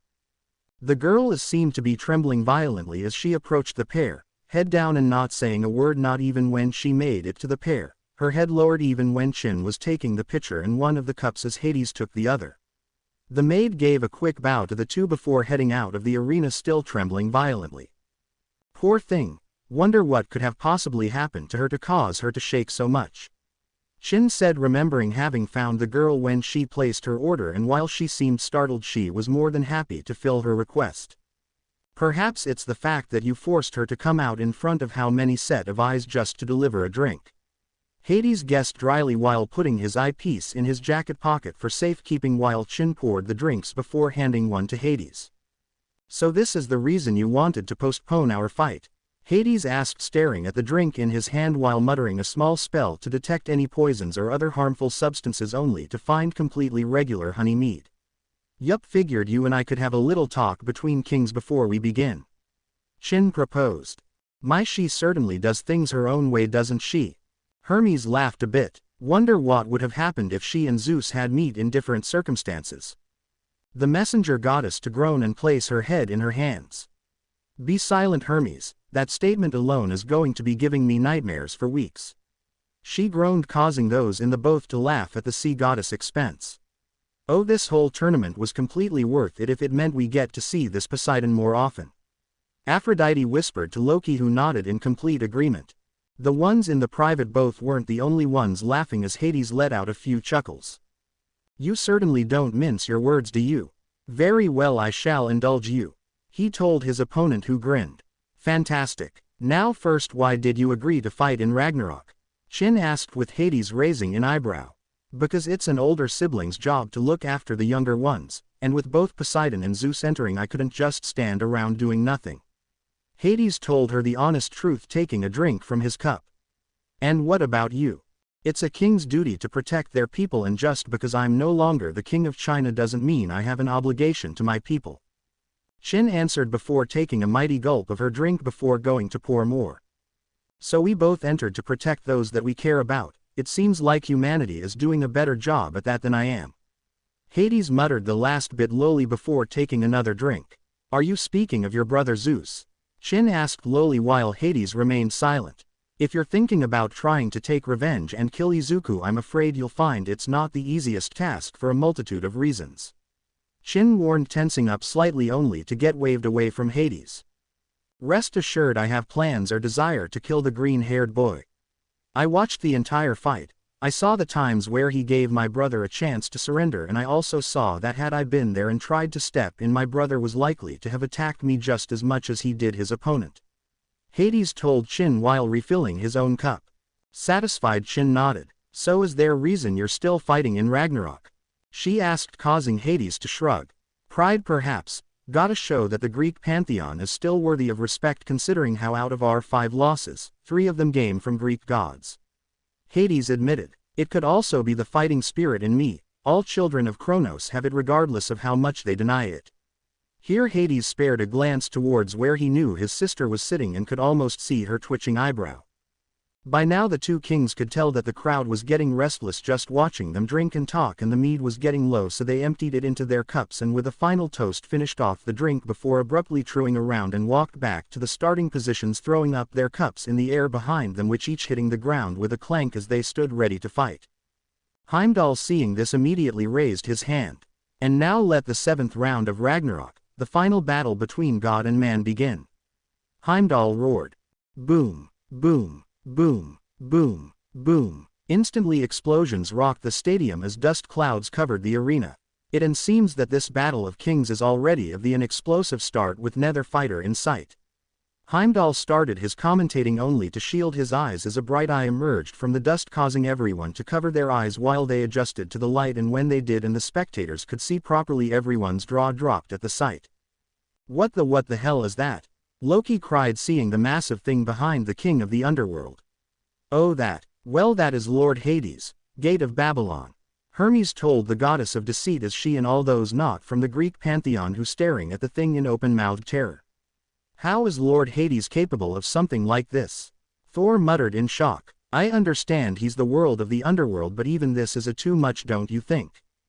Poseidon sighed as she gave the answer everyone was looking for. My brother has many titles. King of the Dead, King of the Underworld, King of Helheim, the list goes on. But there's one that most people tend to forget. Poseidon told those assembled, which each giving her their full attention. The wealthy one, or the giver of wealth. Poseidon told them, causing the gods' eyes to widen at the reminder of those titles, while the humans and Valkyries started to sweat slightly at the implications. So what you're saying is that should it have come from the earth, like jewels, metal, gold, Hades has command over it, yes. Poseidon answered the question Raiden tried to ask before sparring a glance towards Izuku, expecting him to be in somewhat the same state of those not in the known, only to see his eyes focused squarely on the gate, or rather the weapons sticking out of it, as if trying to memorize each and every last one of them, all the while muttering under his breath. Sighing, Poseidon turned back to the fight, not even looking when Hermes whispered to her. So it sees Lord Hades is choosing to get serious straight away. Do you think the human has a chance? The messenger asked, causing Poseidon to go silent for a few seconds before finally answering. Hades had always been the one god the Greeks can always rely on, stopping the Titans, knocking Zeus out of one of his moods. I doubt there is anything Hades can't do. However, humanity has proven time and time again during this Ragnarok that they have the means and ways to overcome whatever god that has tried to stop them, to the point that our only win came from a demon, and one from another world at that. I'm not saying my brother can't win, but I am saying that there is no way it's going to be this easy.